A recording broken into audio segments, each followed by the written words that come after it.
welcome one and all to Hazard Analysis, Episode 6. Folks, I am your King of Extreme, Phil KOE, the man of the hour, the man with the power, the man that makes the other podcast cower, the man too sweet to be sour, folks. I am just thrilled to be here this evening with all you beautiful folks. I hope you have liked, share, subscribed, and most importantly, hit that notification button right here at Hazard Analysis on YouTube. Folks, I am your King of Extreme, Phil KOE.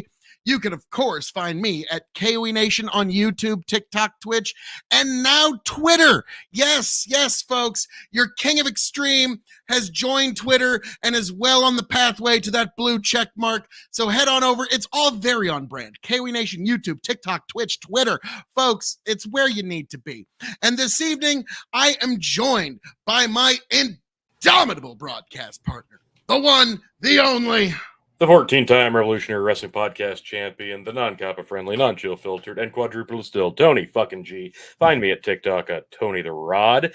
You can find me on the Revolutionary Wrestling Podcast as Tony fucking G. And you can find me on the Big Buckin Empire's The Dog and Chicken Show most Fridays or Thursdays. Hard to tell anymore. And you can also find me here at Hazard Analysis on Sundays at 9 o'clock Central Standard Time. Folks, Sunday. We do a lot of stuff here at the Big Buckin Empire, so the best thing that you can do is go to the Facebook page, like, share, and subscribe to it, and go to all the various YouTube channels, especially right now, Hazard Analysis on YouTube, at Hazard_Analysis on YouTube, and get that subscriber count way up.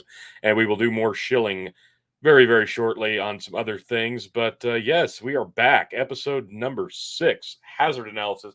We've got some guests hopefully popping in here at some point. We don't have an exact schedule, but folks, I promise you this is going to still be a great show because you've got the core too of Hazard Analysis. I was about to say it's the main stars of the show. Let's be frank. I mean, this is where it's at right here. Is Phil KOE, Tony G, and I got that pulled up for you, T. Now, Tony, you mentioned that the Revolutionary Wrestling Podcast, but I am the tribal chief of the Revolutionary Wrestling Podcast, the current reigning, defending 13-time Revolutionary Wrestling Podcast champion, Phil KOE, where you can find us not only a Revolutionary Wrestling Podcast on YouTube, but also Revolutionary Wrestling Podcast on Spotify. And I believe we are also on Twitter with RevRes Pod. So that was my first little intro to Twitter, and it was more like a dictation thing where I'd tell Tony, tell the folks that. But now, no, it's direct. You can get it literally just mainline that Phil KOE just directly to you. And yes, your current tribal chief, just like Roman Reigns. Yes. Now, that is not the only thing we are here to shill. But first, I'm going to tell you I am having a glass of scotch. We're not going to get real crazy because, of course, it's the Sunday show. This is the Hazard Analysis show. This isn't quarter round drinking. So I'm just taking it easy, sipping on a little bit of Naked Grouse Scotch whiskey, blended and sherry cask. Now, I, on the other hand, am going insane this evening. I am also drinking scotch. Sound like a good idea. The Dalmore 14 that you and Chicken got me for Christmas last year. Excellent stuff. But I can see my gin right over there. I will honor one gin shot per subscriber for the whole episode. That's it. You get one per the entire show. If you're a subscriber and you want me to take a shot of gin, you get one for the whole show. But beyond that, folks, we will see where it goes from here. But Tony, you were saying there was something we needed to shill. There is something we need to shill, and it's past time. It's already creeping up on us. We're only 20 days away from this, folks. And I hate to... Oh, goodness me. I hate to bring it up because you knew it was coming, folks. You knew it was coming. It's here. Oh, Bandit, you sumbitch. Phil J. Let me go get my bottle. All right. While you're doing that, folks, it's here. It's that time of year again. The 4th annual Andre the Giant Beer Drinking Challenge. It's here May 20th. That is a Saturday. And looks like I've got it currently set at 7 p.m. I don't know specifically what time we're going to start yet, but I just created the event because we're way behind on promoting this thing. And frankly, we needed a cause. And I was thinking about that today. And Ooh, a cause. I honestly I can think of no better one. It dawned on me. What would be the best cause for the Big Buckin Empire, for the Dog and Chicken Show, for Hazard Analysis, for the Andre the Giant beer drinking challenge? And then it hit me. Obviously, we need a cause. And the cause is going to be this. When you contribute to the cause, it's going to give us a few more dollars closer to shipping one Brendan Roy back to Nebraska at some point. Ah, yes. There we Yes, folks. So let's see if cause we can cause. let's see if we can cause some stirrings in the general life of one Brendan Roy. Let's see what we Yeah. can do there. It obviously it's a good cause. It's a worthy cause. It's a notable cause.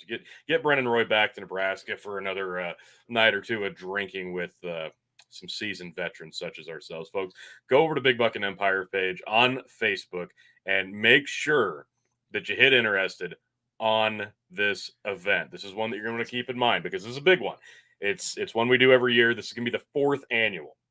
What we do here is we try to outdo ourselves every year in terms of sheer total of number of beers drank between ourselves and you, the viewer, the audience. Now, I wish I would have had the exact number from last year, but it was really, really, really high. I know we weren't quite at 300, or did we get to 300? No, we didn't get we didn't even get to 200. I don't think. Bullshit. We got in the 180s, and we were maybe the first year. Last year, we have gotten to a higher count every year with this thing, and I expect this year to be no different. We set the bar higher every year. No, it's 180. It's not 300. It's not. We got to be honest with the people, folks. Tony, you double fact check that, and you bring that factoid to us next week right here at Hazard Analysis. So, folks, I'm going to do it tonight because we got to start chilling this thing hard. Oh, well, I mean, like I was trying to also shill this, but also give a teaser for next week. So, fine, teaser for the next live show to see if you'd missed it last year, just how many beers we drank last year between us and the audience. So, I mean, if you happen to find out tonight, I guess let them know. Whatever. Jeez, I won't even look. Ruin the lead. Whatever. But yes, during the 4th annual Andre the Giant beer drinking challenge, also you, the audience, gets to participate. It's not just us on screen. Yep. Y'all at home, if you say, "Hey, I drank a beer for Andre," that gets added to the tally. And if you happen to be at home and you would like a beer that you're drinking, you'd like to give a review of it, just send me your selfie video, or send it to Tony, actually, of you drinking your beer and rating it on a 5-star scale as a beer and as what kind of beer. Is it like an American light lager? Is it a Bock? Whatever kind of beer you're drinking. Make sure there's no copyrighted music in the background. And yes, you will be part of the greatest beer-related show in all YouTube history, Beer 30 O'Clock. It's Tony's favorite. He loves it. He thinks it's the single greatest beer-related content on the YouTube. Here we go. May 20th, Andre the Giant Beer Challenge. Follow events on Big Buckin Empire on Facebook for more. Well done. Well done. So yes. So if you folks out there would like to be a part of this amazing program and be a part of Beer 30 O'Clock, be a part of the Andre the Giant Beer Memorial Battle Royal, as I like to call it, folks, all you got to do is just make yourself some film, no copyrighted music in the background, and it will be a marvelous time. So, yes, Tony, the Andre the Giant, we've done this a couple of years. The first year was a little bumpy. The second year was really fun. Like I had a lot of fun the second year. Third year was a bash, and it's kind of like finally becoming what I envisioned it originally. Like it's just everybody drinking beer, having a good time, and it's a tribute to the boss, and we're trying to do something for a good cause. So yes, so that I'm very much looking forward to. And folks, to be a part of that, all you have to do is follow Big Buckin Empire on Facebook, right, T? Yeah. It's right there. The thing. Wow. The thing. The thing. Yes. There so, it is, folks, very simple. Lord Almighty God. So, yes, we have gotten into the Andre the Giant Memorial Beer Battle Royal. We have established the fact that I'm the tribal chief of the Revolutionary Wrestling Podcast. We have established the fact that people need to follow Big Buckin Empire on YouTube and Facebook. We have denoted and made sure that everyone is aware that KOE Nation is on YouTube, TikTok, Twitch, and now Twitter. And we've even let them know that you, the biggest rising star on TikTok, Tony the Rod, Tony, is there anything else that I missed there? I don't think so. I think you've shilled sufficiently for now. There's probably going to be more time for that later. Oh, and then Chicken and Brennan have some sideshow. I think it's called like the Audacity of Fauci or something. I don't know. Close enough. Pretty much. It's pretty much the same thing. So, oh yeah. Now, Tony, give me full screen here. Oh, this is for Bandit. My bad. And for all you beautiful people out there, to fighting, stealing, and drinking. If you're gonna fight, may it be for a friend. If you're gonna steal, may it be a lover's heart. And if you're gonna drink, by God, I hope it's with me.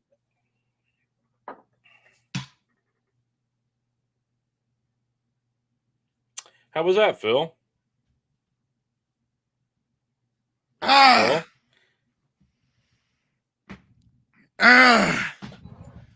You all right there, bud? First drink of the weekend. Oh, perfect. Yeah, I haven't drank all weekend, and that's how I yummy get that started. So, folks in the Facebook chat, here is the link for the 4th annual Andre the Giant Beer Drinking Challenge. Those of you on Facebook and you're already subscribed to Big Buckin Empire, you've probably got the notification, but make sure you go over to the event page and hit interested. We're going to be showing this on every live show and everything in between, folks. So make sure you do that. You're not going to want to miss that one. Yeah, I think pretty much every time I go live from here until this happens, I'm going to be shilling the Andre the Giant Memorial Battle Royal and, of course, Hazard Analysis on YouTube, folks, where you should no doubt and undoubtedly be heading over right now to subscribe. It's that one. That's the picture. Go to that one and hit like, follow. Thank you. All right. You are most certainly welcome, sister. Thank you, Bandit. I was just starting to like you. So, without further ado, what do we got coming up first, Phil? Well, Tony, it's been such a slow news week in the mainstream media. I mean, it hasn't been exactly like mind-blowing. There's been some stuff.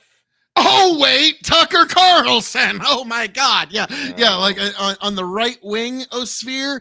Yeah, this is like, now, Tony, I know you're in centrist land, so you probably just felt like a small little tremor under your feet. Like here in Nebraska, if like a big earthquake hits like in California or something, we feel just a little tremor under our feet. That's what you felt over in Centristville. No, that's not fair. Like I enjoy his takes. If you take them with a grain of salt, knowing full well that he 100% is trying to stir the pot and push a narrative. But I still enjoy his takes because I think for the most part, even if you can wade through a lot of the narrative pushing, they're pretty based on a lot of instances.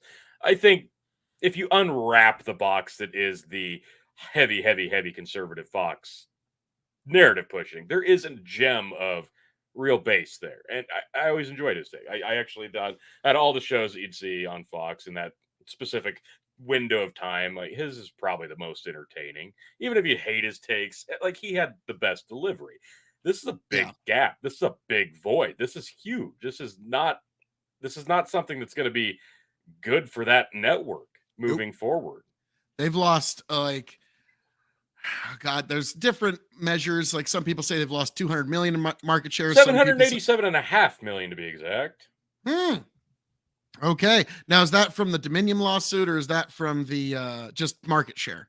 So the article I've got pulled up here, this is from The Guardian. This is Tucker Carlson. Fox, it's out, 787.5 million, and the top host, Tucker Carlson. What's next for Fox News?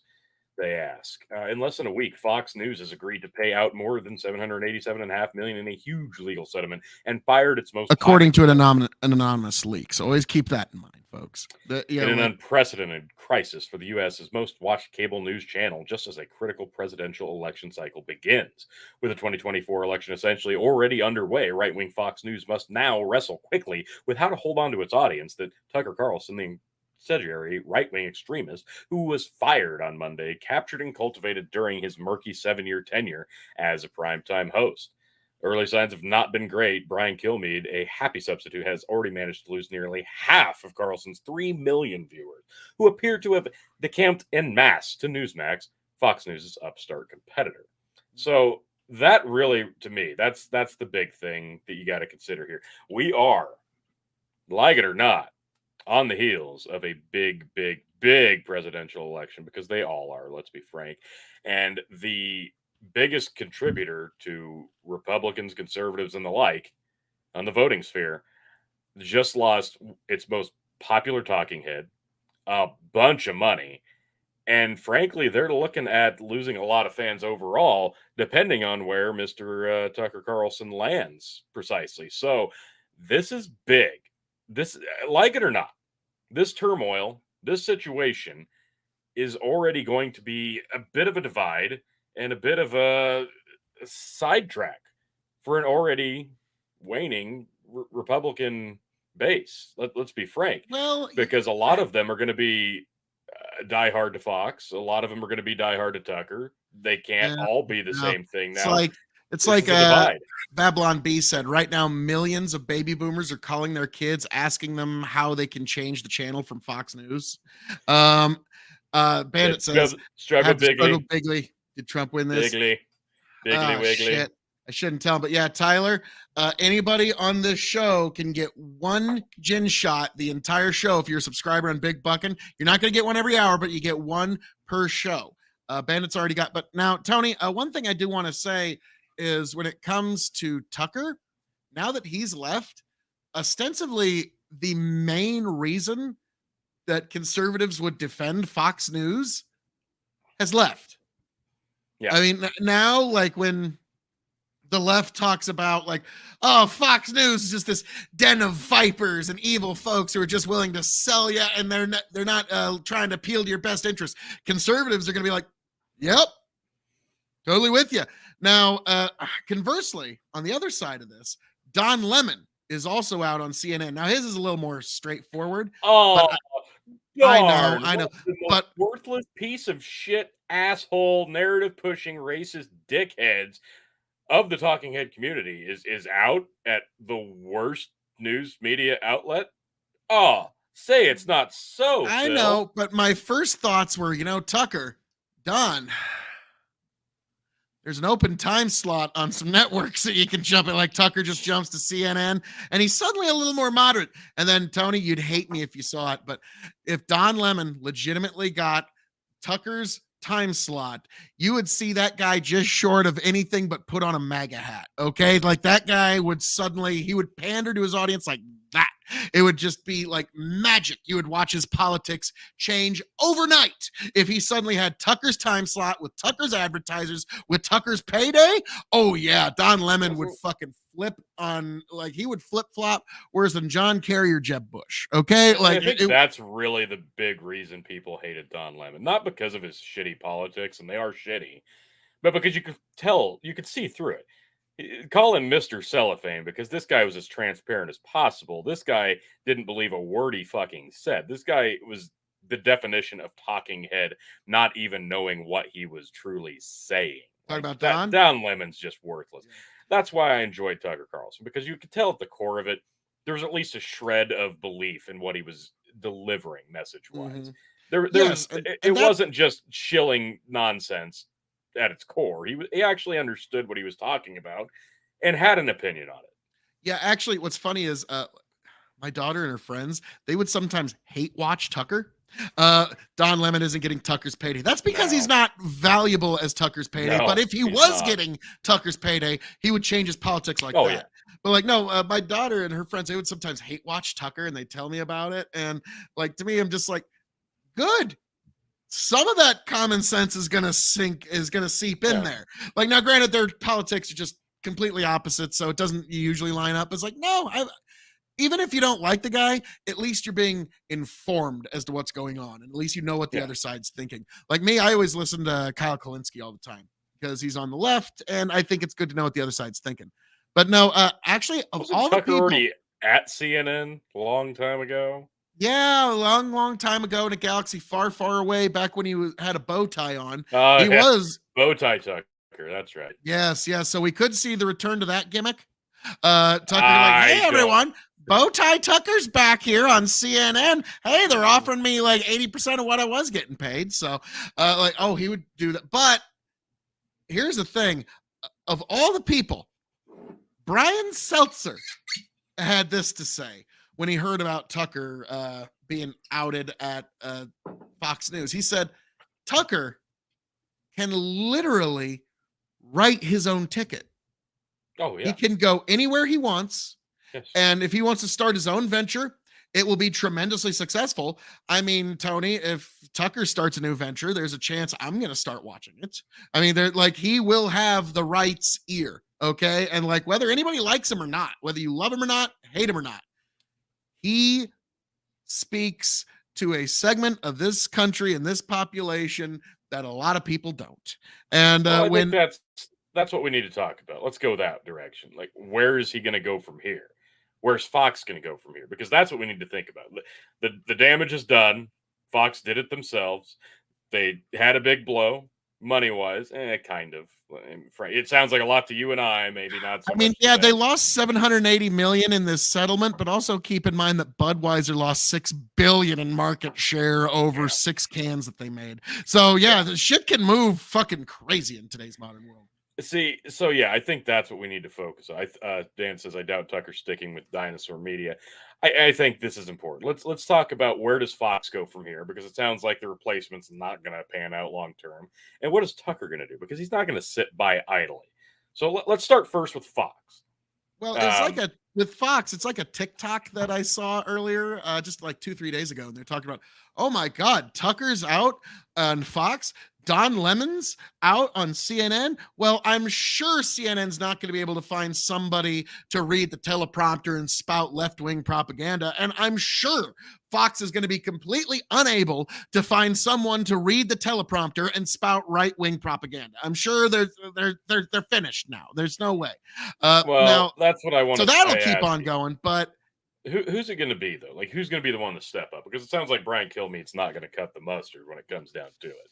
And who expected in a rash movement like this, cutting Tucker Carlson out and replacing him? It didn't matter who it was, really, that they replaced him with. They weren't going to be able to hold the attention span that Tucker had, not in the short term. So can they find someone to replace him with?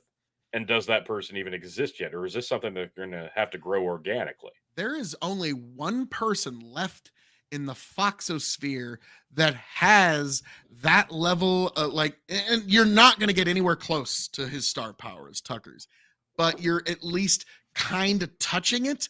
And that would be giving Chris Wallace his own show in that time slot. Because, I mean, think now, okay, to us, far right Republicans, it would be the worst move ever. But for those normies that you're trying to get, like those moderate normie Republicans that like think that, fucking Ron DeSantis or Jeb Bush were a good idea, to those folks, Chris Wallace is like almost a hero. So he would be probably like, because I'm trying to think, like, there's just nobody in the Foxosphere right now.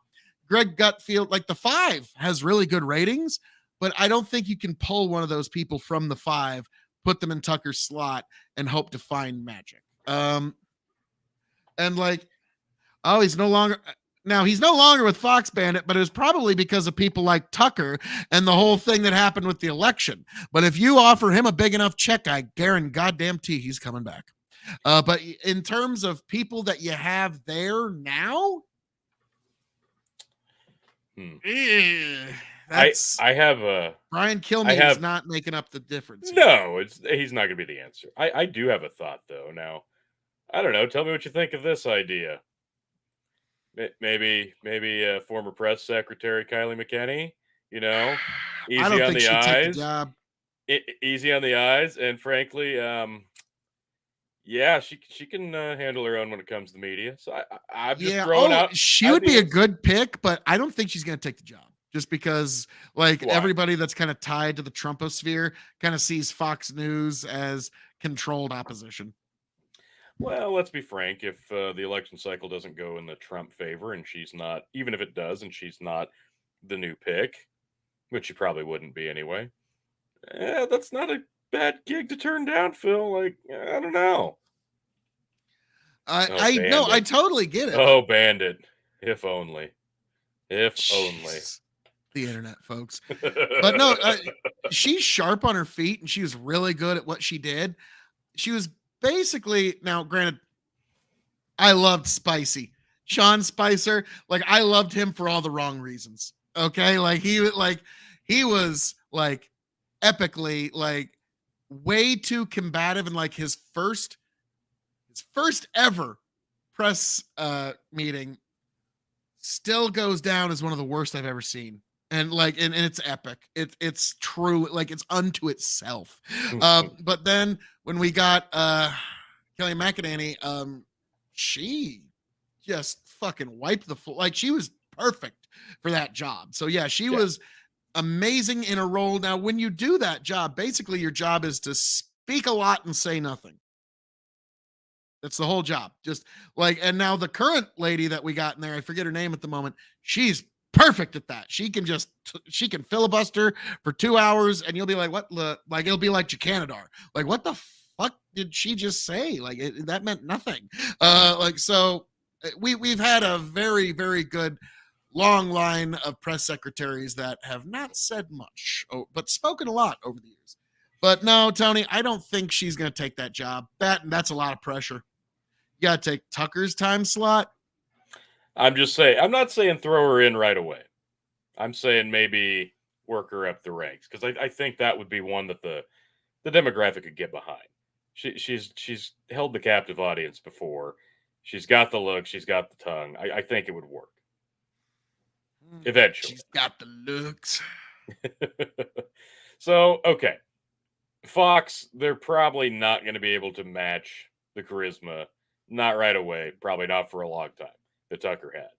Obviously, we've gone from 3 million viewers to 1.5 in that time slot. That's a big drop. So this is my Tucker like concerned dash baffled face. Yeah, like a guy who just realized he needs reading glasses. Yeah, well, actually, hang on. Speaking of the glasses of extreme, folks. Of extreme, folks. Now you get in focus, Tucker disbelief stare. There it is. Yeah, it's beautiful. Okay, so frankly, Fox should probably just hire Phil KOE, is what you're saying. With the glasses. For every minute that they don't, they're basically leaving money on the table. And yes, my indomitable co-host Tony G. I mean, basically, you're getting twice the quality for half the money. Okay, so like, yeah, this is, and yeah, Tony. At first, and then Phil would be like, well, maybe we should creep those paydays up a little bit. But no, I mean, hey, Fox, you're already money ahead by just bringing me and Tony G on to take over Tucker's slot, and way more charisma, way more fun. And I can imagine we could have some fun with a couple. I'm a lot manlier than Alan Combs, so just keep that in mind. There's that. It's like, I get to sit down with like Bush Jr. It's like totally like, all right, hey, George. Like, and I'm just expecting this to be a joke for him to kind of riff off of it. But all right, hey, George. So did you or did you not, in fact, do 9/11? George immediately goes, I plead the fifth. Me personally, no, I was reading to children. No, you see, I plead the fifth. Good interview. 1, 2, 3, 4, 5. Yeah, like I could literally see that happening. Oh wow, yeah. Nice. That was simultaneous. Nice. Thank you. There we go. Tony couldn't handle it there for a second. No, my OCD, I'm looking towards you, so I have to be on this side of the screen. And then it's like, Obama, it's like, okay, will your famous quote be, I have a drone? Like, yeah, I would have a great time in Tucker's time slot. Like, have all the people that are banned on all the big social medias and just be like, so why did they ban you? Why don't you break that down? And Tony's having a conversation off screen. Yes. But no, like to me, if you gave me Tucker's time slot, yes. I would have Donald Trump on every once in a while. Okay. Almost. Let's be frank. So like, hey, Donnie, here's your 5 minutes. What do you got for us, Donnie? Let me tell you something about these raids of bullshit. This indictment's bullshit. It's all bullshit. Fuck every last one of them. And I'm going to come back in 2024. Phil, you're pretty awesome. I think I'm going to make you my VP candidate. Yeah, it was reported this week that 2 of the hijackers were CIA bandit. Yeah, actually, that was reported this week that 2 of the hijackers did have some I'm going to choose my words very carefully here because I don't want hazard analysis to be kicked off, but there was some form of connection to the CIA and 2 of the hijackers on 9/11, and this was suppressed because, well, that does seem a little bad, doesn't it, T? Yeah, that doesn't sound good, does it? No. It's like, because it almost seems like the people who are charged to protect us are the people who are enabling the folks who want to harm us. Wow, I can't believe you're connecting those dots, Phil. I know, wild. completely unrelated. I'm sure that never, now, Tony, before, I'm going to keep that in mind. I'm going to come back to that comment a little later. But, T, I think at this point, unless is there any other thing you'd like to say about this Tucker situation before we start moving on? Well, yeah, we haven't even discussed what he's going to do next. Oh, yes, I think of course. That's the big thing coming out of this. Obviously, he's not going to lay low. Tucker Carlson's not going to just fade away into the nothingness. He's going to do something. So what's it going to be? Because as the article we brought up mentioned, Newsmax is an upstart. He could go there. He could. Not likely, but he could. Or frankly, he could just veer out on his own, which I think is a hell of a lot more likely. So let's talk short term and long term. What's next for Tucker Carlson? In my personal opine, it's like Bandit said earlier, I don't know if he goes to the dinosaur media unless they offer him a fuck ton of money. Because let's be frank, I mean, nobody thought CM Punk was going to show up in AEW. Nobody thought Stone Cold was going to have another match at WrestleMania. But you know what changes people's minds? A fuck ton of money. So that could potentially land Tucker somewhere, but I think he gambles on himself because we've seen in the last few years, especially with our digital platforms that we have, gambling on yourself. I mean, Tucker in his first reunion, like, hey folks, I'm back on Twitter, 55 million views in 2 days. So I think my money is on him and Elon do something. That would be awesome. Now people are saying, is he going to run for president? I don't think he's going to. Nah, honestly, he's making too much money. Do you know how much money and influence he would have to give up to be president? Yeah. Okay, that's a fact. Okay, and so I think he is going to eventually gamble on himself. It really boils down to what's the non-compete clause in his contract. Yeah, that's going to be the big thing because him leaving could not have been a decision that they came to lightly. Our time on the Revolutionary Wrestling podcast has told us always check for them non-competes. Yeah, and I'm sure his is probably pretty airtight. So I think you're right. I think it's going to be something where he's going to have to strife out on his own. I don't think that's going to be an issue because from sounds of it, he went from 3 million average viewers on Fox in his time slot to a selfie video in his basement. 55 million views. Yeah. I think he'll make it. Now, Tony, there's another angle to this that I just heard the other day that I never really considered as another reason why the Tucker Carlson show was likely gone. Now, this isn't the main reason, but it didn't help. Okay. It's one of those, it didn't push it over the cliff likely, but it was a contributing factor to bring it up there. Rupert Murdoch had an ex who was pretty much apparently by everybody's estimations, very Christian. And to the point where there was a dinner party where his ex, it was his ex-fiance. They were fiancé for a couple of weeks. They broke it off. And it was because of this dinner party where, first of all, she just does nothing but praise Tucker Carlson. She thinks the greatest show. She thinks he's blessed by God, a messenger by God. And Rupert hates that kind of talk. And in the middle of a dinner party, she pulls out her Bible and starts reading biblical passages before anybody can like do the next thing that was supposed to happen at the dinner party. And Rupert's just standing there with like sitting there with a mortified look on his face. And then they break it off to after this. And some people say, is this Rupert trying to take away his ex's favorite show? There's like Tony, that might not be 100% of the reason why that happened, but it's probably more than 1% of the reason why that happened. That might go down as one of the most awesomely petty things ever. Like, how petty can you be? I'm willing to lose over $1 billion over this shit just to get rid of Tucker and say fuck you. I fired a guy getting 3 million views. Suck it. Like, yeah, that's pretty petty. That's pretty petty. And also, people like Alan Dershowitz even said, like, why is he settling? I don't get why Fox or Rupert settled. And it hit me the other day is in Rupert's mind, if Fox wins now this is just my speculation, but in Rupert's mind, if Fox wins the Dominion settlement, that helps Trump in 2024. So rather than trying to contribute $1 billion to Joe Biden's campaign, he fucking did it this way, trying to help sink Trump.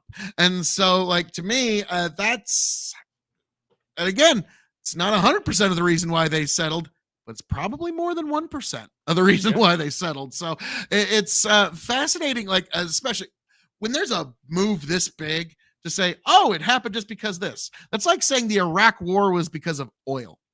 That's just such a gross oversimplification. That was it.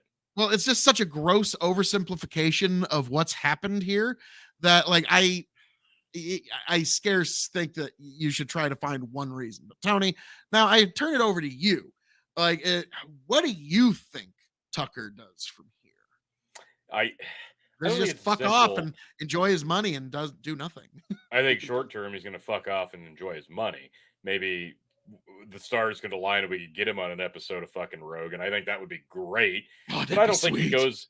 I don't think he goes like the podcasting route, because I don't think that's quite big enough. Like, can we get him a live stream scenario like this, but obviously much grander?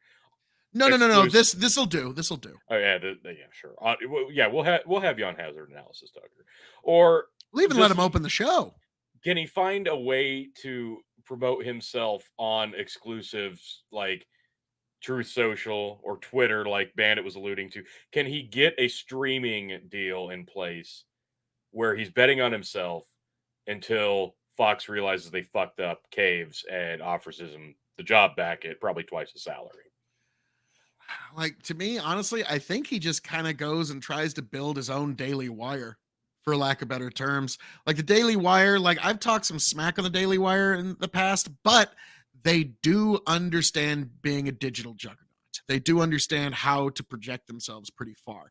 I don't think Tucker goes to Daily Wire because, frankly, I don't think they can afford it. No. Like, I know that they've got some deep pockets, some deep investors, but it's sort of like if Tony Khan wanted to sign Brock Lesnar, Goldberg, and Stone Cold at the same time. There's really not much money left for the Orange Cassidys and such. Like, it's darn. I know that just paying breaks money your heart. To stars to do star things instead of paying fucking scrubs to do non-star things. Yeah, Tony, at one point Steve Austin was the ringmaster. They're all scrubs until they're not. Yeah, and he was still a good wrestler then. I know, but he was no Stone Cold Steve Austin when he was the ringmaster. Yeah, so that's what I'm getting at. He's never going to be Stone Cold Steve Austin. We're getting off a little bit because, let's be frank, like Brian Kilmeade, that's the Orange Cassidy of Fox News, and Tucker Carlson. Like, literally, this is like the CM Punk fallout. Like, I don't know how else. Like, this is shockingly like that. And there's people are going to be talking about this for years, just like people talk about the Montreal screw job and the CM Punk debacle. So this is, like, to me, honestly, I think he gambles on himself. He just does Tucker Carlson stream, and a lot of people are going to watch it. Like, my baby boomer parents will probably learn how to find a new streaming service over Tucker Carlson just to keep getting Tucker Carlson. Because it's something that a lot of people forget. he speaks to the unheard, because that's something that if you talk to folks on the right, um, it's something that you will hear almost universally. If you're a right winger from Northern California, or if you're a right winger from Southern Florida, it doesn't matter from where you reign or where you call yourself home, where you call home, you will hear this universal cry of, we are the unheard. We are the folks who are being ignored. We are the folks who are being looked over. And to be frank, um, I remember, God, I can't remember his name right now. I used to watch, I used to watch him on PBS for years, and he's the New York columnist for New York Times, and he was Obama's Republican. I can't remember his name, but he said, when I go to flyover country, and that's kind of a denigrating term, flyover country. What I'll hear from folks there is like, you have nothing but contempt for us here in flyover country, you coastal folks. And he says, that's not true at all. We don't think or care about you at all. Like you don't cross our minds ever. Don't think we have contempt for you. You're just like invisible to us as far as we're concerned. We couldn't care less. Like, you just make the farms grow. You make the sewers keep running. You make sure that the concrete and the rocks and the minerals and all the stuff that makes the cities keep growing up show up. But we couldn't care less. And I was like, wow, that's a shockingly honest admission there. And that's all those people who are saying we are being unheard. That is who Tucker speaks to. And so that's kind of one of those build a better mousetrap. The world will beat a fucking road to your door. And Tucker, in his own way, has built a better rhetorical mousetrap. So I know that seems kind of oversimplified, but it really isn't. It really isn't. To be honest, I think they move Hannity and Ingram up an hour and put fresh blood at 10 p.m. Hannity, they might have to shuffle his time slot. I was about to say but how often can you go back to that well? He's like John Cena or like Hulk Hogan. Okay, like how often are we going back to that well? Okay, Rush was Hulk Hogan. Hannity's definitely Cena. Okay, yeah, I'll give you that. Rush is Hulk Hogan and Andre the Giant combined. Hannity is John Cena, maybe Stone Cold, maybe. But I think John Cena is a bit more apt comparison because Cena wins, LOL. But that's kind of one of those. Hannity's been champion so many times. How many more times are you gonna have to put on that armor and be the face of this thing again? Might not have a choice, Fox. You can tell he's kind of wanting to wind down his career. He'd kind of like to get out of this shit with all of his money, but they keep waving more in his face. So, kind of hard to walk away from it when they're just giving it. It's like, well, shit, you're making a compelling argument there. Yeah. That's a lot of zeros. But Hannity doesn't speak Chinese. Not as fluent as Cena, that's for sure. No. All right, I think we can wrap this. I got to give, Cena, you got to give credit, though. That motherfucker in 2 promos figured out how to piss off the entire fucking world. Okay? Now, hang on. Luckily, we got 9 minutes left because, folks, or at least on this topic, folks, we have an announcement to make. We have a new run-in. We have a special guest to make his once again appearance here on Hazard Analysis, folks. The one and only Lethe Waters. How we doing, sir? Doing good. Glad to be here. Your resident Lord of Chaos has come. Marvelous. Now, like we were just mentioning earlier, it's been such a slow news week. Nothing really happening in the world of news and media or anything. Oh, wait, that's right, Tucker Carlson. We're actually starting to time some of our topics here because otherwise we'll talk about one topic all night. So luckily we got 8 minutes left on this, so we got plenty of time to get into this. But for you, sir, Tucker Carlson out on Fox News. I'm curious, what was your initial reaction? And then as you found out more, what were your thoughts? I was wondering what took them so long originally. Yes. 3 million viewers. That's what. This dude, and sure 3 enough, million reasons. and then he gave them 8 million reasons not to. But that wasn't even it. The text messages were probably the last nail in his coffin, as he was dealing with a power struggle between him and Murdoch. And Murdoch had had enough of that shit. And he finally had enough reasons to be like, you know what? Get rid of him. I don't care. Get rid of him. And I don't think he's really replaceable to the degree that people think he is. You don't see Hannity or any of these other people doing what Tucker does. So if you could just find another Tucker real quick, they probably would have done so already.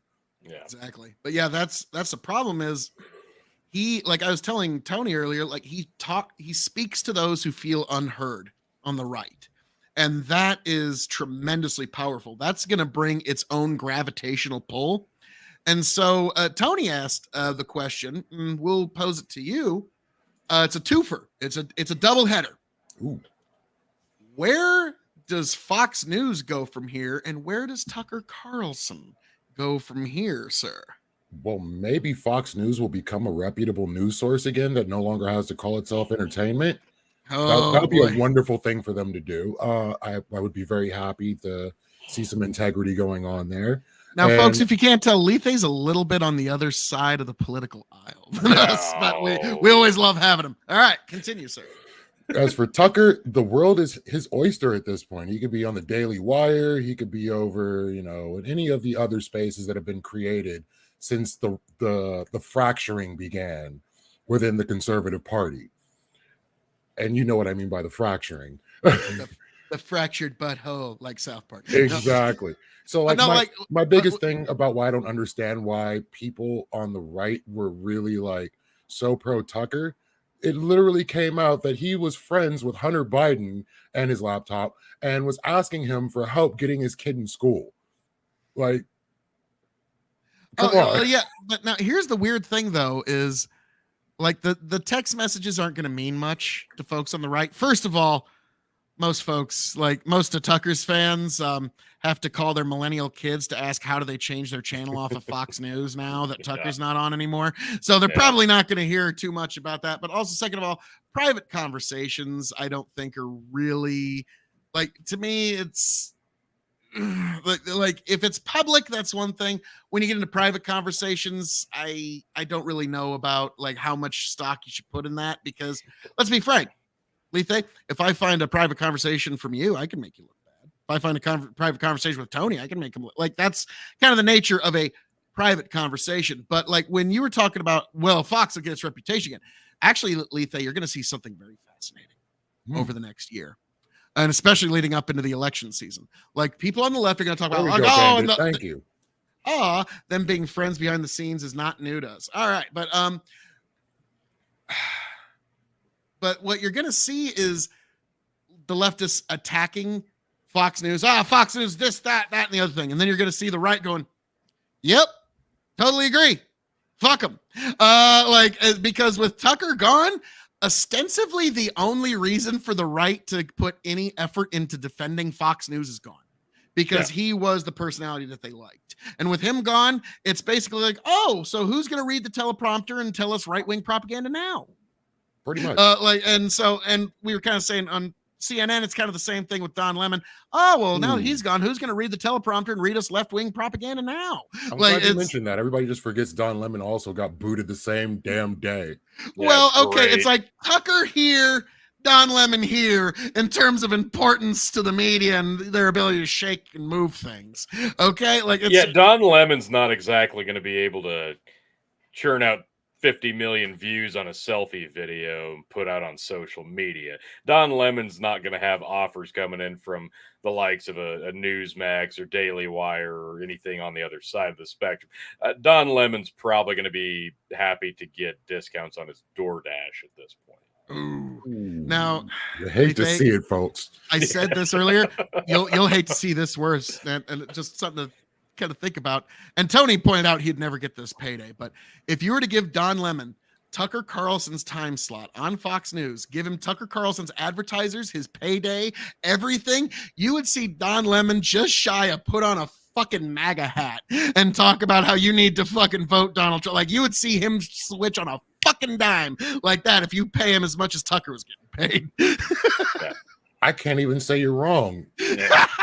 It's just so wild because you Yeah. get all this information from behind the scenes showing how little belief there was on that side for the things that were being said. Yeah. It's like, you know what's going to happen when you get found out. Please stop doing this. Yeah. Yeah, I was about to say, like nowadays, like, and I've done this for years, like my private conversations and side chats and stuff, I just treat it like it's eventually going to get leaked someday. Like, Exactly it's like, what you should eventually do. it's going to get leaked. So it's like, so you made a joke about this. Like, what do you mean? I made a little joke about that. Yeah, he would put the hat on for a Bandit goes, he would put the hat on for a bonus. He would put the hat on for a popsicle. Don Lemon is a fucking shill for himself. He would gladly do whatever you want him to. Oh, And nice. he'd say thank you, Daddy, as he did it. Yeah, after we found He out ain't in any about position to make, if you give me a bonus, fuck that. He will bend over and go, no, I'll take half of what you're offering, please. as the Facebook stuff has shown us, as Edward Snowden has shown us, our information is not as private as we'd like to think it is. So let's stop trying to act like it is. And I was telling my little sister back when I was younger and she was just becoming a teenager, I'm like, watch out what you do on social media because it will hinder your future. It is not worth it. Oh, yeah. Like, I'm glad I just got a Twitter like 2 days ago because I could imagine myself like, oh, here's a tweet from 2016. It's like, oh, God. Oh, no. Yeah, you would have found out that Phil had the inside track to the frogs being gay way before Alex Jones. The frog. Jesus. The chemicals are turning the frogs gay. Well, no, actually, one time when I was on a panel with Vosh and he was freaking out about the 2000 election, I said, you sound like Alex Jones. The chemicals are turning the butterfly ballots gay. And he didn't like that at all. It was the last time he ever appeared on a panel, actually. But all right. Now I'm going to say for Tyler's Gin, to fighting, stealing, and drinking. If you're going to fight, may it be against those no good bastards who tried to take Tucker off TV. If you're going to steal, may it be views away from Fox News and bringing them right here to Hazard Analysis on YouTube. And if you're going to drink, by God, I hope it's raising a glass to us beautiful bastards over here. I got to ask, Phil, why do you keep buying gin? You know what it's going to do. Right? They're going to say gin, and you're going to have to drink it. Just stop buying it. Sorry, there's no more gin. This is my last bottle that I have in the house. And this is all that's left. Long. Fuck you, Not for long, buddy. Yeah, Tony keeps fucking buying them and bringing them over. Oh, Tony, you're a saint. I bought this one because it was Snoop Dogg's gin, and it gave me an excuse to talk to the guy who gets me the really nice allocated bottles. And so that's literally the only reason I bought this was because I brought him like a big bottle of really crappy supermarket gin during one of his live streams last year. Is there good gin? No. It doesn't exist. It does not exist. Nobody's ever been able to eke out good gin. Because there's worse things than gin. That is true. Yeah, like Fireball whiskey. True. I want to find the bastard that did it. Oh. Well, actually, Fireball is actually, it profits $2 billion a year on the sale of Fireball alone. Yeah. And the way that a lot of these allocated bottles actually get allocated, I don't actually have one right here at the moment. Like it's all just out of reach. But those allocated bottles, like those big, heavy, like Pappy Van Winkles and the stuff that cost thousands of dollars, they make almost nothing on those compared to what they make off of Fireball. So the people who actually get the allocated bottles are people who sell a shit ton of Fireball. Yep. Like it's a weird business model. You should not be able to sell a shit ton of Fireball. Nobody should like it. Well, actually, it used to be based on a Canadian whiskey recipe where they take Canadian whiskey and mix cinnamon, and it was called Dr. McGillicuddy's. All you had to say was whiskey. Canada. All I needed to hear was Canada. True. Blame Canada. Blame Canada. Yes, but like that's kind of where the cinnamon whiskey thing came from. Is okay, so you can blame Canada for it again. Makes a good product. Sick bastards. Oh, wow. All right. So now we have come to that point for this particular story. Now you kind of got it on the tail end, but this is beautiful. You get to have a fresh hazard, and analysis. So for the Tucker Carlson, we got plenty more to come, folks. But for Tucker Carlson, the hazard and the analysis. Tony, because Lethe just got here, I think it'd be more than appropriate if one of us led the hazard and the analysis. I nominate you, T. All right. So the hazard of this is you hate to see knee-jerk reaction from any industry, business whatsoever. It doesn't matter. Knee-jerk reactions to things doesn't matter. You hate to see it affect everybody who's a fan just because. Say Subway's out there, right? Remember when Subway had a great spokesperson? Everybody liked Subway. It's a great diet plan, and then all of a sudden stuff kind of happened badly. Well, this isn't exactly the same thing. It's about to say there's some differences here. I mean, there's some different things. It's not exactly comparable, but we're talking about the face of a franchise here. A knee-jerk reaction, and this is kind of the opposite spectrum of that, whereas maybe Jared's not exactly going to be able to write his own ticket. Tucker can do that. So I dropped my lighter when you said that. Like, Jesus Christ. I was hoping to pop you a little bit with that one, frankly. Gracious. But no, it's just knee-jerk reactions, especially right now. Take it solely from a conservative point of view on this, which I'm deviating to the right of the spectrum to give you this hard-hitting point. Take it from a conservative perspective and say a knee-jerk reaction from Fox right now heading into the 2024 cycle for presidency that's probably not going to be good. You're going to see more fracturing in the conservative party. You're going to see more divide. You're going to see a lot more narratives being spun instead of trying to actually take on the left and the Democrats. So I think this is just going to be bad overall unless they can kind of regroup, rethink, and find some way to sing Kumbaya. And the analysis is this, Tucker Carlson. Yeah, he's going to be able to do whatever the fuck he wants, and he's going to do whatever the fuck he wants. And I'm actually kind of excited to see what he does on his own, because we expect that to be it. Because I think it'll be a lot less narrative-driven, and at the core of it, like I said earlier, whether you agreed with his take or not, at least he believed partly in what he was saying. He at least had a core of truth in what he was talking about, and believed that truth. Now, he prettied it up and he put a lot of extra narrative on it, because that was the job. So I'm kind of excited to see what he can do with the Fox tag handcuffs taken off and actually just giving his take on it. I think that'll be a lot more impressive over the long haul. I gotta say, Lethe, the look of disdain on your face where he said, "Oh, the truth and the light and the justice and the glory that Tucker Carlson brings." Like, I didn't say any of that. Bro I was inferring a little bit. He was just asking questions. Now, okay, Lethe, our fine guest this evening. What do you believe is the hazard of this Tucker Carlson Fox debacle going forward? And what is your final analysis on it, sir? The hazard, I'm going to say, is that we can no longer share our bullshit views that we don't believe in with the general public under the mask of just asking questions. This is a sad day in cable media news. It's going to be hard because we actually might have to do some journalism and get some actual facts to tell people rather than just going, are there aliens sitting outside of our atmosphere? Maybe, maybe not. What do you think? There's no evidence that there's not. Just asking questions here, motherfucker. Okay. And the closing analysis, sir. And the closing analysis is, in the future, we may or may not see some more integrity coming from our news agencies now that they know they can get slapped with millions of dollars in lawsuits and get put on blast for everything they've said behind the scenes. I hope this creates a new level of transparency going further, because I don't like them. I don't like any of them that much anyway. The hazard is, to me, that we are going to fall further and further and further into our own echo chambers, and the chasms between them are going to widen like canyons. Because especially in our modern culture, there is no commonality anymore. Like in the 90s, Garfield, great example. Garfield.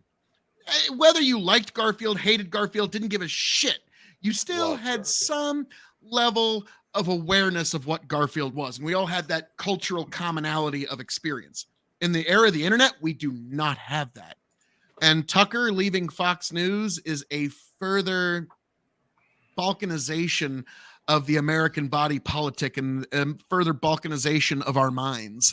And so to me, something always seems a little wrong whenever someone's being silenced. It's like I just posted on Twitter actually yesterday.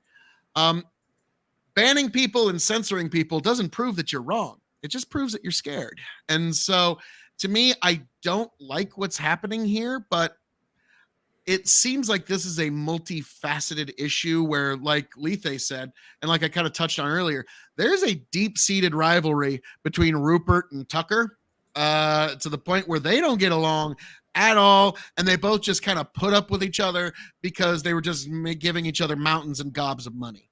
But now Tucker, he can write his own ticket on that. But like I said, the hazard is the further balkanization of the American body politics mind. The final analysis of it is Tucker's going to be okay. He's going to be just fine. The problem that I find is, are right-wing figures going to find themselves in some way pushed out of participation in the 2024 election?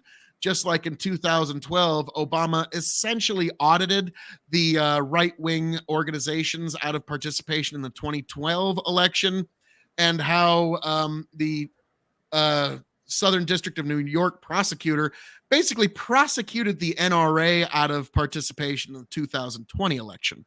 Are we about to see something similar here with our news media, folks? And that is the final hazard and analysis on this. And folks, before we get into Tony's reading Garfield. Now, folks, before I gotta get caught up, we get in to the next topic du jour this evening, I have a major announcement. A huge announcement. One of the biggest you could ever hope to receive, folks, in possibly the history of anything. Reparations? Other than Phil KOE just appearing on your camera. But, folks, we are joined once again by the one, the only, the man, the myth, the foolery, Tom Foolery. How we doing, sir? Rebel! Let's go! Rawr! Well, how we doing there, Tom? fantastic. Doing well. How's it going, guys? You match that energy. Oh, nice. All right. Well, let's see. T, you want to get the Tucker Carlson banner off there? Because, well, now, Tony, we move on to a new topic this evening. And, Tom, you got in just in the nick of time because Yes. I wanted to laser in on, oh, yes, tits or ass. Tits. Forgot thighs. Lethe's a suspect foot lover. Yeah. Tom's all about belly buttons over there. Whoa. Okay. Hey, I like those baboon booties. at least he's honest. It's like, so Only we got Nancy Tom Pelosi. an ass man. Only I'm a Nancy tit man. Pelosi. All right, you Oh, two, you man. have to break this gridlock. Okay, I'm gonna go with ass. Okay. Just Oh, ass is in the lead. You can Lethe. build a booty, but you got to buy tits. It's because they're worth it. Yeah, it's booty all day. Got to go with it. Lethe, do you have a vote here? Are you abstaining? I'm definitely abstaining from this vote. This is sexist. Stop the steal. Yeah, I will Stop not be the party steal. to this. Yeah, Tom just takes off. I will not be party to this. But all right, so I wanted to kind of laser focus in on one person, but Tony said, let's make it all the folks that we get to expect in this next coming, the election 2024 and you. So we're going to be going over the folks who have announced and are pretty basically announced. And we're going to go over, do you think they got a shot? They got a snowball's chance in hell? What's your thoughts on it? So, Tony, have you found the list, the master list of all thine running candidates, sir? I don't know how to call it a master list. The master list! I will refer to it only as such. Okay, fine. Master list. It's coming from CBS. Your words, not mine, Phil. Oh, okay. If it's CBS, Just saying. it's the bachelor's degree list, not the master's list. But all right. Okay, fair enough. So, all right, we're starting out. We've obviously got the incumbent. Joe Biden has finally officially made his announcement. Dark After Brandon, months let's of saying- go. Ooh. The big guy. After months of saying that his intention to run for re-election, Mr. Biden made it official on April 25th with the release of a video declaring, "Let's finish this job."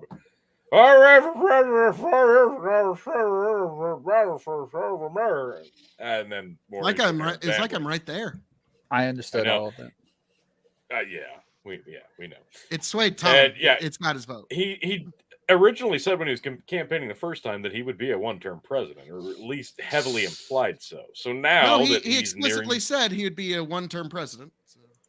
Well, how the times change, and turns out it's a hard seat to give up. So Joe Biden has declared. So, folks, I guess that's the big one. Let's start there. Joe Biden officially declares for re-election. And What are Tom, his thoughts? since you're the newest person to join this marvelous show, Hazard Analysis, here on YouTube, be sure to give us a subscribe, folks.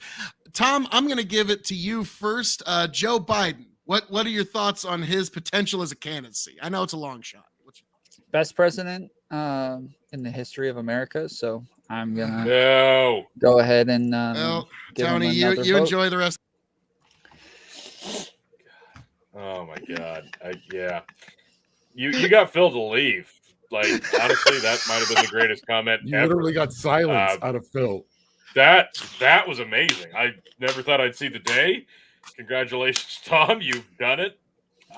Put that one in your back pocket if you ever need to do that again. And when you ever need to shut Phil up. I was about to say, I mean, everything they said was absolutely correct there. So Tom, is there anything further you want to add to that before we bring it around the table? Yeah, I mean, like Joe Biden lowering healthcare costs. He's, helped with plans to help families save money for climate change bills and, going green. He's had the what do you call it? The thing. Yes. The thing. Yes. What was the thing for like that Riz? That's good too, but like the investments in the industry and like building roads and infrastructure plan. Yes. Money laundering. Yeah. That was a huge one. Getting us out of the Middle East was a big one. Getting gas costs down was a big one. So yeah, he's he nailed that one. Oh yeah, for sure.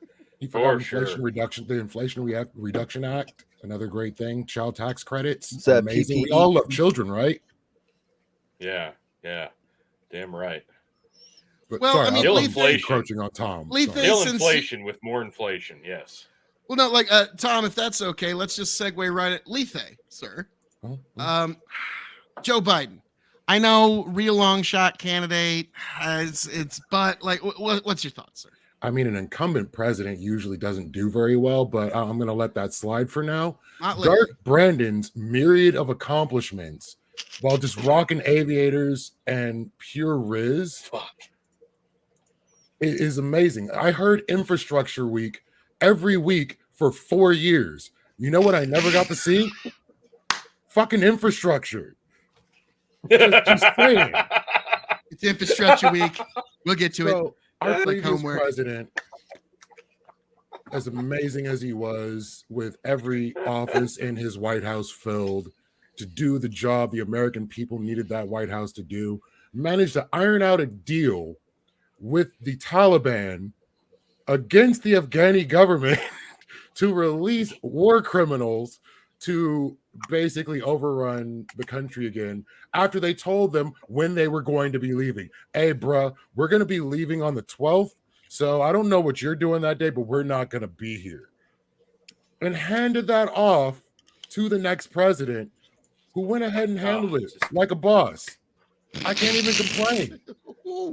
We left all these weapons. Yeah, how much is it going to cost the taxpayer to bring them back? So if we brought them back, every conservative will be losing their fucking mind about how much money got spent to bring back equipment we don't even fucking need. But, you know, he may have a chance. It may work. All right. Sounds Tony? like you're I'm sure not Phil black. has nothing to say to any of that. Oh, we'll get to that. But Tony, you're next up on the round table here. So Joe Biden. I mean, now Tony, you've never met him personally. You always miss him by this I know, much. I wish I could. But he's had such an influence. I could see if you possibly. So if you did consider. It's hard to deny. You know, most popular president in history, 800 billion cajillion votes, and none of them illegitimate whatsoever. Absolutely not. Not even a question. If you do, you're racist, Phil. Like, the guy is just on fire. Like they're saying, the guy is just killing it at everything.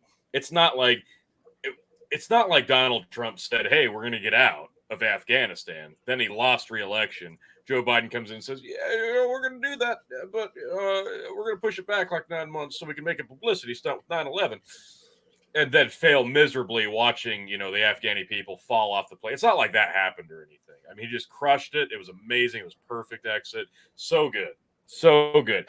Gas prices never been lower this week. Just astronomical low as of, Sunday. God, inflation, you kill it with more inflation. Eventually, it's just going to go away completely. He's going to tax the rich. Finally, somebody's going to tax the rich. Nobody making under less than $400,000 will be increased on tax a dime more. I'm sure that'll happen. Yeah, no, the guy's killing it. Most popular president ever. He's got a good chance, though, unfortunately. You know why? He's the only guy who beat Donald Trump. So if that ends up being his opponent, guess what? He's already got the first win. So it really doesn't matter how shitty he is or how good he is. He's already got the win in the win column. So if there's a rematch, he's got the advantage, like it or not. So Joseph R. Biden, a real long shot. I just mean surviving to the re-election campaign, not like whether he's going to run again or not. Like the motherfucker's 80. Okay. Like, I'm sorry. Like, once you get past like 75, every time you start coughing, all your relatives just go, "Is this it?"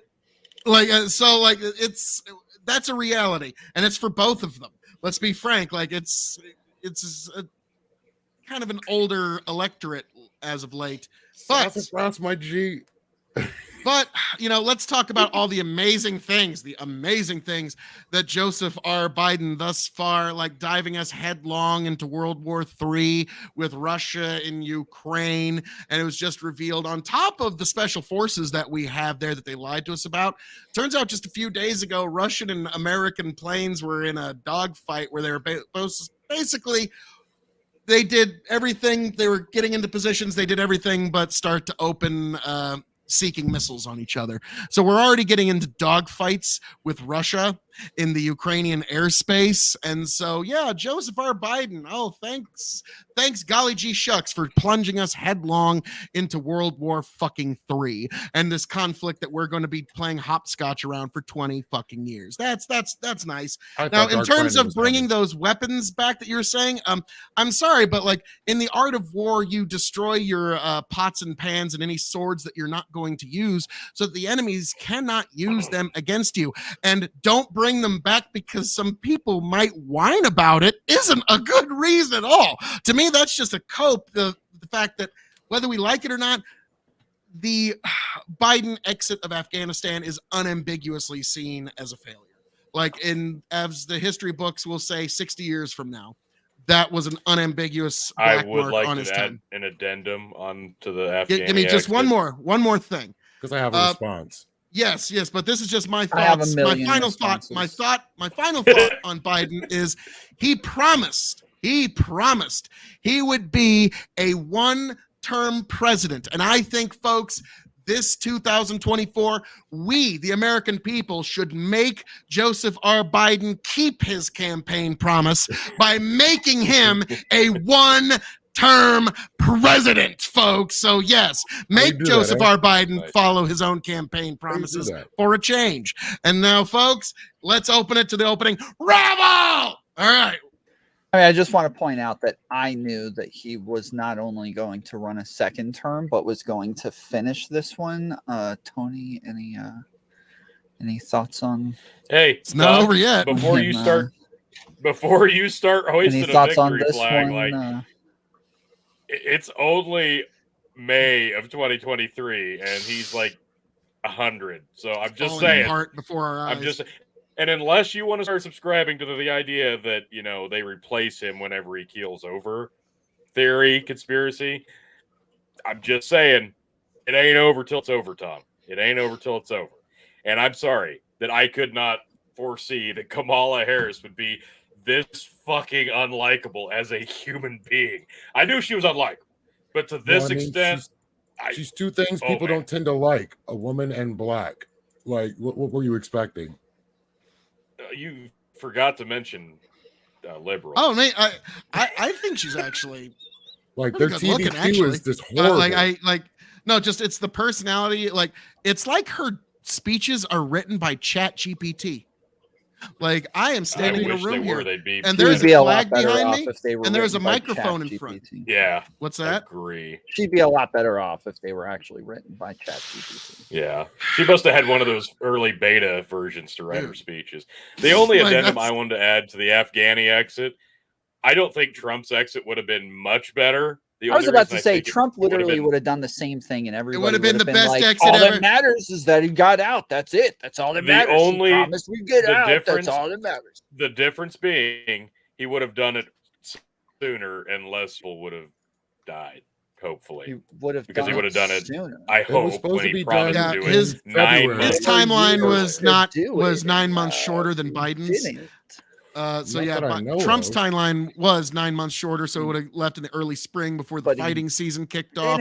Because the big, well, no, Biden didn't, but Trump's timeline was different. Well, so that's why people can say with good justification that Biden did it in less than 2. But okay, yeah. Well, no, he just followed through on the deal that Trump had already worked, but extended it 9 months. Oh, we're blaming this on Trump now. You guys have no. I'm Trump saying this is the deal it's that not Trump Trump's fault. Worked. Okay, I always have to defend Trump on this show, but it's not his fault. Okay. I wish you would. Well, the buck stops with who's in the White House when you do the thing. So the buck stops with Biden when it comes to the exit of Afghanistan. Well, and every fuck up along the way, that's on him, whether anybody likes it or not. And what's fascinating is there's always been this effort to pass the buck on from the guy before too. Afghanistan was a failure. A tumultuous, no matter what. Trump should have gotten out of Afghanistan during his presidency, not as a re-election bid. Fucking false promise. Okay, pretty sure that's my goal was to get out of Afghanistan. That was one of my and they got out of Afghanistan. Sounds like it wasn't a failure. Sounds like it was kind of great. Here's the thing. I'm just saying. What I'm saying is, had Trump gotten out, he would have done it early. Isn't Tom saying the exact thing he was accusing what right-wingers would have been saying just a few minutes ago? Hey, they got out, and that's all that matters is that he's out. That isn't what I said. Whoever died along the way, be damned. Whoever we betrayed along the way and got killed by the Taliban, be damned. However many of the people that we left behind, which is tens of thousands, they be damned. But yes, they got out, so that's all that matters. So I'm sorry, we left a lot of good fucking people behind. And so, no, you were just, hey, they got out. That's a good thing. I wasn't saying that. I was saying that along the way. You said it was a failure, and I was saying, well, it's not a failure. It achieves the goal. You can't say it's a total failure when it achieves the goal. Now, there are issues with it. Sure. Good soldier never leaves a man behind. Biden left a lot. A failure is a bit of a stretch. No, when you leave our people behind and our equipment behind, that's a failure. That's like I'm sorry, dude. It took us 20 years and $1 trillion to replace the Taliban with the Taliban. That's an L. The marathon runner that goes around the corner of the block, gets in a car, and gets driven like 8 miles down to the finish line, gets across the finish line. Well, I got across. So to get back to the thing you were saying about people being angry about the money being spent, and we were mad, we were worried that people might whine about it. Literally, the right will whine about anything. they can find. At one point, they were whining about a beige suit and Hell what yeah, kind they of will. mustard Okay. the president was putting on his hot dog. That's not a reason to not do the right thing in tactical warfare. You know, like, well, the right's gonna bitch at me It's about not it. honey Dijon, then fuck you. Like, that's not a reason for anything. But like, all right, Tony. Like, I think we're gonna argue about this one for a minute or two. So why don't you pull Yeah, up we should the next Probably move candidate? on. Let's move on. Because it's going to be the Afghanistan show. It was always about Right, Afghanistan. you need to hit refresh. It has been for 20 fucking years, unfortunately. D, do you need me to add to stream? Not anymore. There we go. All right, 2024 Republican presidential Donald J. Trump. The Don T. Can you drop the election in 2024? Or actually, there we go. That's better. Sweet. So Donnie J. Trump. Now I'll start this one off since I'm over here on the left side of your screen, folks. Let's be frank here. Everybody is going to try to say he has no chance. No way. You're going to hear it's going to be kind of like a repeat of 2016. There's just no way that he's got any chance. But people forget that it was 44,000 vote difference between Arizona, Georgia, and Wisconsin was the difference between Trump taking the Electoral College and not. And I have said many, many times, if Biden cannot crack 80 million votes like he did last time, doesn't matter who he's running against, whether it's Trump, whether it's DeSantis, he doesn't walk away with the W. So this is going to be a lot slimmer election than anyone wants to admit. And Trump very much has a very real chance because he's got the name recognition. He's got the technical incumbency on the Republican side. And it really boils down to, can Biden crack 80 mil again? T? Am I still laggy? No, you're good. Okay. That's what I was more concerned about. All right. So, yeah, it comes down to any other Trump. candidates? And yes, there are more than these two, I promise. Yes, So these are just the two. These are the two. The appetizers. Yeah, let's go with the appetizers. Hey, Osiris, how we doing? Appetizer. I already brought that up. Orange cheese So, bowl. Donald Trump. You good? Oh, I'm great. Okay. All right, rock it. All right. Donald Trump, the only man to ever lose to basically a walking corpse. That's a pretty big deal. Like I said, it's not nothing. It's not nothing. He's going to still be pretty goddamn appealing. Even if you were spurned by his loss, the things he did in the light of the loss, whatever. If you were a Trump supporter before, a Trump voter before, you're like, well, I don't like the way he handled this, or I don't like the way he handled defeat. And guess what? After 4 years of Biden, I'm betting most, if not all, and then some of the Trump core voter base is probably going to return to form to support him again, especially if he ends up being the nominee of the Republican Party. It's not like they're going to go, well, just because he did this after the election, I'm not going to vote for him now, because chances are it took a lot more than that to flip you on the other side of the aisle. So he's going to have the same voter base. And if it came down to Biden and Trump, I'm guessing you're going to see similar voting numbers, but probably not to the number or the extent that you saw the turnout last time. I don't know how it's going to turn out this time, because I didn't see, frankly, Biden beating him the first time. And yet he did. So it's going to take a pretty monumental effort for both guys. Lethe Water. What are your thoughts on Donnie J's chances 2024? You really want me to do this? Yes, I do. Oh, Okay. you have no idea. I want to hear you and Tom's take so bad. Okay. So, Donald Trump managed some great things during his presidency. I really can't name them all. The best I can give you is jail reform or prison reform. That is a great thing in my mind. Mm-hmm. He was willing to listen to a lot of people most presidents wouldn't listen to. I can't say I agree with that, but it's a good thing to a degree. But he also managed to break some records in other directions, like, getting impeached twice in one term. Impeachment 4 years. champion. Like that's an amazing thing. And so also the fact that he didn't help his supporters that were apprehended on January 6th by issuing pardons for these people. I don't feel like this man is gaining voters. I believe he is hemorrhaging voters since the point that he lost. Since January 6th forward, well, probably since COVID forward, he's been hemorrhaging voters either by death or by ideology. And the younger voters that will be coming in to vote this time around, like the first time voters, more than likely would not vote for Trump. So I don't have a lot of hope for him. I think he could possibly win the primary. I really don't believe him or DeSantis could win the general. Tom, My opinion. agree or disagree, sir? Wait, what? Hi. Agree or disagree with what? Well, I was just saying, like, at the end there, Lethe said, I don't think he's got much of a chance to win. So it's basically the general. What's your thoughts on Trump's I don't chances? think he has much of a chance. I think that most Trumpers have kind of jumped off board. I think that a lot of them were very defensive of him while he was president, but once he was out of the presidency, seemed like most everybody saw him for what he was. Like while he was president, far right-wing groups were emboldened all over the country and doing all sorts of crazy things. COVID was not handled very well, or at least it just was handled very well, very late. Screwed over Iran, Syria, the Kurds, removed us from the nuclear deal. He removed us from the Paris Accords, tried to get out of NATO. His rhetoric on January 6th was insane. Even Chicken was talking about how scary it was before it happened, that he was saying the things that he was saying.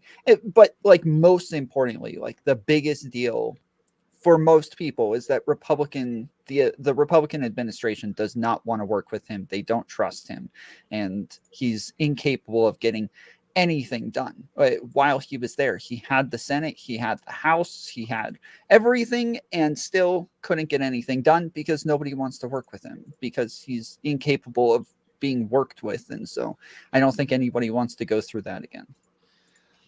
Well, in response to that, what I will say is Republicans recognize that Trump is not a typical conservative. He's not your standard, like, Ronald Reagan, Mitt Romney, or how, whatever you want to think of as a prototypical conservative. I won't put Mitt Romney there, but You mean not a conservative? he was in the Reform Party in the 90s. He's not even really, he's kind of an anomaly to the Republicans, but the conservatives, the Republicans, the Mitch McConnells of our party, they got everything they wanted out of him. They got the judges they wanted. They got the tax cuts they wanted. No new wars, which for somebody like me, I'll take it. And so, yeah, if you're looking, for somebody like on the right, no new wars, judges, tax cuts, that's an A+ to quite a few folks on the right in terms of accomplishments. I know it's not much for some folks, but for other folks, that's fucking huge and life altering. Mm-hmm. So it just really kind of depends on which side of the political spectrum you lie on. But in terms of accomplishments, I would push back on that a little bit, Tom, but I do understand your argument.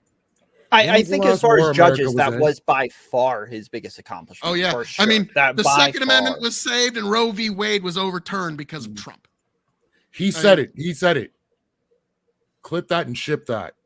Oh, I'll say it again. No, the Second Amendment was saved and Roe v. Wade was overturned because of Donald J. Trump and these judges that he appointed.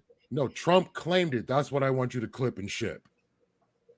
He hasn't said that yet. No, he actually said that Roe v. Wade ended because of him. Really? He said this just recently. God, was it on a True Social post? Please tell me it's on a True Social post. No. So one place I won't get banned. But so, all right, fascinating. So, like, I know you got, like, I know you don't think he's got much of a chance. I think he's got a very good chance because this is American politics, and don't let the American body politic, don't ever underestimate, okay, the American body politic. I mean, they put Joe Biden and Donald Trump in charge of the nuclear codes in this country. So who knows? Let's talk about who else could potentially be in charge of the nuclear controls, folks. I mean, you don't want to talk about Trump for another hour? No, we don't have the tenacity. Bandwidth, folks. Yeah, no, we don't. And oh man, this is a big one.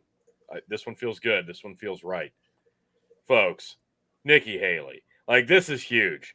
Come on.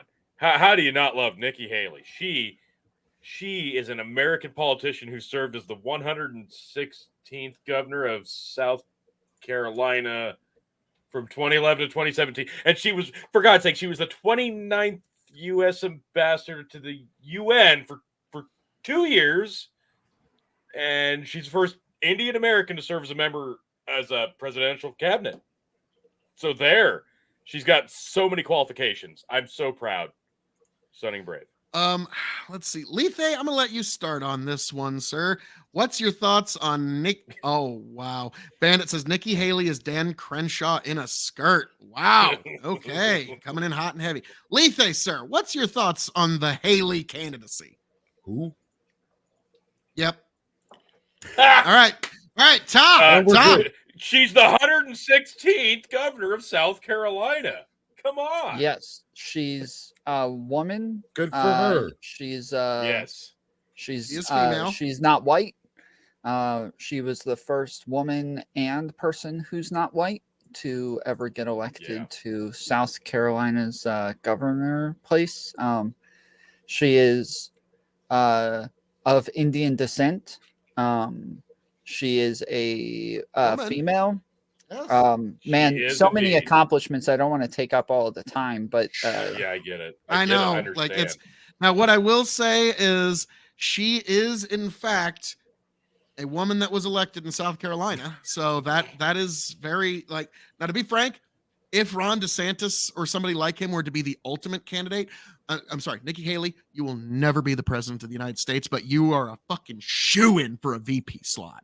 Okay, like she would be perfect for a Republican who need, like, because South Carolina is one of those states that they won't try and grab. So if the Republicans can grab South Carolina in an election, it pretty much kind of cinches the electoral college. So she will always have a future in Republican presidential elections, but she'll always be the bridesmaid, not the bride. So, all right. Anybody have any pushback on that? Do you have anything on Nikki Haley you want to share? Your feelings on Nikki Haley? Yeah, we don't care. Moving on. Yeah, that should show how much of a chance she actually has.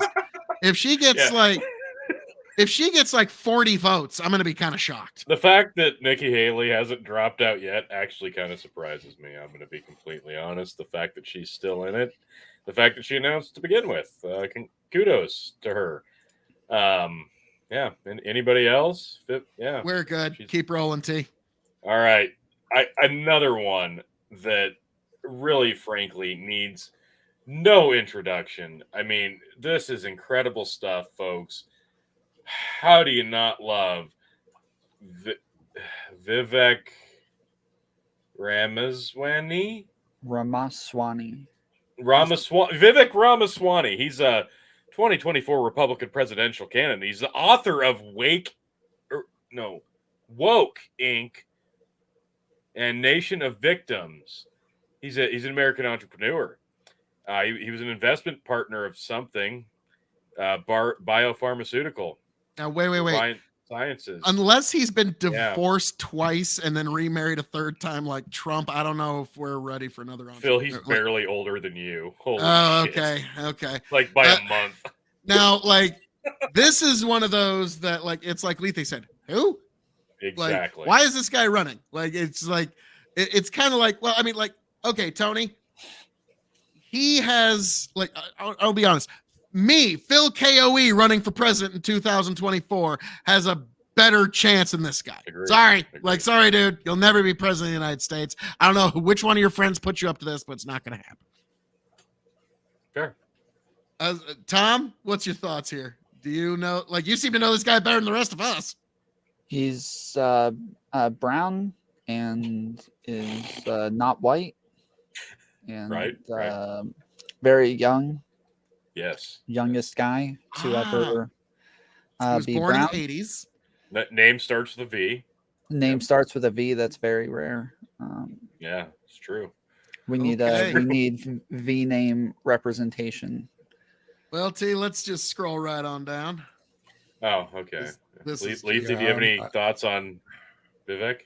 he's young, and that may resonate with some voters. He has no political background, so to speak, that anybody would even think he could survive in the Shark Tank they're about to throw this poor young man into. Can't wait to see Vivek on the primaries. He's gonna be amazing. Like, How about Larry wow. Elder? Like, dude, come on, Larry. Come on. Come on. Can I give him 2 fingers? Yes, please. Well, Go ahead, Lethe. What are your thoughts on Larry Elder? Oh, Fuck that come guy. on. I think Fuck we him and the horse he rode in on, and whatever birth the horse he rode in on, he can go fuck Damn. himself. All right. Tom, you surely support Larry Elder, right? I don't. Yeah, no. I Is got that a it. who? No? Is that a who? He is one of few people I think could like actually possibly be a grifter. Like it is. There are very rare. I think there's like 2 people out there that I would say are possibly grifters, and he is one of those 2 people. He's Candace Owens 1.0. Oh man! Wow! Hey, Oh, that was well, good. tell us how you That really was feel. good. You like you're holding That too was much good. weight. Candace Owens 1.0. Wow. Okay. Damn. All right. That was beautiful. I'm going to be considerably kinder to Larry than our previous Wow. guest here. Hang It's like on, it's one. he's a it's like- spry 71 years old Oh. compared to Trump or Biden. Now, Wow. Tony, that's teenagers in presidential candidate years. I mean, his hormones are almost not That's true. completely gone. All over the place. So, And they're yeah. all anti-black. well, like to me, like there's like Larry Elder, like has said some stuff. Like he's had a couple of things that I've liked that he said in the past. I don't like everything he said, but there's times that I've actually kind of liked. But even I'm like, Larry, are you just like trying to write a book about? I have run for every office, and I'm no matter how a long shot it was. I ran for governor of California. I ran for president of the United States. I'm going to run for the Senate. I'm going to run for the House, and I'm going to write a book so everybody knows what to expect when you run for every fucking office. I can see him actually trying to pull that off. Is this asshole collecting badges? Yes. He convinced what's his name to move over. Damn it. What is that guy's name again? I always blank on his name. The guy who used to work for TYT and now he has his own show. Shank? Rubin? Rubin, yes. He Rubin. was the guy who moved Dave Rubin over. No, thanks a lot, Larry. See, I told you he's an asshole. Fuck that guy. Thanks a lot. Jeez. Okay. Jeez, All right. Larry. So all right. Like I'm gonna put Larry's chances in not even the single digits, but in like decimal, like point. I'm going to put him higher than Vivek. 5. Can we run some negatives? Yes. No, Vivek's going to get more votes than this fool. No. This dude's going to get I will bet negative you votes. right now. People I will was about to literally say- vote More against votes than him. Vivek. I was about to say I would take those odds, honestly, because I think Larry, like whether we like it or not, Larry Elder has something that cannot be replaced in politics: name recognition. People on the right know who he is. Now that'll If help him you in are the correct, I'll primaries. come back It here and ain't take a gonna shot help at him in the Jane. general. If you're correct, doesn't I'll have come that back much. here and take a shot at Jane. I got you. Hey, nice. All right. So Let's if move Larry Elder on. gets more votes, Oh, God. Who? Asa Hutchison. oh, isn't he the like, hey, I'm the Mitt Romney wing of the Republican Party. If you hate Trump, come to me. I think that's him. I could be Phil, wrong. how do you not recognize Asa? Hang on, I got this. Izzy? I thought it was Izzy. I thought it was pronounced Asia. I did too, but according to Wikipedia, which I'm totally not reading right now, Icy Hutchison. He was born in 1950. He's an American attorney, businessman, and politician, a member of the Republican Party, and he served as U.S. attorney for the Fort Smith-based Western District of Arkansas from Asa. 82 to 85. Usa. And That's a hard A. That is Asa. yeah, but it's capital AY dash lowercase long s A. backwards E. What the So, like, fuck? to me, this guy's just trying to have a couple of fundraisers where he Sure. can eventually, over enough time, funnel the money his way. Winky face, allegedly. He's the sage of South Carolina. Again, it's another. He's third behind DeSantis, but that's kind of like being the third biggest military in the world. It's a big fucking drop off after 1 and 2. Okay, like it's considerable. As So we're seeing Tony, right now, yeah. Now Tony, read a little bit about this guy. If he's who I think did. There's not much more. He was a DEA administrator for the U.S. DEA. Oh, he's from fun. 01 to 03, and he was Undersecretary for Border Transportation Security at the U.S. Department of Homeland Security from 03 to 05. And most recently was the 46th governor of Arkansas from 2015 to 23. That's what I knew him from. So from Big the early fan. 2000s, he Big was the fan of what he did in Arkansas. He Yeah. ruined a lot of college parties by, being in the DEA, and then he spied on you by being in the Homeland Security, and then he was governor of Arkansas. And like, from everything I've read about him, he's literally running to be the anti-Trump.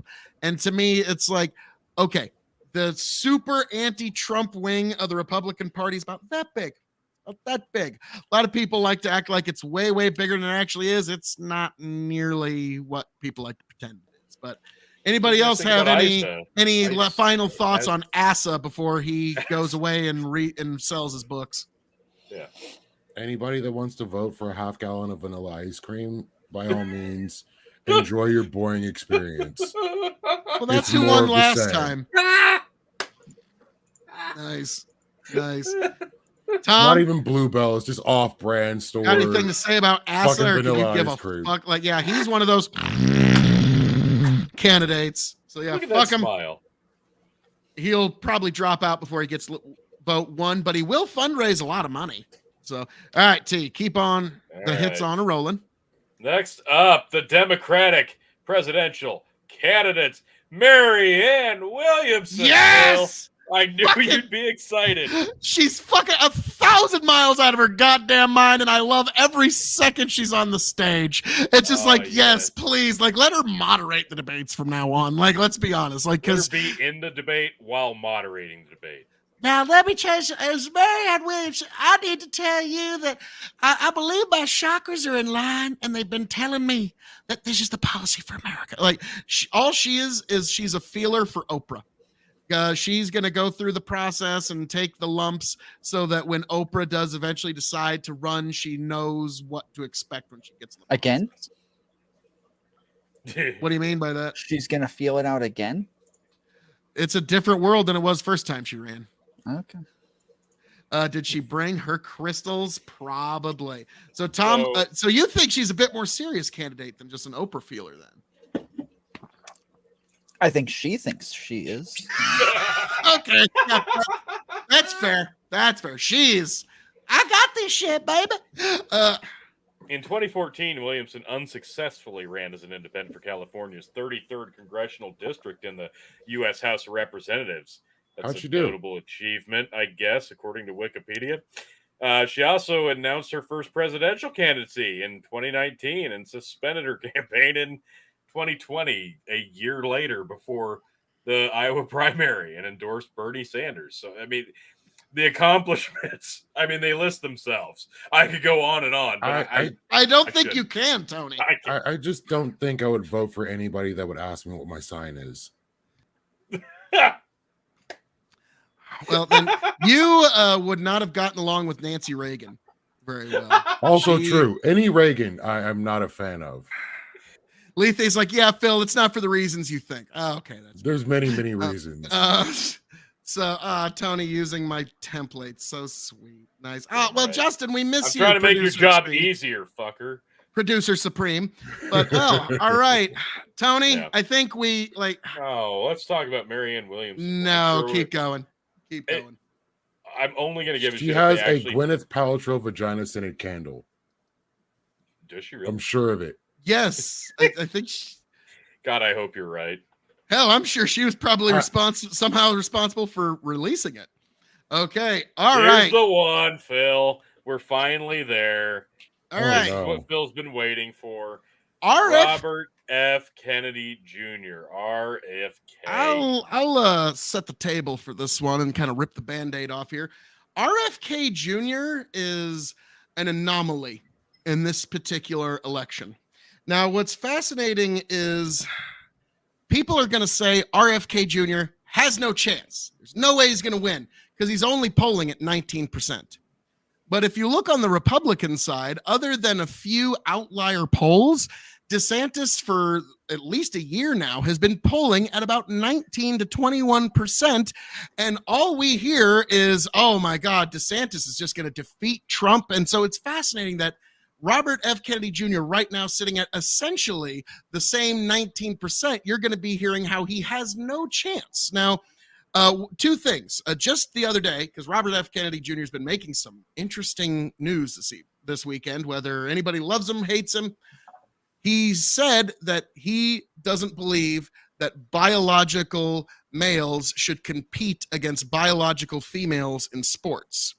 And so this is somebody that's kind of pegging himself out a little different from your standard Democrat. And he's trying to appear like, and I think he's going to do so successfully, make himself look like he's a Democrat from the 1970s or the 1980s, which is kind of what a lot of people are hungry for. Now, I know he's said a lot of things that a lot of people are not going to like, but like it or not, he's got a non-zero chance of taking it. But the one thing I will say, and I'll just leave on this, in the coming weeks and in the coming months, expect some of the most vicious opposition research you have ever seen or heard to come out against RFK Jr.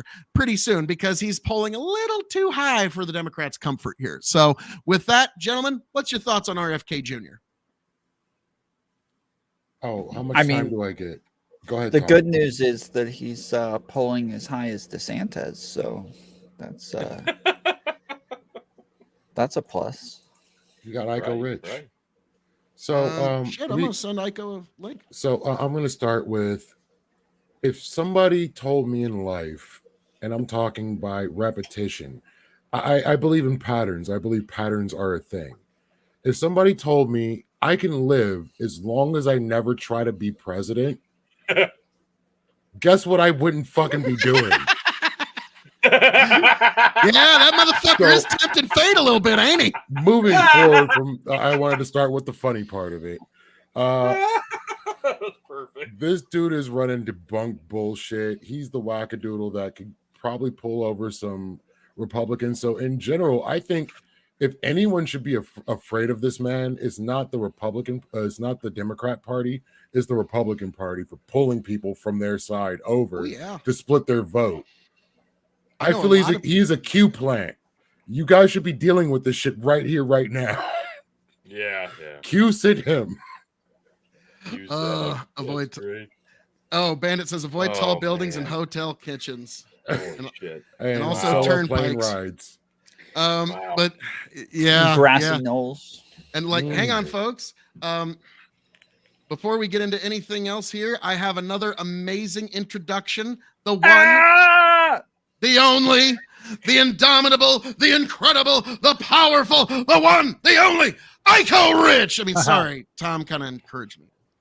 How we doing, Hold Ico? on, my mic is not working for some reason. We can hear you. I mean, my headphones aren't. Was my take that wrong? Can you hear me? Was it a bad We can take? hear you, but yes, once you get your headphones rolling, let us know. I just have My socked him ass straight. Oh, he's working on that. But well, so Tom, curious, what's your what's your thoughts on RFK? Further, anyways. That's all you got. You think he's, just he's all in on Biden, Phil. Come on, he can't. Yeah. He can't be bothered to think about other people. All right, if it's not Nancy Pelosi, he's not interested. Tony, I thought about this. I thought it was hilarious. It's like another. Tony's the one we do. I really like the punk band, the Dead Kennedys, but it doesn't need to be a reality in my life. What about the Dead Kennedys? It doesn't need to be perpetuated in life. Yikes! So I think all the people that killed everybody in the other previous generations, Kennedy's families, probably all passed on. So RFK Jr. thinks it's safe. Oh, it's Iko, how we inherited doing, will. sir? I'm What do going to you do? read this. All right. What do we got? Okay. T? I think I'm working now. Hey, sweet. How do you right, feel about the Tony? RFK, Rich? We got RFK for Tony and Rich. Which one of y'all want to go first? I'm Oh, going to read this straight from Wikipedia. Okay, go for it, T. Wikipedia hates him, by the way. Well, I imagine. Am I fucking lagging again? God. You are a little bit. Anyway. You refresh T, and while we All right, I'll refresh. All right. I haven't thought a lot about him, but I will say that I did read recently that RFK Jr. and Ron DeSantis are at the same polling level. Yep. In their respective primaries, which I think is interesting. I don't know if it says more about which of those two people. I don't know, but yeah, they are both at around 12%, something around that. I've seen about 19 to 21%. I wonder what the polling average is. Let me jump over there real quick. Bandit, Me no. looking at it. Right now, I'm 50-50 Trump and Ken. Well, like, no, Lethe, like it or not, like, wow. even like if it wasn't for the field, like, Kennedy would be a very tempting person for anybody on the right to vote for, too, because, like I said, he's positioning himself as a Democrat from the 70s. And that's something that folks from either side of the aisle could really sink their teeth into. Yeah, and that's really not didn't too like- far from where Trump positioned himself, right? Like it's very similar. I'd say Trump is more like I'm a Republican from the 80s. It's a little different. Yeah. No. I didn't like Democrats Trump until is Al Gore. more Dixiecrat from the 40s. Yeah. But like, because he's got that similar sort of like focus on agriculture, like social conservatism, populism, all of that. He's, like I push back because there's a couple of not so good things about the Dixiecrats. Yeah, no, yeah. There's a little Yeah. weight that comes with that. But don't we yeah, like them? We like the Dixiecrats, right? I'm not a fan. Okay, thank you all. I needed that you- answer. I needed that. You live in the South. You can give the truest answer to this. What's your take on Dixiecrats, sir? I grew up with Dixiecrats. Yeah, I mean, my high school had the Confederate flag as part of its symbol. Son of a bitch. Our mascot was the Colonel. We were Colonel we Sanders? were the Colonels. Yeah, You we were the wish. Colonels, and he would ride in full Confederate regalia on a horse with the Confederate flag at football games. disavow. He would I ride fucking in like at disavow. football games and like run across the field and back and forth. Wow. Like, it was amazing. It was amazing. I've Holy already shit. doxed myself probably on this, but Wow. yeah. Gonna guess you were in the that's South what I grew somewhere? up with. I left school one day, like walked out of school, and was handed flyers by the local KKK, who were recruiting in my school. So like this was my childhood. So yeah, I'm familiar with the Dixiecrats. Okay, Triple damn then. it, Yeah. quadruple damn it. So like, what is the South's fixation on losers? I've been trying to Yeah. understand this for a really long time. Like, you can't go to Germany and find a statue of Rommel, but you go down south, you'll find every fucking chicken shit general and subservient. Well, that was a big difference between Germany and the United States, is that Germany decided to eliminate all vestiges of the Nazis. You mean lean out of the storm instead of into that shit? Yeah. But in Texas, in America, we have, a little thing called the First Amendment. So it's a little bit more difficult here. Like to this day, swastikas are banned in Germany, right? But you couldn't ban the Confederate flag in the United States. Like that would absolutely not be constitutional. You have to allow it. Like, yeah, they're racist motherfuckers, but It's certainly what can you do? distasteful. But yeah. Now, Yeah. Tom, you live in the South, like currently, and like so. I'm curious, like how much does Iko's take reflect the current idea of like when somebody says Dixiecrat? Like as somebody that lives in the South, what's the first thought that like in your friend group, if somebody said the word Dixiecrat, like what? I'm just curious. I don't know any Dixiecrats. Like they're a lot more common in like Alabama or Tennessee, but they don't really exist in Georgia. All right. Progress. Pretty I think black. of Lindsey Graham. I think of Lindsey Graham. Maybe it's Lindsey his Graham. lilting, deep South accent, that's got me going on that. Come on, South Carolina, look at Yeah. my soft blue eyes. I'd never Yeah. lead you wrong, would I? Yeah. Like, that's so RFK Jr. Tony. Oh, that's my phone actually. I was thinking, hey, which one of you assholes has an alarm going off on your phone? Oh, that's me. Whoops. We have the same alarm, by the way. Oh, I think everybody does now. We used to pay $5 to have a unique ringtone. Now I haven't turned on the fucking ringer on my phone in 2 weeks.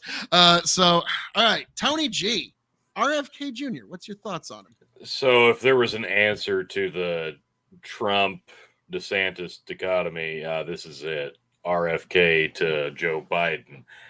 I'm reading this straight from Wikipedia. Robert Francis Kennedy Jr., an American environmental lawyer and author known for promoting anti-vaccine propaganda and health-related conspiracy theories. He is the son of U.S. Attorney General and the 1968 presidential candidate Robert F. Kennedy and nephew of President John F. Kennedy.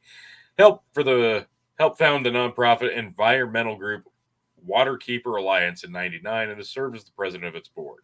Kennedy also co-hosted Ring of Fire, a nationally syndicated radio program, and written or edited 10 books. He is currently running in the Democratic primary as a 2024 U.S. presidency. Now, I think it's pretty telling that you've got one commenter right here on the show right now saying I'm 50-50 Trump and Kennedy. He's already decided who he'd pick for both caucuses, right? Who he would gladly have. Now, if it came down to those two, boy, Ooh, what that a guy- fun debate that would be. He only gets to vote in one primary, though. So my question is, which primary is he voting in? That I chatter. think the better question is, let's assume in this hypothetical scenario, Bandit, that it's Trump for the Republican candidacy and Kennedy for the Democratic candidacy. Who are you voting for in the general? I'll bring that Yes. around the room, actually. Tom, if those are your two candidates, Trump and Kennedy, who are you voting for? I have absolutely no idea. Tom's voting Phil KOE, obviously. Okay. Perfect.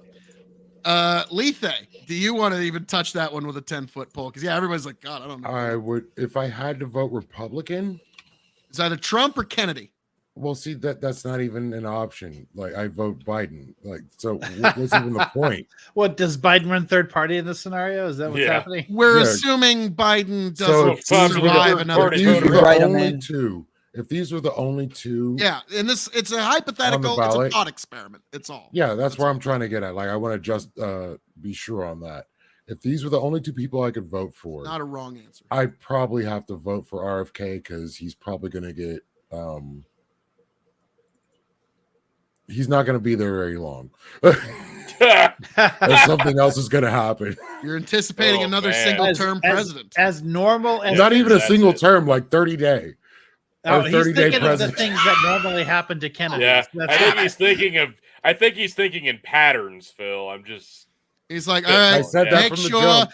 yeah. make sure the Secret Service has ensured that wherever I go, I am at least 5 miles away from any book depositories. Yeah. Sure, that's the way they'd go this time around.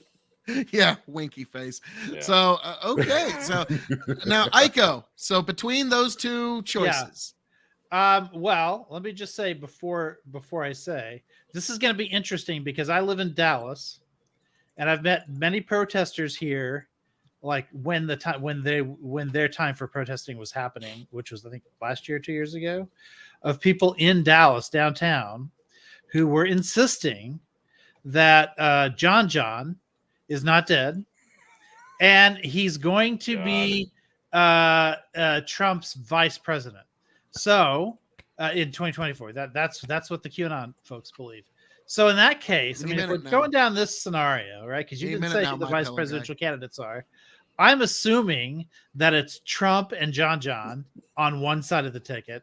Rich, you're a savage. If just for balance, I guess we've got to go with what is it? Trump's cousin, who's a Democrat that wrote that book, Mary Trump, as vice president for just to mix things up, right?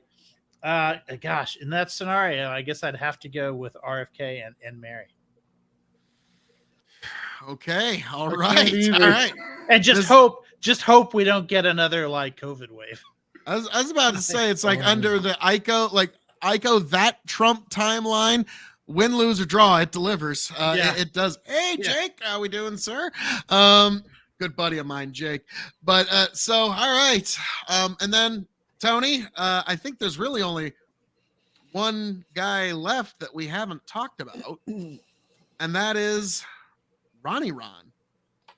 All right. Uh, So Now I will say moving- there's before you hit that, I'm just gonna say one real quick thing. There was I forget who said it, but it was kind of a funny observation where Tom Cotton, he wants to be president, but he will never be president. Because this isn't my joke, but God, I wish I could remember who said it. He said, the thing is, naming matters, and no Republican president can get elected without at least a certain percentage of the black vote. And in that instance, you would be asking black voters to pick Tom Cotton.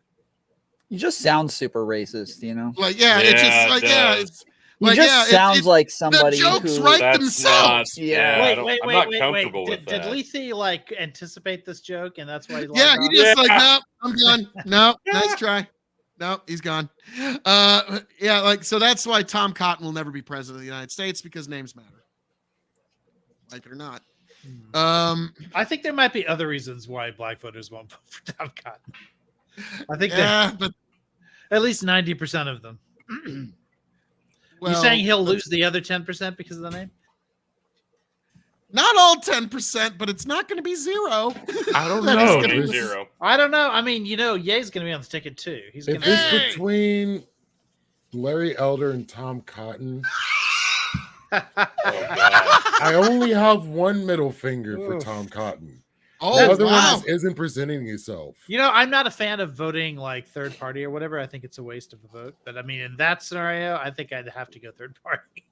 I think I'd Okay. have to throw in my Worse. vote. Yeah. Now, I do got to say, Ico, despite the fact that we're political opposition many times, base take there. I'm going to be honest with you. Yeah. Like, to me, it's like there's, like, especially here in Nebraska, if you're a primary voter in the Republican Party, like like Deb Fisher got into her seat by, I think it was less than 5,000 votes. Like one of those two senators that we had up there was like, it wasn't Sass, it was Fisher. It was less than 5,000 votes in the primary that put her there. And so Yeah. Yeah. And It, it makes was- a difference. Listen, it I'm was still, Herman Cain's fucking endorsement. I'm still a primary voter in the Republican Party. I grew up Republican. I was Republican like well into my 30s, I think. I was but when I finally started like switching over, I just never stopped voting in the Republican primary because I've never cared about Randy, Democratic primaries. I thought we were cool, my dude. Jake Ackland says, get guns and ammo, learn how to use them properly. America's going down in the next 10 to 15 years.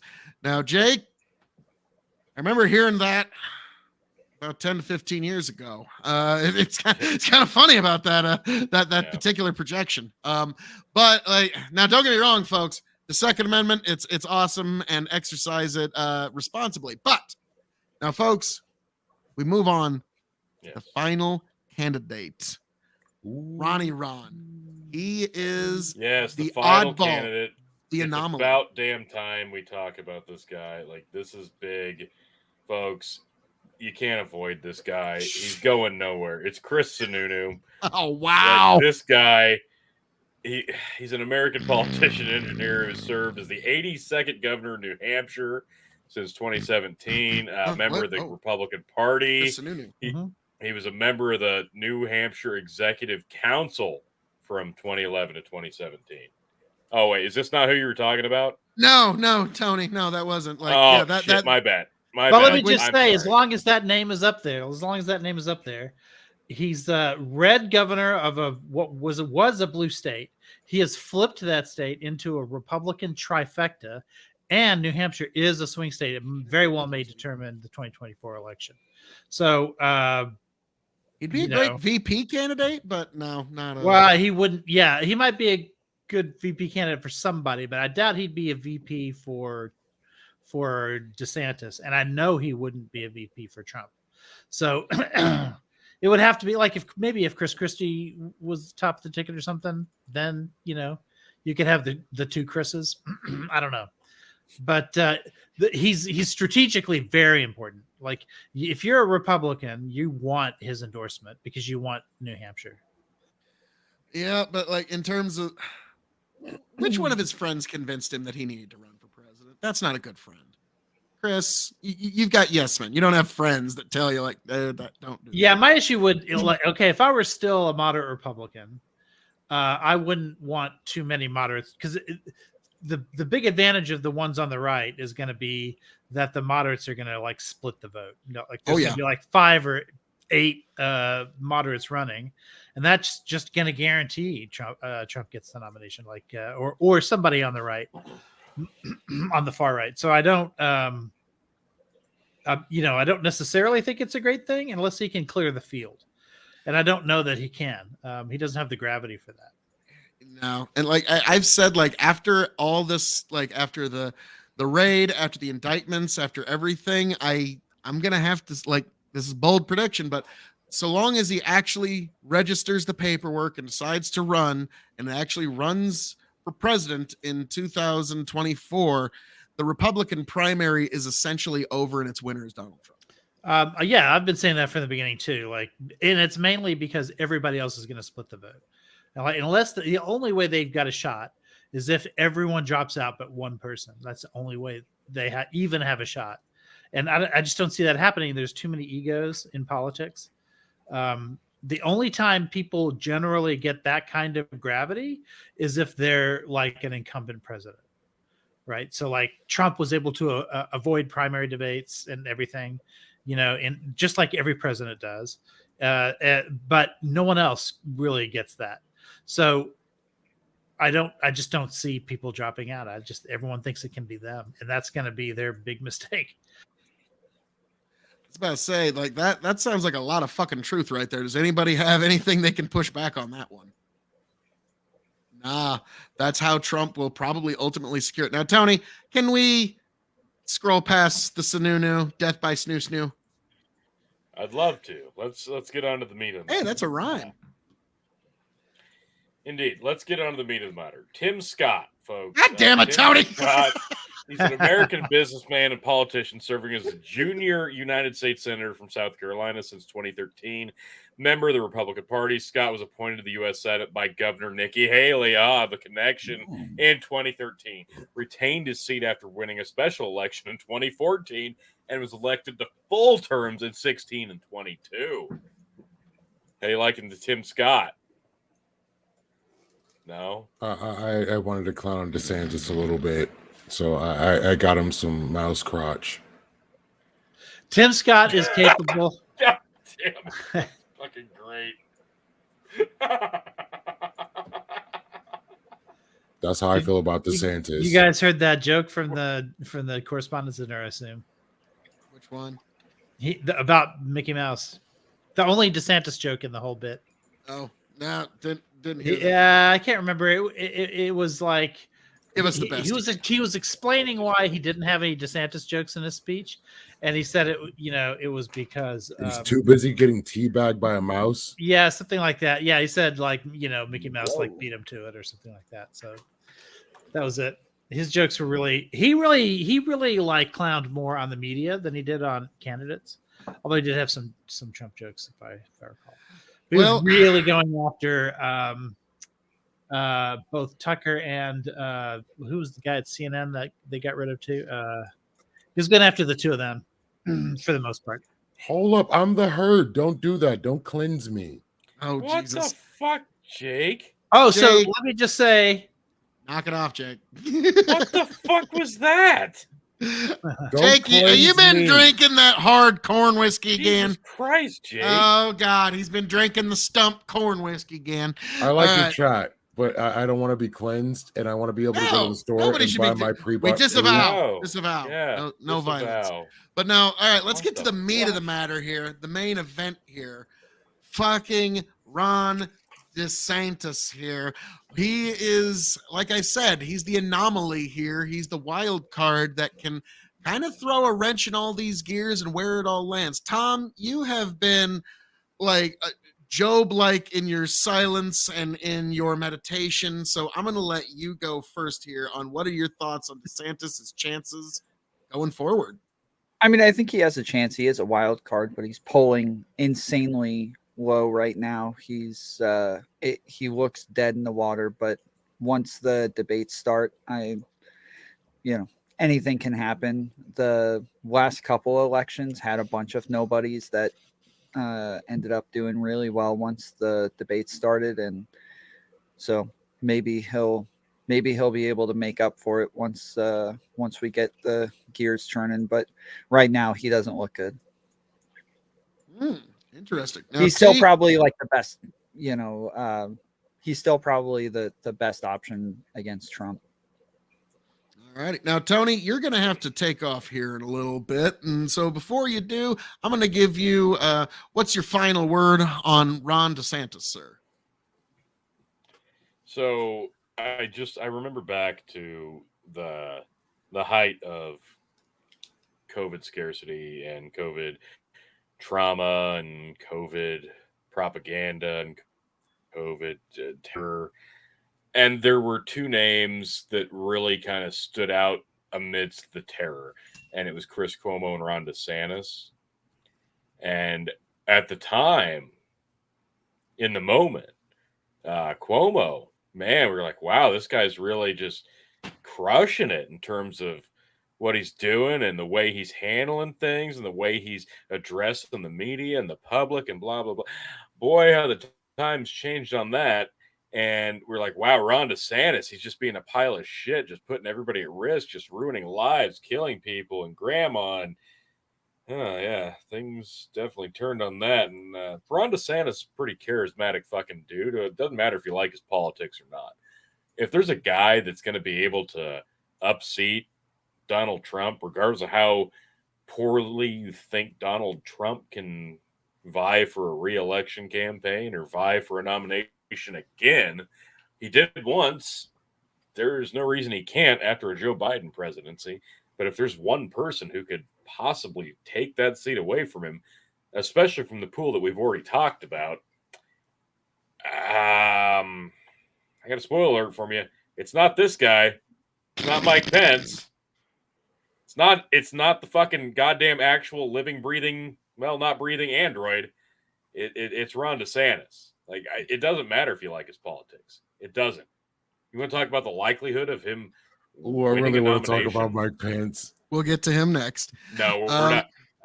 I'm Tony, skipping over Mike Pence because, frankly, no. fuck Mike Pence. Oh, T, when you take off, you guys can talk about Mike Pence. That's fine. All I want to say about Ron DeSantis, this guy is as charismatic as it gets, and he's going to be a much more honed in, much more cool, calculated, more precise version of Donald Trump. This guy's, ignore his potential at your own peril, because this guy, if he steps down during this election cycle, you might as well just fucking cower and wave the white flag on the next one, because this guy's almost a shoe-in. Like, this guy's scary. This guy could win it all. I think it's just a matter of time. Now, if he does not announce for the 2024 election, that's going to be even bigger, in my opinion, because if he waits till 2028, you're looking at an 8-year guy. So I'm saying, like his politics, hate his politics, think he's a piece of shit, big Disney fan, whatever, doesn't matter. This is somebody you should keep an eye on, and if he does announce, that's pretty much the only thing that's going to fracture the Republicans is the point where Donald Trump, in my opinion, can't win back the presidency. And with that, I will yield, and I will bid my adieus for the night. You guys enjoy. Thanks for joining. Thanks for coming. I will see you guys next time. Appreciate Fuck you, Tom. Jesus. All righty. So, and then there were 4. So Lethe, what's your thoughts on old Ronnie DeSantis? Who? No, I'm just kidding. With Ron, his donors don't like that he acts like Trump, because they're not looking for another Trump. They're looking for someone who is better than Trump. which Ron could be, but he can't seem to stop dick riding. So, unfortunately, with Ron getting teabagged by a mouse, he being away while Fort Lauderdale is going through a crisis, he's not been a good look for a long time. His state got lucky in COVID. The Sunshine State makes you not want to be indoors if you don't have air conditioning. And that's a great thing for COVID. So whether or not he made the right moves, I can't really say. He just happened to be in a favorable state. As for him beating Trump, I really don't see it. Just my opinion. Aiko. Well, let me just before I talk about him as a candidate generally, I want to push back a little on the COVID stuff because Trump did an interview not too long ago, maybe it was last week, with Mark Levin. Did you guys see that? Anybody see that? I did not. He talked a lot about his COVID record. And I think he's going to go after DeSantis on COVID. And here's the thing, like the messaging about COVID in Florida has been really inaccurate, but I think people believe it because if they hear any pushback like from the left, they're just going to, if you're on the right, you're just going to discount that. Right. But when it's coming from Trump, people are going to start to listen more on the right. And here's some of the facts that Trump will use. Okay. And one of them is Florida, for one thing, has no winter, right? All of these waves happen in winters. And there's only 2 states in America that don't have a winter. That's Florida and Hawaii.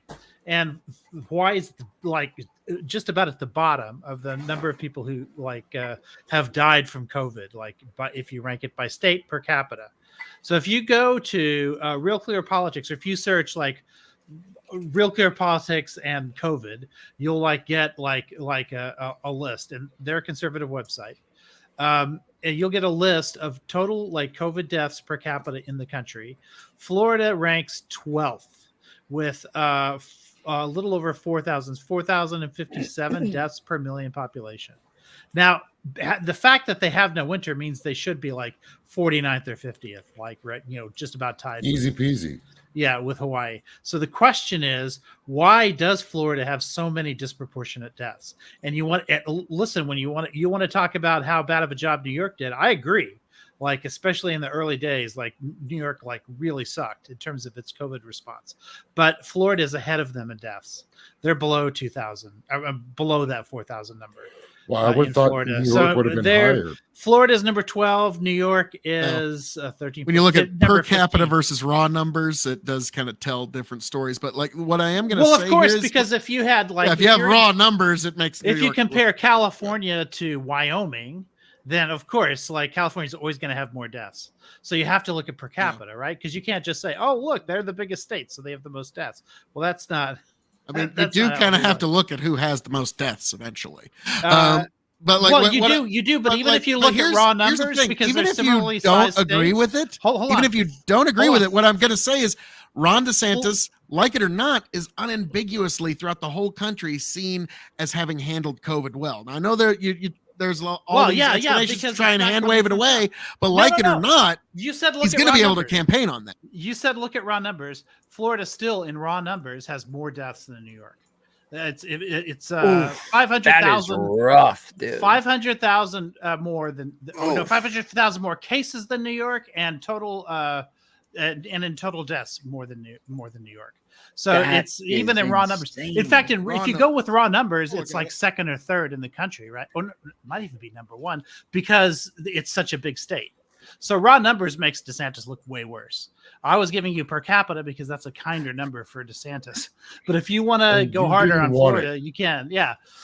Florida, I mean, you just can't any way you slice it. I agree with you about perceptions on the right because we're talking about Republican primary voters. Perceptions on the right is that Florida did this well, but that's just not true. If you look at the stats, Florida did terribly, and what's happening now is Trump is pointing that out. Didn't DeSantis have similar issues to New York as well with nursing homes, putting people with COVID in nursing homes and crap they were like that? fudging those numbers too. They were. Oh, geez. Yeah, So, I like, mean, the fact that they had good don't weather. get me wrong, like New York, like really fucked up with the nursing homes and with and also in terms of in the early days, like telling people, oh, don't worry, go out, go to the Chinatown for their big festival, do all this stuff. They were trying to ease the public's panic or potential panic, and that was absolutely the wrong thing to do. Like New York fucked up in a lot of ways, and but one of the reasons why they're not number one anymore, they're number 15, even when you include those early day numbers. I'm not taking those out. I'm not saying this is where they are now today. I'm saying cumulatively, they're the 15th worst state. You would expect them to be the worst state. And that's because they did turn things around after they did all of those fuck ups. Whereas Florida did the opposite. Like at first, DeSantis was great. He was supporting social distancing. He was supporting masks, all this stuff. But then once he realized what the base was doing, he flipped on all that stuff, which is why he told the cruise companies that they weren't allowed to do COVID tests. And, now they don't even dock in Florida anymore. They just kind of bypass Florida because of those stupid rules. And then, of course, he did a lot of other stuff too. And somehow it all worked out for Georgia. Georgia locked down for 2 weeks, and then that was it. We were one of the last ones to lock down, and then we were the first ones to unlock down, and we didn't really have any issues. I don't feel like we ever really locked down. We got lucky. That's kind of my issue. I never feel like we really ever locked down. Now Georgia is number 14, so Georgia's also worse than New York. Now, I will say, according to Statadia, or however they say it, Statadia. New York has a bad rap, but according to what ICO said, New York's had 77,157 recorded deaths of COVID, according to how we measure that, and Florida has had 86,850 COVID-related deaths. So that was not misinformation you just spread. Right now, you just gave Florida a bigger number. You said 77,000. That's what I said. You were correct. Oh, okay, yeah. I'm agreeing with you, man. You said don't interrupt when people are agreeing with you. I would say probably Florida, because of the size of the populations or whatever, I'd say probably Florida is probably number 2 after maybe California. Yeah, but when it comes to expectations, you would expect cities like New York to have it the worst. Texas. You would definitely expect New York to have it the worst regardless, not just because of the population, but because of population density. It's all about the density. Yeah. Yes, sure. Exactly. But they still could have had better messaging is the thing. And telling people to go to all of these festivals and stuff, and before we even knew about masks and whatever, admittedly that shit was outside, but if you're in a crowd outside where you're nose to nose with other people, it's not, it doesn't have the safety that being outdoors normally gives you. So New York fucked up on a lot of those scores. I'm not a Cuomo fan. I'm glad he's gone. Agreed. Yeah. That's one of those. TV. That's one of those joined hands memes, right? They're right in the left. I don't think anybody is a Cuomo fan. Yeah, exactly. Yeah. At this point, not even the Cuomos. Yeah. They're the whole state isn't as dense as NYC. Can I just? No, it's all about NYC. It's all about NYC. Yeah, New York City is going to have by far the majority of the population, and so they're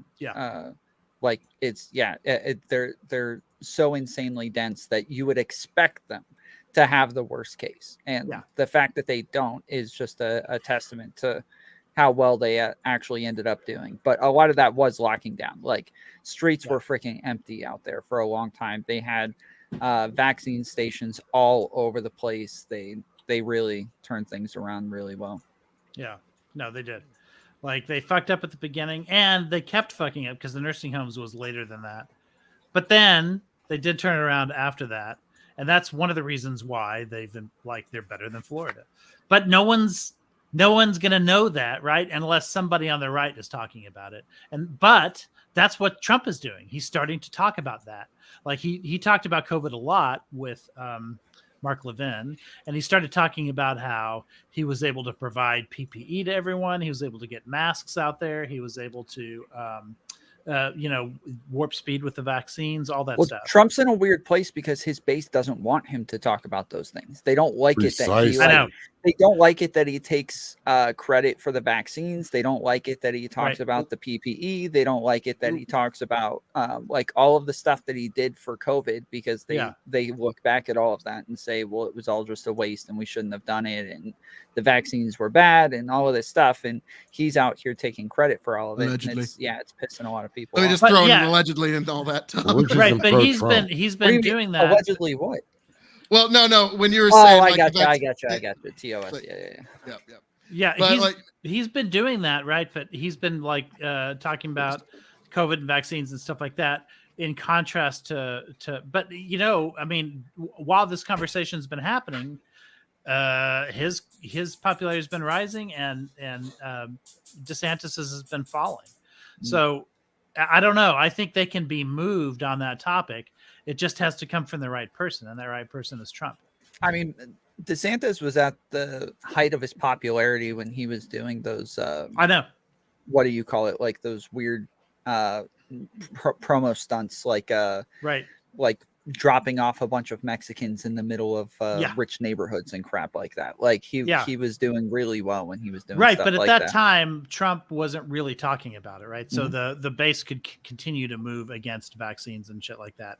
But now that Trump is talking about it more, like I feel like he can move them. I'm not saying it's 100% or whatever, but I feel like he can get them to at least think, okay, we have some reason to want ownership of this vaccine response stuff too, and if he succeeds in that, then they'll move against DeSantis. And polling shows that they're already like starting to lose favor. He's starting to lose favor with the base. I don't know. Like I do think that it can swing back and forth. I think we're going to see a roller coaster primary. Back. So now, I do think we're going to see DeSantis rise again. If I may, we have another entrant here this evening, the great Osiris. How are we doing? How did I know? Beautiful fucking flag. Beautiful now flag. We get reparations. Hello. We're gonna get reparations now. No, we're not getting reparations. Keep pushing. Stop it. Not getting none of that. And also, as a slight, this panel is majority African American now. As soon as Tom left, yes. Wait a minute. What? He's oh from wait, Georgia. that's right. Weren't you born in? No. My parents. I'm the first American in my family, but all of my family before me is from South Africa. Like they literally moved here and had me. All right, and also I've got another big fan of the show. The based as ever, fucking Alesto. Welcome to the show, good sir. And I'm bringing you in at just the most perfect. Yeah, we can hear you. Bringing you in at just the most. Go ahead. Sorry. Yep, you're good. You're good. We're pretty much in the open now. I haven't seen him in a while. Yeah, we're out in the open. I still don't see him. Yeah, we still don't. But no, you're fine, man. He's fine. blacker than I am. Wow.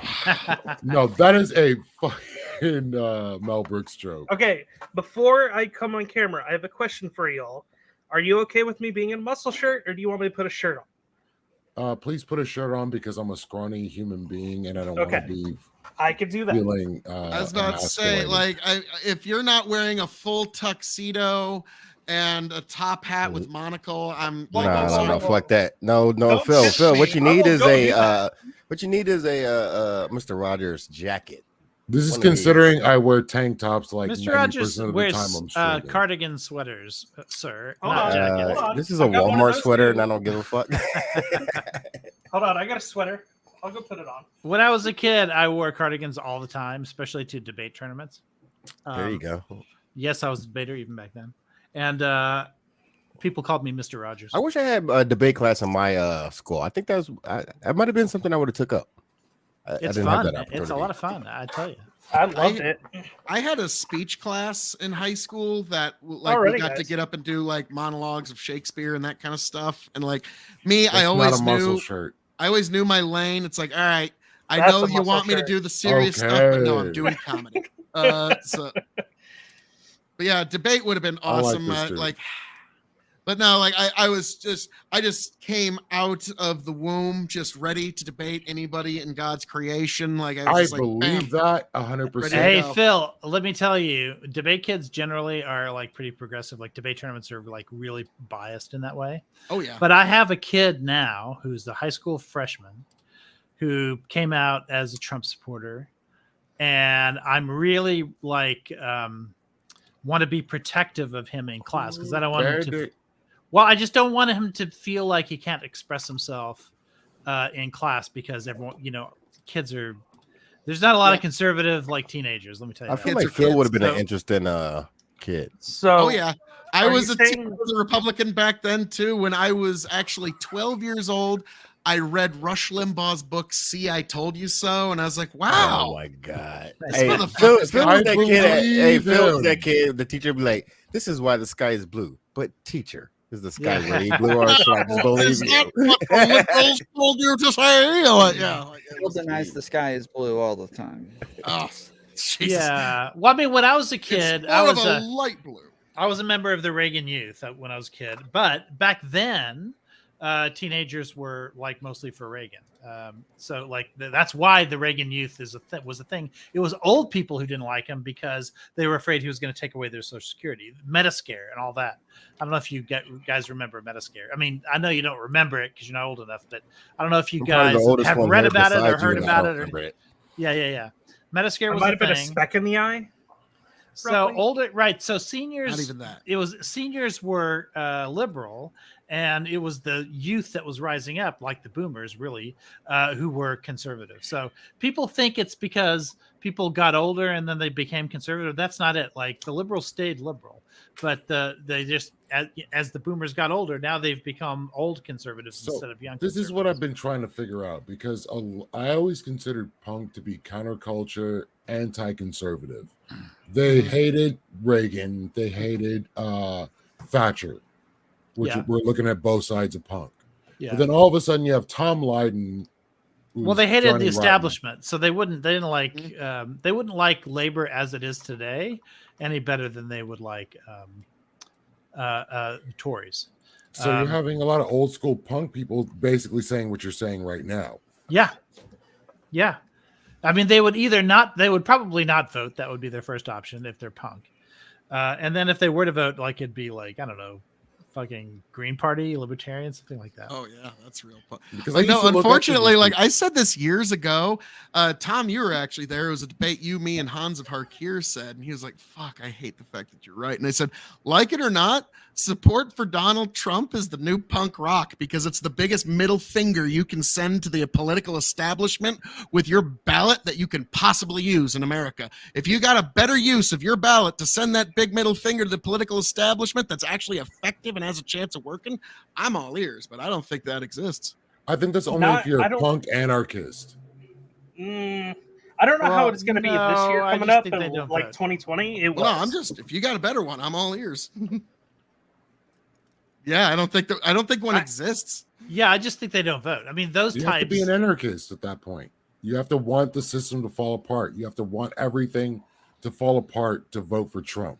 Yeah, and also like the fact that he's already been president not kind of makes necessarily. him a little bit more establishment. Than No, I don't think that's true, Leafy. Well, I don't think he is. Really? No, because I know a lot. I know a lot of people who live around here who vote for Trump, and that is not their motive operandi. No, I'm talking about people that are anti-establishment and would vote Trump as a middle finger. Would be people that are anarchists. Maybe accelerationists would. Yes, it's an accelerationist Yeah, maybe. thinking that America would fall apart under this Yeah. individual. Right.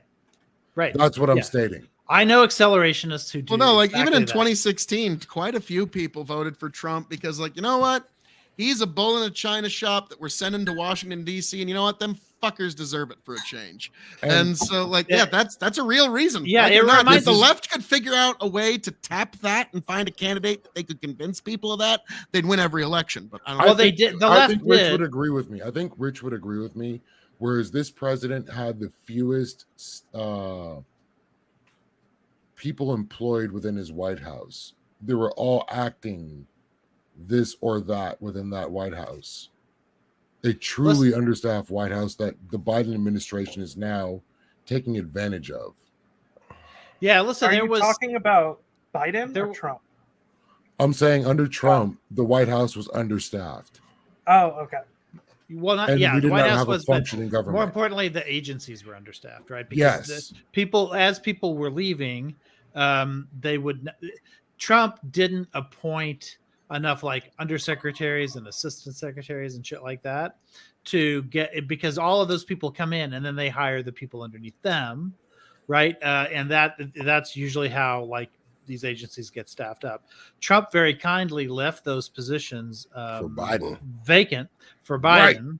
Right. And one of the reasons why it was critical that Biden like win the midterms in the Senate was so that he would have 4 years instead of the usual 2 that presidents get, because usually presidents like can't the opposite party is in control of their, like in Obama's last year he wasn't able to appoint a lot of people, and also in Biden's year 3 and 4 he wasn't able to because he didn't have the Senate, stuff like that. So the fact that he got it 4 years in a row instead of 2 like means that he can fill the Swiss cheese holes like all the way down.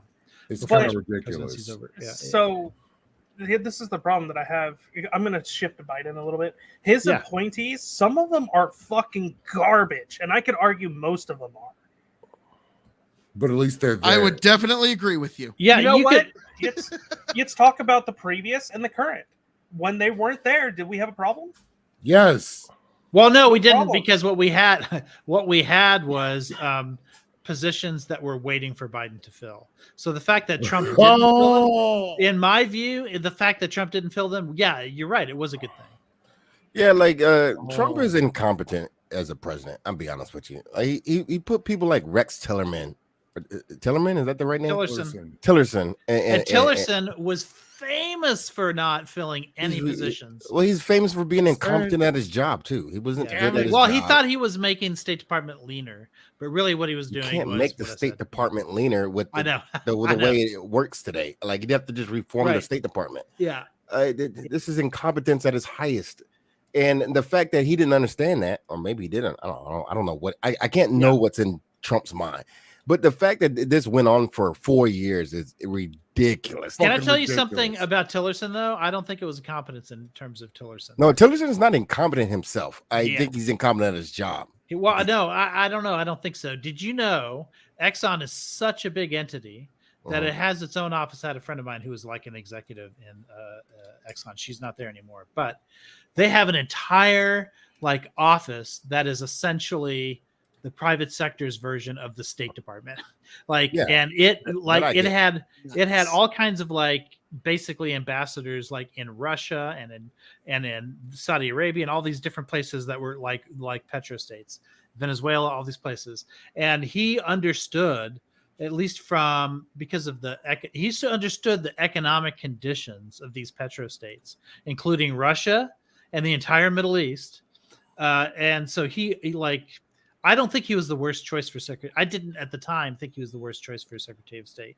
But then when I saw what he was doing in terms of not filling positions, I have no idea what the fuck he was up to by choosing to do that. But No, it crippled the State Department. No, but because because it makes sense to make a private corporation leaner, right? It works in that sense. But the bureaucracy, red tape, governments don't work that way.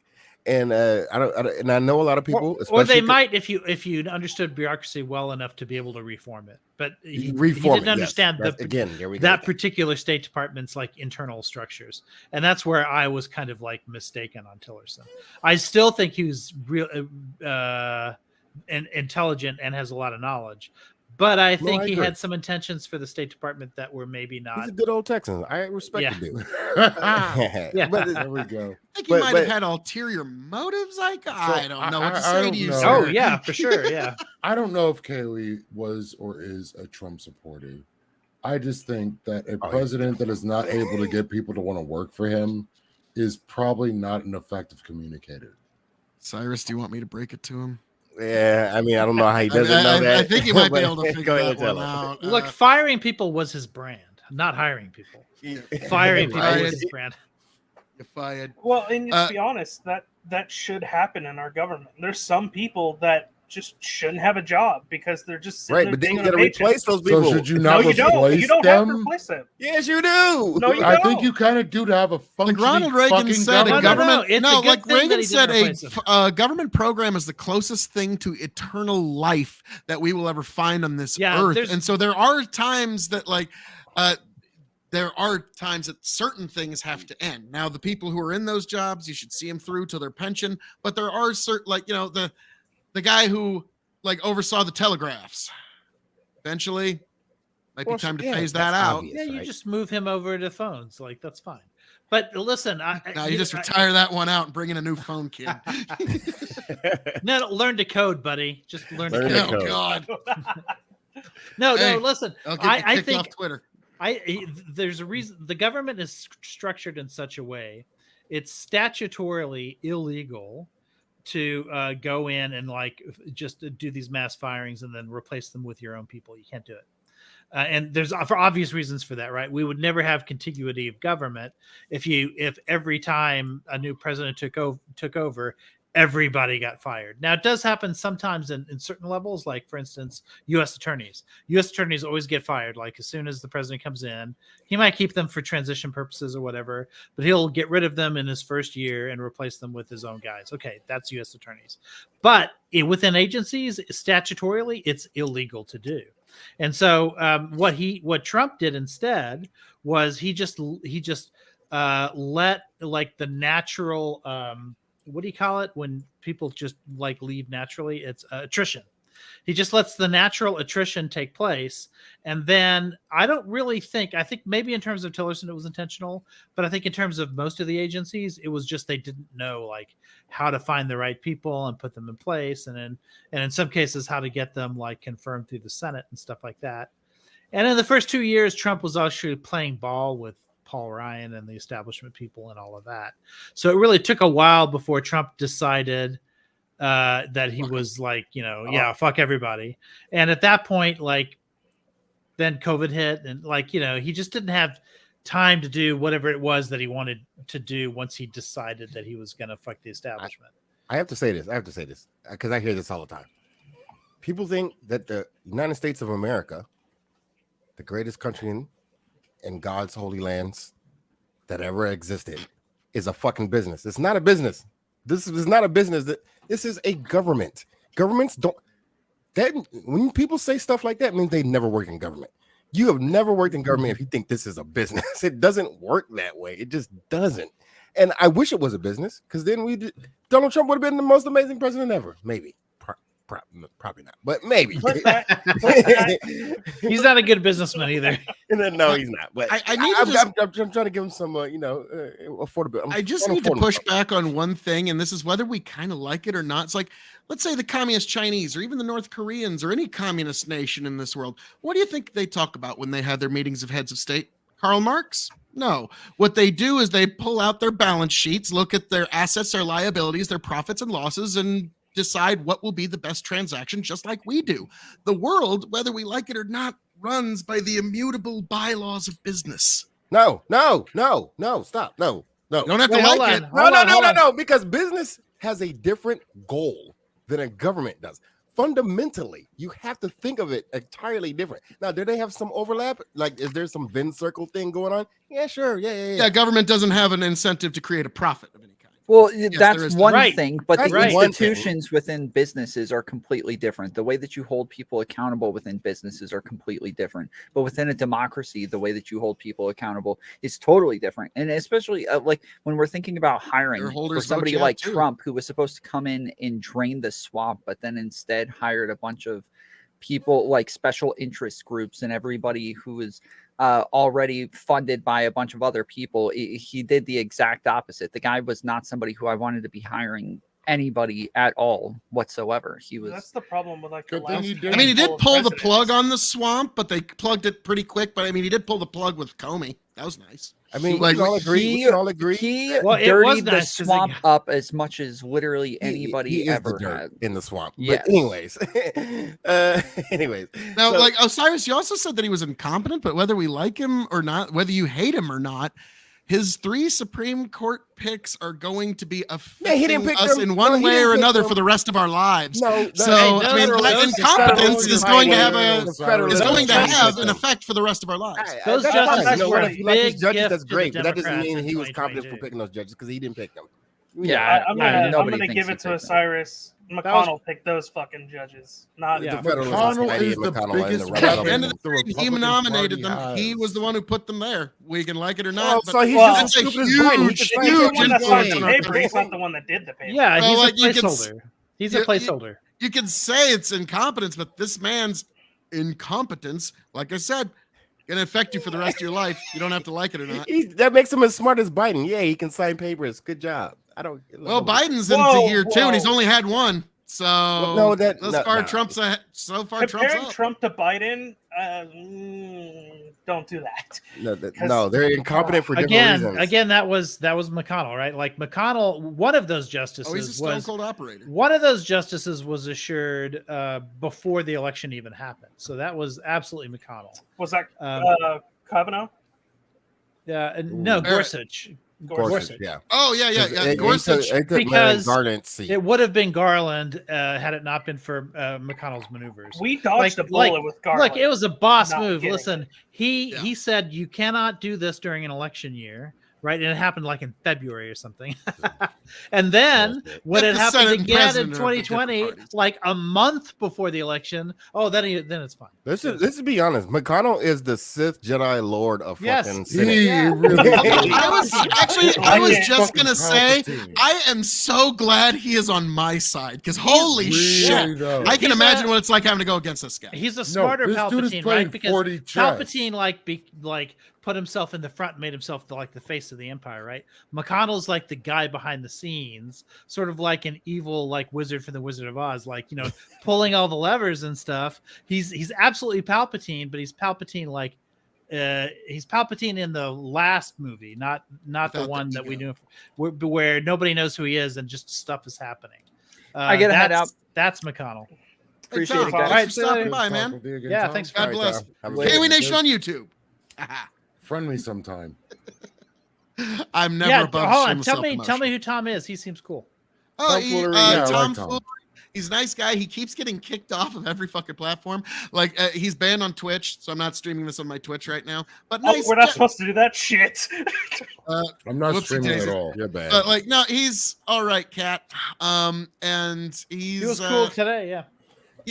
he's I see he him on used to YouTube. self-identify as a conservative, but over time he finally embraced his true inner self, and he's now just fully left. And I told him years ago, Oh, so he's like Tom, me. I had the you same arc. I are had the a same arc. triple commie and a quadruple Marxist. And I told him this years Triple ago, commie. and he finally has come out and he's accepted it. So now I go, don't worry. No. You're only maybe a double commie, not a triple. Yeah. Okay.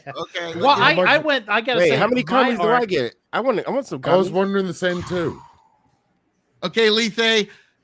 Okay, Tom is a triple commie and a quadruple Marxist. Lethe, you are just a triple commie and a triple Marxist. Wow. Osiris, you are a single commie and a double Marxist. So not too much. You're Why do I pretty get the close to Marxist? Why do I moderate. get double Marxist? I don't understand. Well, you know what? You're right. Single commie, single Marxist. All right. But you're on the left, so you So still wait, got to Is be. it not on the because I left. want What the fuck? reparations? So what is Sununu? Wait, you think I'm on the left? Well, compared to me, I mean, Oh, yeah, Jesus, well, everybody's I mean, on the left compared to you. Exactly. So they're all commies. No, I'm kidding. But no, I used to give him a hard time about that, but now he's just kind of full on lefty and nice guy. And okay, he said some stuff in the past that is very controversial and I do not agree with, and it's got him in some cases maybe rightly canceled. But I can't speak an ill word about him because he actually helped raise money for the GoFundMe for my nephew's GoFundMe when he was battling pediatric cancer. Oh, So he's one of those guys that it don't matter what ill thing he said out in the world, I can't speak an ill word of him. Does that make sense? yeah, no, absolutely. Let me ask you this then. Okay, so wait, you didn't say anything about so what is Chris Sununu? Like a very milk toast Republican. Oh, okay, not even a single. Wait, do you Marxist. not like milk toast Republicans? Uh-oh. Okay, let me ask you guys on the Do who you Surely vote you for like the them Democrat. in the Northeast, Do you right? Do like you Ted like Cruz? Nancy Do you like- Pelosi and No, Charles do you like Schumer? Ted Cruz? This No, is I the don't real like the question. reason I don't Do like them you is not like because Ted they're milk Cruz? toast. I don't like them because they're old as fuck, and they don't See- represent the general public, in my opinion. That's why. I like them it's- because they're milk toast. Although I by milk need this toast, answer from Phil, though. I need to know Oh, if he you likes Ted don't need to Cruz. know what little old me I thinks about all that, need to know. Leafy. So Leafy, What's the Ted question, Leafy? Cruz is the bad one. Do You you should say like Dan Ted Crenshaw. Cruz? That's a good question. Do you like Ted That's a Cruz? great one, Alesso. If my choice is Ted Cruz versus Dan Crenshaw, I'll take Cruz all day, every day of the week, because What he'll at the least fuck, defend the man? Second Amendment. He's a Ooh. okay. Dan Uh, Crenshaw sell the Second Amendment down the river if he thinks it can advance him a little bit. well, I might shock you You think because so? but Cruz is one of the people I might vote for in a primary if he runs. Damn it, Why- Rich. no, that I thought we were friends. no, but isn't that He's doing it for totally Wait, strategic wait, reasons. Rich. Is that because the thing you said the other day? Because you're trying. Wait, why? Because I fully recognize that the White House will be occupied by a Republican about half the time. So like we can't avoid that. We can't just like assume that we can put a Democrat in office every time. And so I want damage control. I want a Republican to be the nominee who is at least anti-Russian, right? Or is a hawk on Ukraine. And so that's Crenshaw, that's Cruz, Cruz is not a that's hawk Lindsey on Graham. Ukraine, though. He is, he absolutely is. Like Well, now, it's okay. because of he's bought by natural gas, like in Texas. Damn. And No, I I gotta so say, pragmatic. Leafy, as long as like Russia is like to the side and not able to export to the west, Which is more that's good for pragmatic than me. Texas natural gas, which is Now, why he's for That's well that. thought out. I gotta say, in terms of the Senate, Cruz, I like where he's at, but in terms of in a presidential primary, just honest to God, as much as I love the guy, I don't see myself voting for him in a presidential primary because I don't know if I should vote for a presidential candidate that was born near the USA. Where was he born? Born near the USA, Canada. He's born in Canada. It's like, so I'm like, sorry, like he could take Justin Trudeau's job, and that would be the shit. I would fucking love it if he became prime minister of Canada. But Wow. like, oh come on, admit Canada, it. wait, Canada would Fucking freeze Texan over first. motherfucker comes up, We I'm the birth- fucking we're- prime we're minister now, birthering- motherfucker. We're birthering Ted Cruz. I like this. Yeah, no, that's he just was. it.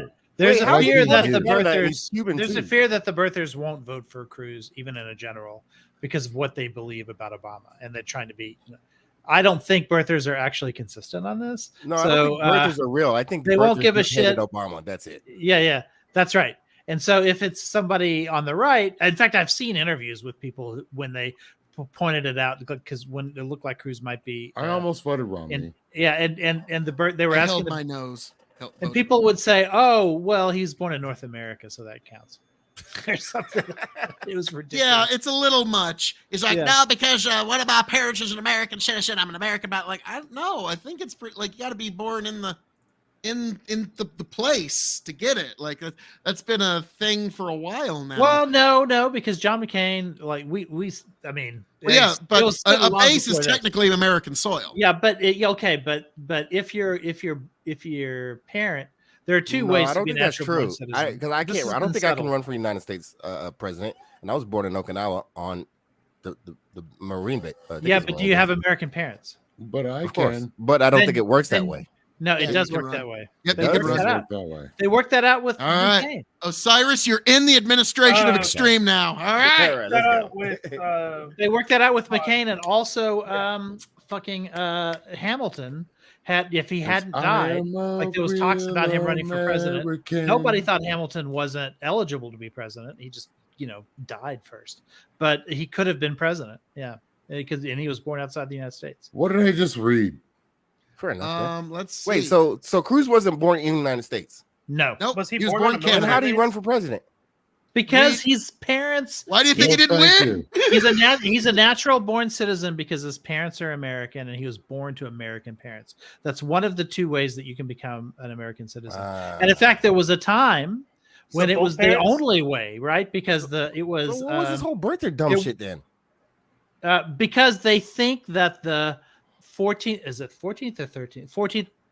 Which one has that clause that you have? I think maybe yes. it's the 14th. 14th Amendment is the one that says if you're born on American soil, you get to be a citizen. I got to Because step away for just a it minute. was they were applying it to slaves, right?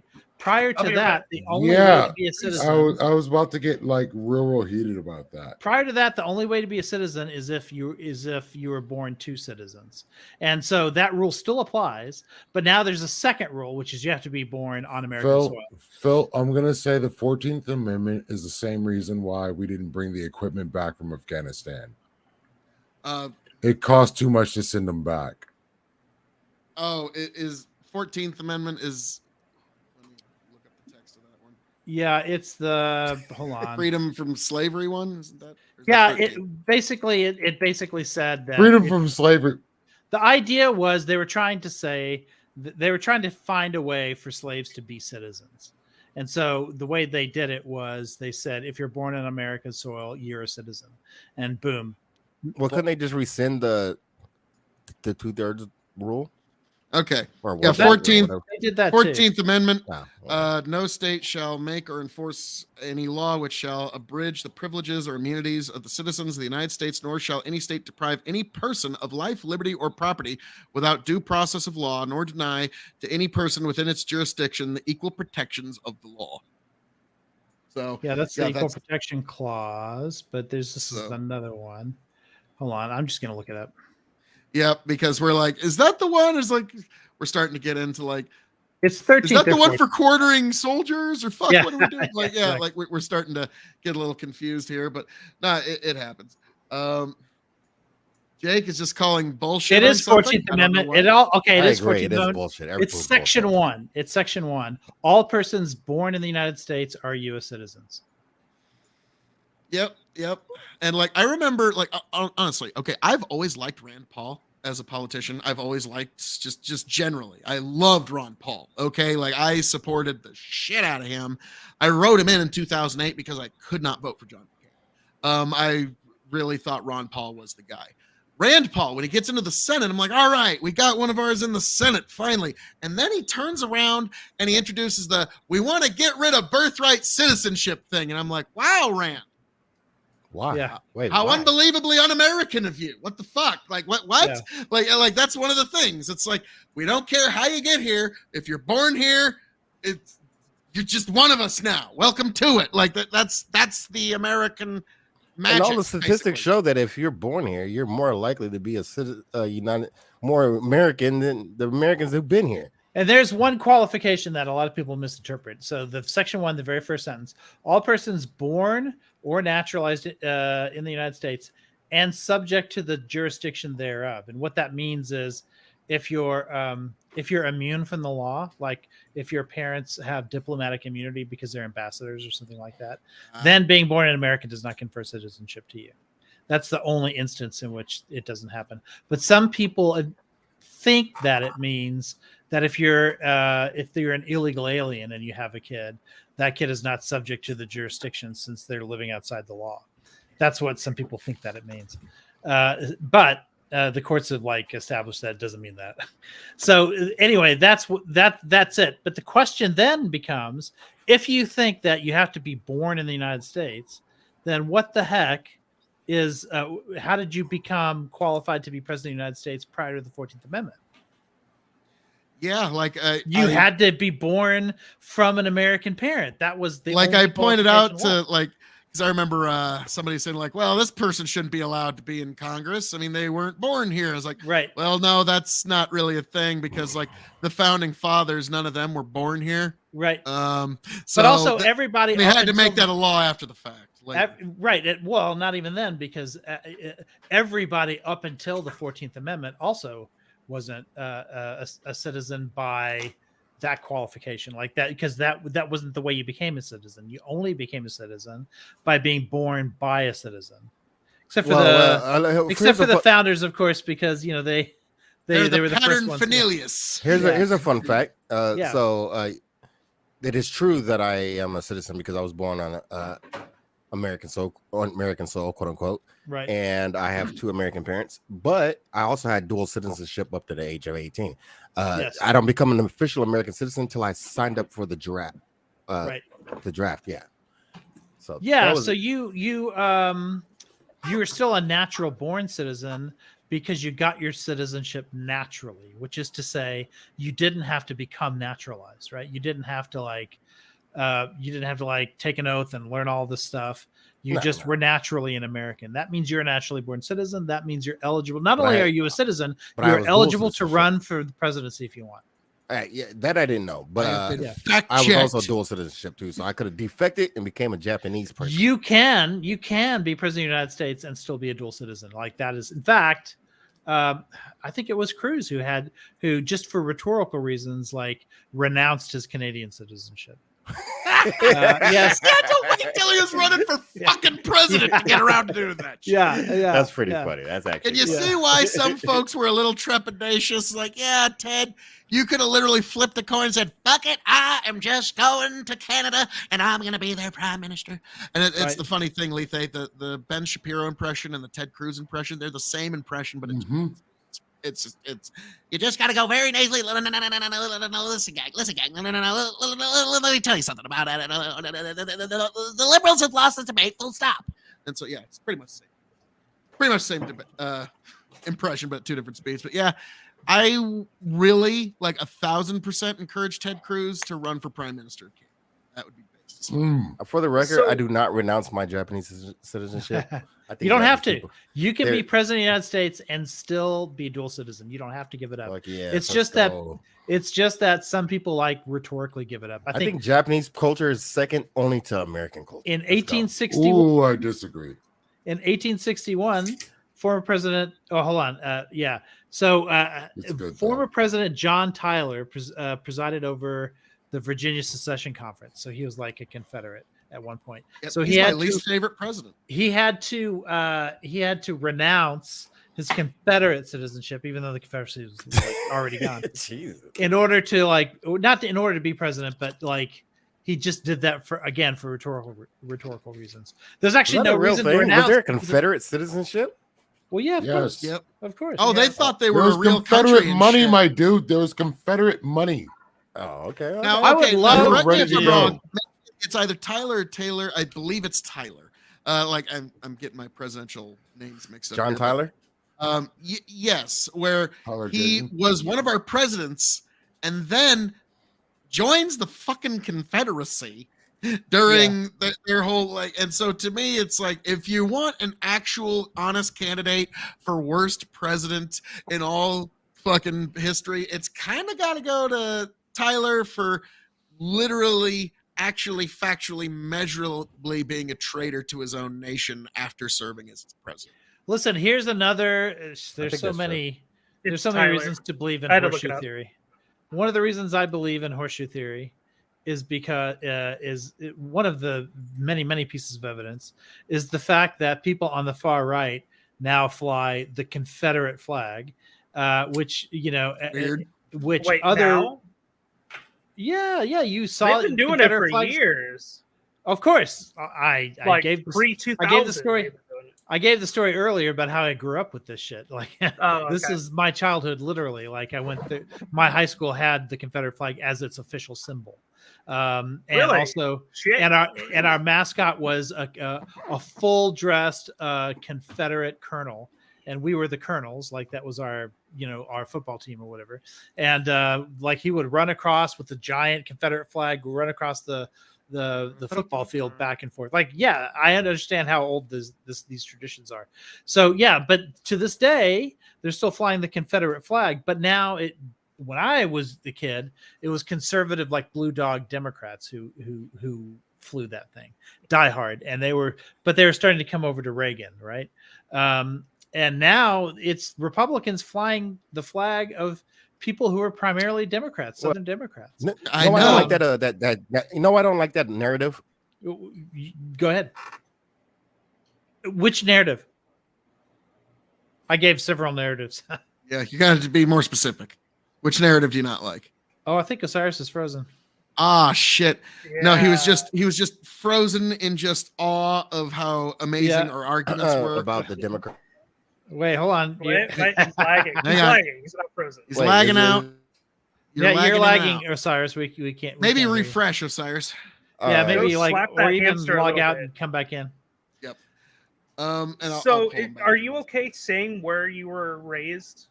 Yeah, in the go- Dallas area. Yeah, Okay. I mean, oh, it's- so you're Dallas for. a I've long said time. enough now to where it's pretty obvious like what school I went to, so I can say it. Like, I went to South Garland High School, and if you look that up, you'll see. If you look that up and you like go back, if you do South Garland High School, Libertas was our symbol. You'll see the symbol that has 4 quadrants on it, and one of the quadrants is the Confederate flag. I guess you saw something interesting. Yes. And my high school mascot was the Confederates. Oh, So, well, okay. the narrative I was talking about was, I mean, not that it's a narrative. I mean, it is true. The fact that the racist people or the Confederates were Democrats first and they became Republicans. I don't think that really matters in my mind. And in my mind, these people, those specific people who were that, because it wasn't all of those people. It was, I think some people were there that because of it was the natural thing to be at the time. Time bias, recency bias, whatever. Well, I was there for the transition. Like, I watched all my neighbors go from being like blue dog Southern Democrats to being like Reaganites. Why did they do that? I watched it. Why? Well, why did they do that? Because, well, I mean, because he was socially conservative in way, like the abortion issue was starting to come out. A lot of the race issues were coming out. Democrats had embraced the civil rights bills in the 1960s, and that was brewing as like they considered that, the Southern Democrats considered that to be a betrayal of their values. You had Southern governors saying segregation now, segregation, forever. They absolutely, like the people in my neighborhood, absolutely resented the idea of busing.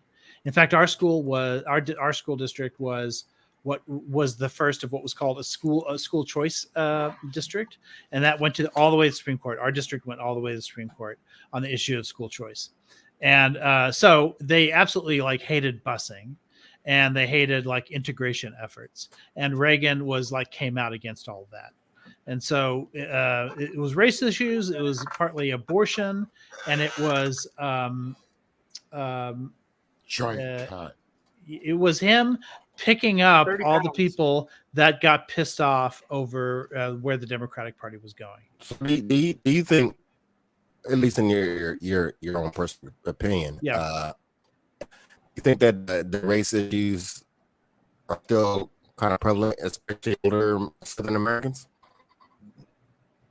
I'm sorry, you're breaking up. I heard something about race issues and older Southern Americans. But Move do you think that's still prevalent? A better connection. Oh, okay. I do think it's prevalent, but it's kind of an echo, right? Because like the people who responded like to Reagan in that way and moved over, that were the Dixiecrats, like those people obviously are dead, right? Dead or dying.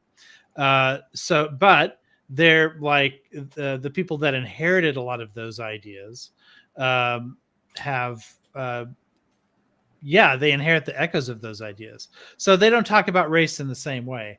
But again, you guys, Lethe, I'm sure you remember it. What was the quote from Lee Atwater? Oh, it was about the Southern strategy. Yes, and he said they had to change the language from being the N-word like they were able to use before to ubiquitous language like forced busing and other concepts. Right. So this is the kind of stuff that like it kind of reminds me of even non-racial, like when you change the words of things in order to change the implication, like changing the estate tax to the death tax, for instance, that sort of thing. So that branding was done on racial issues to where they still, like, they would say buzzwords that would indicate that they were conservative on these issues, but they wouldn't cross a certain rhetorical line. And do you think that's still happening? Yeah, of course. Yes. Yeah, it's happening especially with here's the innovation that Trump made.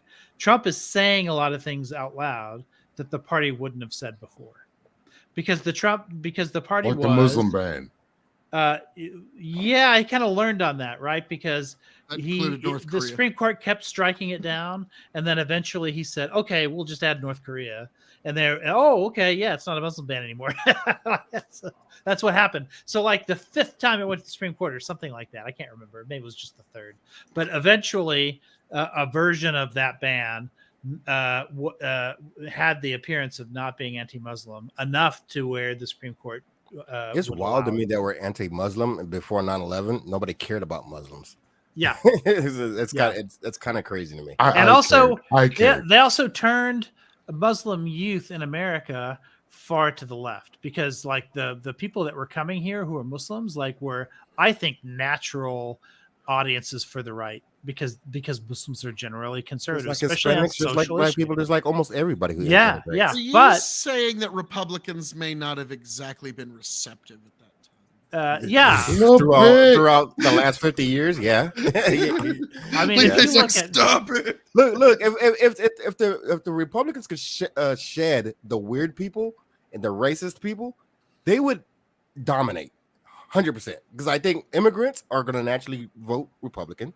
I think we see that in the polls.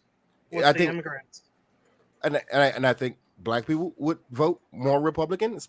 I think that the Latinos would come over more so than they are already. Because I think they're already as growing number of Latinos, but I think there's Latinos who are like black people who think that the Republican Party is just racist, and whether it's based in any real fact or not, and they would gain so many people, but they haven't shed that jacket. And they tried to shed that jacket. What was it, post Bush? Yeah, it was post Bush when they tried to reform the party, and then Trump came in and demolished the party. Yeah, I'm pretty sure because Illinois, like, they had Senator Kirk, who's a Republican. That was kind of a purple state especially when it came to the Senate and governors too. And I think that one of the things that might have pushed it to the left is that Illinois has a big Muslim population, and when the Republican Party sort of went mask off in terms of like being anti-Muslim, that really massive population added to the whole state pool. And Illinois, like, Kirk was like, it was close when he finally got pushed out. And it's just bad politics to try to pigeonhole or bucket an entire population of people. It just seems to be bad politics. Yeah, I mean, it's probably good to bring out a base, but it's bad politics overall in the general. Yeah.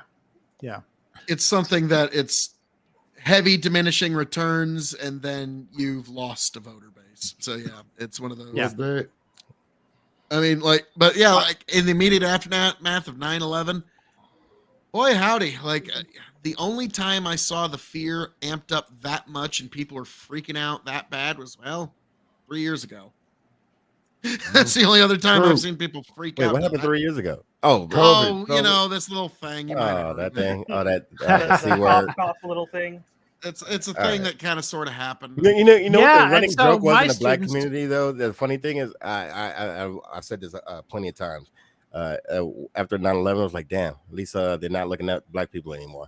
Somebody else was getting heat because they were on the news. Muslim shit was on the news all the time for a little while. Yeah, and you're right, appreciated Phil, because 3 years ago, we're still seeing it now. These random attacks, I've got mostly Chinese kids this year, and because the company I work for, that's the demographic that we get, and they're very concerned about this random violence against Chinese people, like people just walking up to somebody and just stabbing them in the neck because they look vaguely Chinese. Like that kind of stuff's happening all over the place, and it happened because of COVID.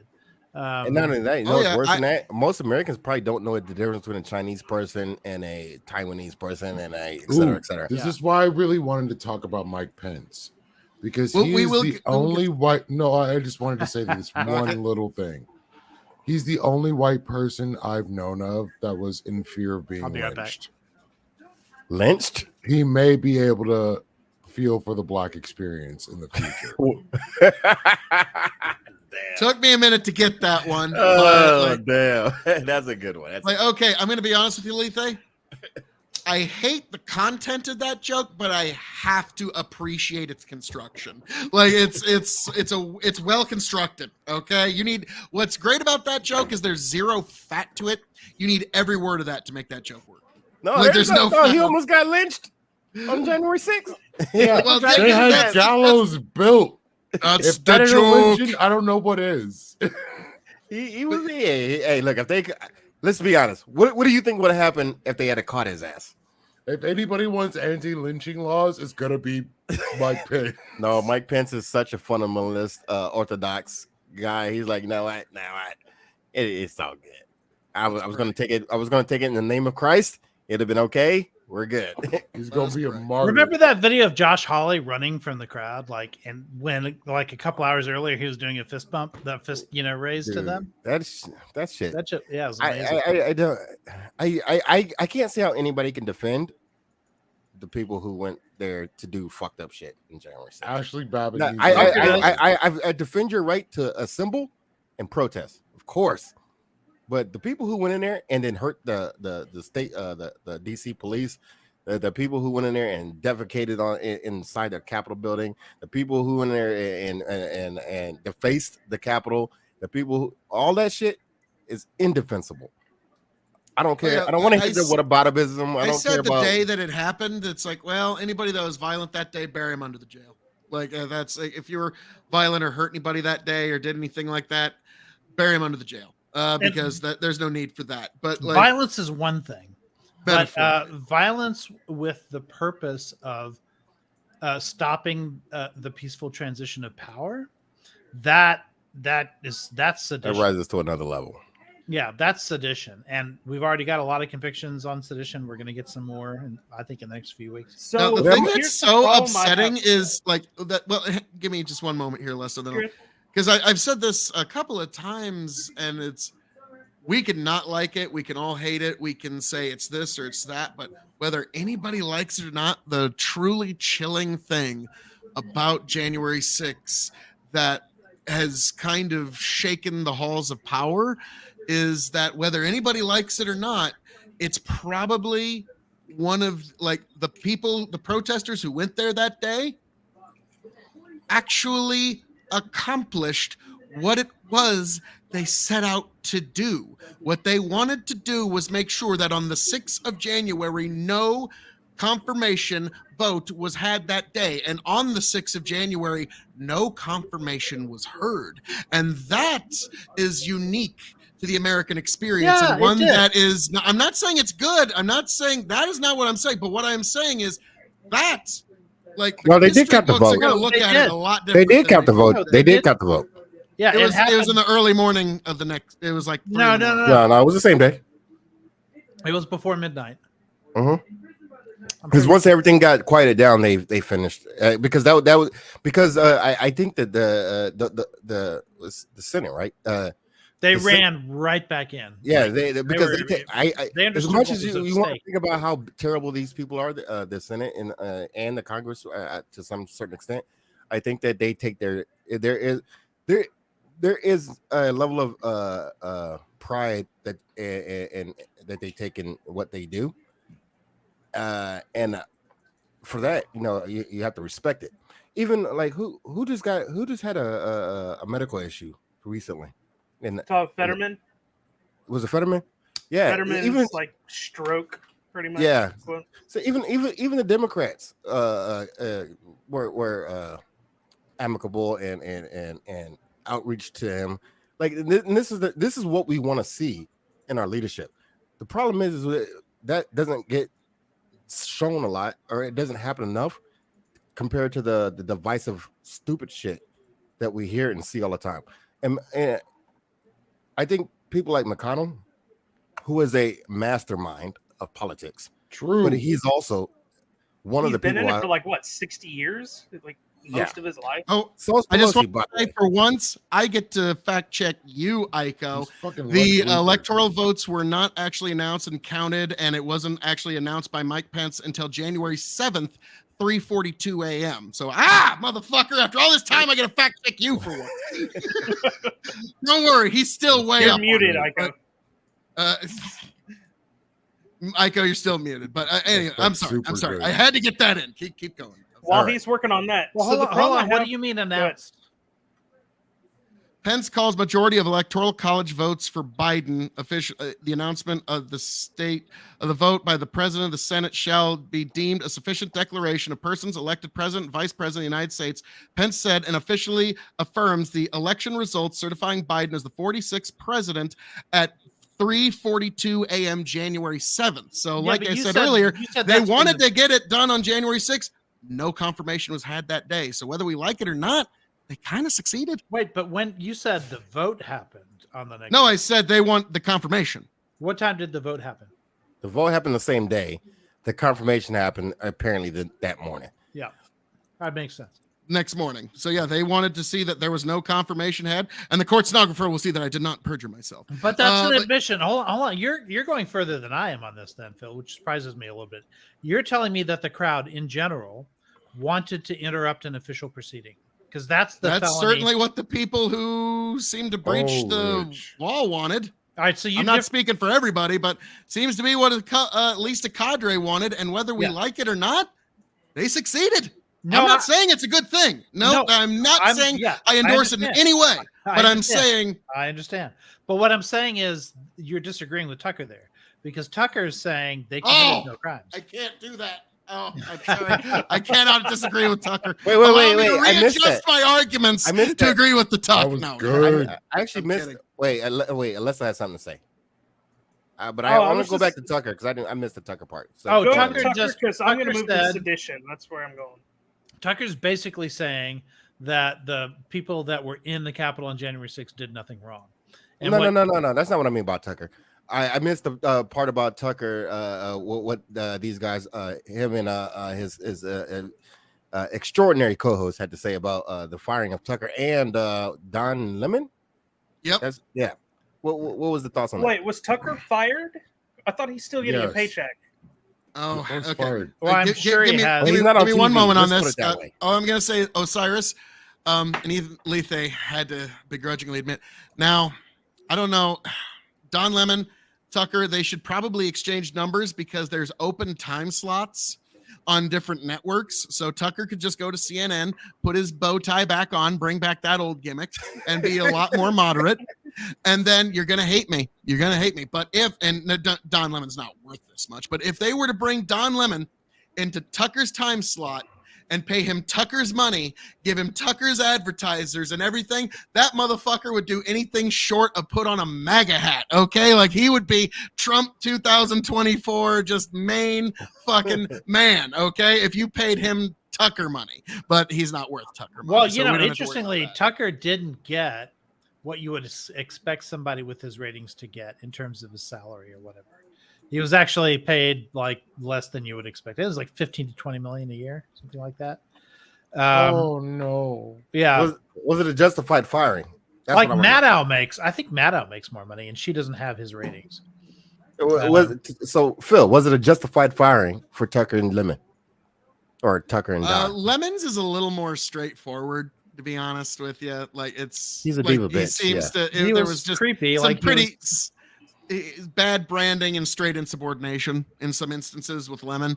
Yeah. When it comes to Tucker, the deeper you get into it, you find out Tucker and Rupert did not like each other as people, as human beings, and there was multifaceted reasons as to why this happened. Whether it's justified or not, I don't. What were I the couldn't reasons? really What were say the one way. reasons? Well, like some people say it's just because the settlements, but that's really not it. Like it No. goes a lot No, deeper than not that. I didn't Like think that even was like this is There one were like it's text an entirely messages. personal reason, but this isn't nothing. It's not nothing. It's not 100%, but it's not 0% of the reason either. Yeah, Tucker's okay. So the most of the reporting Rupert's seems, his ex fiance, that was her favorite show. great. That was one thing. That's kind of petty if Um, that's true. But That's some petty I'm not ass saying this is the full cause. I'm saying this is the final straw. Okay, but Tucker, like most of the reporting, is that when it's somewhat related to the lawsuit in that when they found out that he was calling his producer and other people and high executives and stuff like cunts. And that the reporting is that was it. That was the reason that he I thought there was a lot of womanizing going on in his department too. There were a lot of those things happen. That's saying, the me and Tony broader call each other context. cunts all the time. This is why I said this is not the full cause. I'm just saying this is the final straw.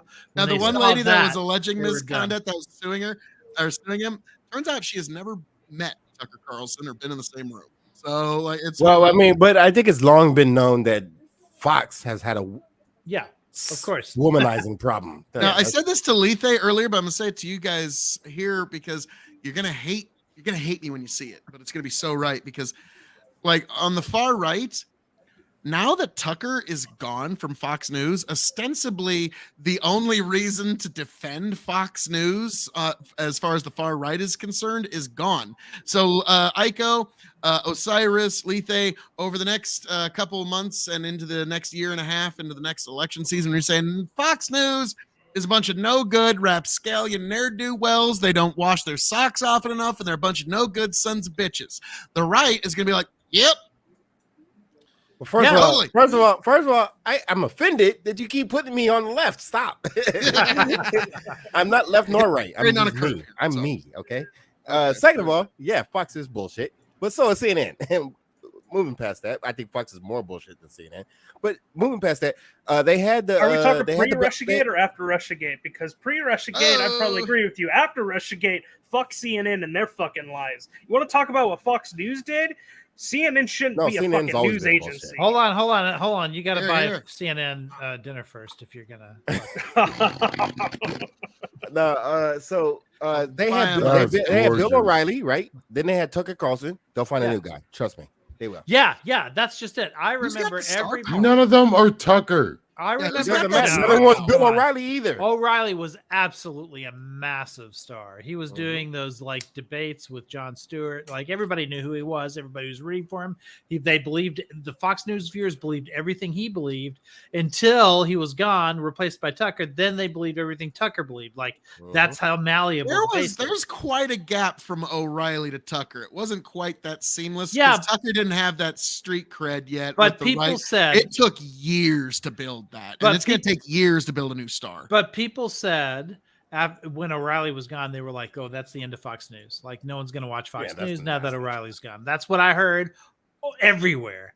And there was like for a few I didn't think it months, was over there was a with dip in O'Reilly. some viewership, and then it came right back. I think it's the same way here. Don't get me wrong. Like, I do think that if Tucker wanted to like join forces with Newsmax or OAN or some like new like thing or whatever, he could do it.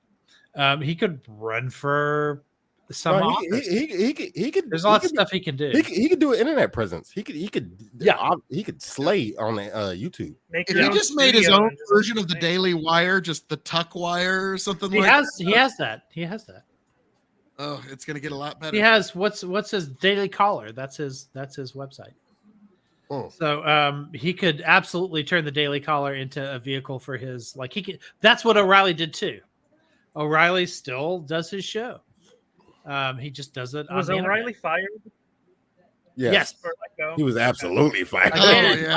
I wasn't Being a around. nasty motherfucker. I was around for that one. Hey, That was for sexual misconduct too. yes. and also- the Fox News Network has a problem with Constant, it. like Roger Ailes, same thing. But he should have been. You remember that thing with who was that guy who on NBC? He was the anchor, and then it turned out like he exaggerated like one of his stories, and he got fired for it. And then everyone made fun of him because they just started attributing all these made up stories to him. A lot of funny memes. It was who the fuck was it? It was Brian Williams. Remember when Brian Williams got like fired for that? And then like the right was making fun of him. They were doing all the memes. And then it turns out O'Reilly did the same thing. Like he said he was on like somebody's front porch. I can't remember who, and he wasn't. And he got caught on that. It was just as bad as the Brian Williams thing. Hold on, I got to turn off my camera for a second. But it was just as bad as the Brian Williams thing. But because the right wouldn't engage in memes and stuff like that with him. Like they just didn't give a shit that he did it. But it was the left did find it like equally scandalous when Brian Williams did it. So that's kind of like the way things go, I think, when it comes to right and left, is that the right just won't concede anything, and the left, when the right points out something that the left really does wrong, the left will often go, "Oh yeah, this is why right. this is an asymmetrical warfare, and I don't like it." Well, you Yeah. look at the difference between like Happens all the time." Republican candidates and Al Franken. Yeah, Al Franken, absolutely. He got nuked. Yeah, absolutely. When you Touching really titties, did- you're he out of here, really boy. yeah, when you look at the context of what he did, like it was He touched very some titties minor. for a joke. Yeah, That he was did a it. I don't joke, see anything wrong with that. but I mean, that come was at the on. height Each of one of us the would like. do it. I'm sorry. Each one of us would touch titties. Come on, for a joke. I've never touched titties in my Well, life. he didn't touch. I'm a 40-year-old virgin. He didn't I touch was them. like, titties. Listen, What are there was those? they were doing I a don't USO look at my thing. own wiener when I pee. What? Okay, Exactly. so here's what happened there. They were doing a USO act, and in the USO act, like he pretends to grope her. Like that I was thought it his was on an character. airplane. That was something that his character did. And so he took a picture of him doing that, like while she was asleep, because that's what his character would have done in the USO. That was it. That's all it was. But that woman is a right-wing like radio host now. Or Oh, so was that's at the time. joke. So it wasn't a joke. That's She the took final it. She punchline, took the joke and pretended like it wasn't a joke, and then like that's what happened. So like he got absolutely railroaded on that. Yeah. And Bill Clinton, he got his dick sucked in the Oval Office, and you know he got impeached, but he Yeah. was still president. Well, He lied Oh, under he didn't get oath, impeached for man. that. That was bad. I'm sorry. Like, Iko, give me just a moment here, because I know what the defenses Not are, that but like, bad. No, in we agree. reality, the guy fucking lied under oath, committed perjury on film. That's something that anybody here on this panel, if any one of us were to do the same thing he did, we'd be facing 5 years in federal penitentiary. Yeah. And so, like, That- and no, he that- won't this is take- why I say it shouldn't be that serious. Because I don't give.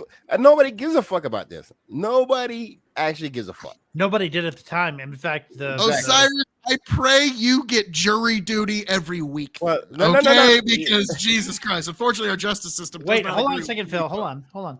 I was for impeachment because I believed he committed perjury. Don't get me wrong. Yeah. But the fact is, the country didn't give a shit. Yes. And I think he had one of the few presidential midterms where the Democrats gained seats was in 1998, and it was because people sided with him on the Lewinsky stuff. Like they thought the Republicans were like, It was going too much. It was too much. Yeah. Because they shouldn't even brought these charges. I don't even think the initial investigation was about this. If I remember correctly, it was about something. No, it else. was about Whitewater. Yeah, there you go. Yeah. And then they brought up this whole dick sucking thing. Like, who Yeah. the fuck cares, dude? Yeah. And if you ever want to get me to side with Trump, is when they bring up nonsense. Don't bring up nonsense. Bring up the real shit. I don't care about somebody who had a prostitute who was a porn star. I give no fuck. I don't give a fuck. Nobody So, cares. I don't care. Everything what- Stormy what- Daniels dickhead. says is a lie, unless she says I was a wildcat in bed, in which case it's all true. Look, and Trump should just admit it. Yeah, I fucked her. Yeah, okay. So Well, if I was in the White No. House and I got my dick sucked, I'd fucking gloat about that. I'd be like, yeah, I did. What? And that's What are why you you're gonna not do about it, president. bitch? Hell yeah, Like, fuck come it. on. you Harder don't than lie me. enough. You need to lie harder. You don't want to piss off Hillary like that. You do not want to piss off yeah, Hillary. yeah. Well, She was there's mad a at us. whole- It was. True. The first account of domestic violence in the White House. Wow. Hillary He's on whooping air and you his just see ass. like a lamp get thrown. Bill Clinton comes out with a fucking black eye. Like, what happened? Hey, you know what happened. Yeah, he but, had like, to. He had to at least appear like he was sorry, and I'm sure he was sorry. But like, yeah, Nah, I there's don't no think way he he wasn't was So gonna- sorry. this is not the first Come time. on. Come on. You know. Okay, Osiris, he was very sorry he got caught. Exactly. Oh, no, True. don't get me wrong. Like I have friends who from Arkansas, who I have two independent friends who each have a Bill Clinton story. One of them was he was like a bellhop at a hotel at one point, and he had to escort Clinton up a back elevator in order to meet a lady. So, and then I have another friend who was in Arkansas, and for some reason, like had the job of escorting Clinton. This is both times he was governor. And the second time was a separate friend of mine. His job was to escort the governor like across town or something, do something, I don't know. And Clinton turns to him and points to this woman who's walking down the street and says, "Can you introduce me to her?" And, and he's like, Mr. Governor, I do not. Riz. I don't know that person. I don't have any way of introducing. There's a long history between the Clintons and them cheating on each other, even with Hillary doing it as well. So Is there Hillary yeah. Clinton? there's Well, no- Allegedly, Huma Allegedly. Abedin was her boo. Oh, I remember. Yeah, that. allegedly. Yeah, you're right. Those okay. These right wing theories are a little different. I mean, yeah, there was. Welcome to my world. There were rumors of her having an affair in the 90s with somebody, but they're unsubstantiated. Like, there's no way to know. With Clinton, it's obvious. There's a zillion people who could Yeah. have firsthand experience with it. So I was about to say, Bill and Hillary are fucking anyone they can that is not each other. Okay, I think it's that level. At this I don't think it was. I don't think Hillary did. Like, I've never seen evidence of that. And I was on the right all throughout the 90s. I hated the Clintons like everybody, and I could never find evidence about Hillary doing that. I heard the rumors, of course. I heard that stuff that people make up, but I have never heard any evidence of that being the case. The big theory, of course, was that guy that died in the park or whatever that who killed She killed him. Yeah, Oh, that are we she- going to talk about the allegedly discount now? in a video game, I love Minecraft. that. yeah, and black helicopters and shit like that. The Seth Rich guy. No. I'm talking Someone's about got in the some 90s. dope Oh, the okay. police. We got so many dead Yes. people that follow so many bodies behind the Clintons. We have to be Right. more specific. I thought you were talking Right. about Seth Rich. No. I think I don't think that was even according to the conspiracy theory. I don't think it was Seth Rich. I think it was the DNC was supposed to have done that. Well, But let's see. regardless, we can't get too deep into it, otherwise the video will get taken down. Isn't it great? Well, yeah, except we're not saying that. Oh, Vince Foster, that was the guy I'm thinking of. That's the one. Vince Foster, yeah. The thing that gets me about that topic you guys are talking about is the military person. I was gonna say general, but I don't think he was general. I think he was one below general. He came out and was talking ill of the Clintons, and then magically just disappeared afterwards. Down Back the in the memory early hole. 2000s. I know a lot of people who don't like Trump who are dead now. Yeah, I don't believe. Coincidental. It could be coincidental. Oh, I don't No. believe any. I don't believe any of this. I don't mean, think. I don't. no- Think, I don't think it's that's within. my- That's my point. It's a coincidence. Yeah. you have to have No. more- What I'm saying is that I don't think that even if a president is powerful, most powerful man or woman, eventually, on planet Earth. Mhm. But I don't think they have the ability to just off people and nobody know. I don't. And this is the problem with conspiracies, because people who believe in conspiracies think that people keep secrets, and I don't think people keep secrets. That is not No. Well, I would- the some Clintons people would that have to babble be- secrets because they don't have an interesting personality. the Well, Clintons people would have say. the My Clintons would have dad to used be to say, hyper "A competent. secret is only as good as many people know it." They would have to be the So- most hyper competent, infallible people in the world in order Yeah. to pull that off and not get caught. And that's the Yes. problem with being president of the United States. There's too many people and Both things say moving both around that you. and also say that like Hillary's incompetent and Bill's incompetent. Well, no, you can't say. You got to pick one. You got to pick one claim, right? Either they're incompetent or they're infallible, like masters of the universe. I've always kind of been of the opinion that Bill was kind of the bumbling idiot that she just kind of put into office, and she was just waiting for her turn, and then Trump Bill's a just shows up Rhodes like, Scholar. well, I guess I'll just be Hold up, president hold up, now or hold up. whatever. I will not stand by this, KOE. And no, I Bill think Hillary is a He's a mastermind. Rhodes Scholar. Oh. No. I think Bill is very competent. And I think not only is he Yeah, competent, by he's an the- Ivy League degree, let me tell you. not only is and he not competent, even. He is also the rare breed of competency and with the addition of charisma, which makes him. Phil, you You can say that about Hillary because she does come from like a political royalty or whatever.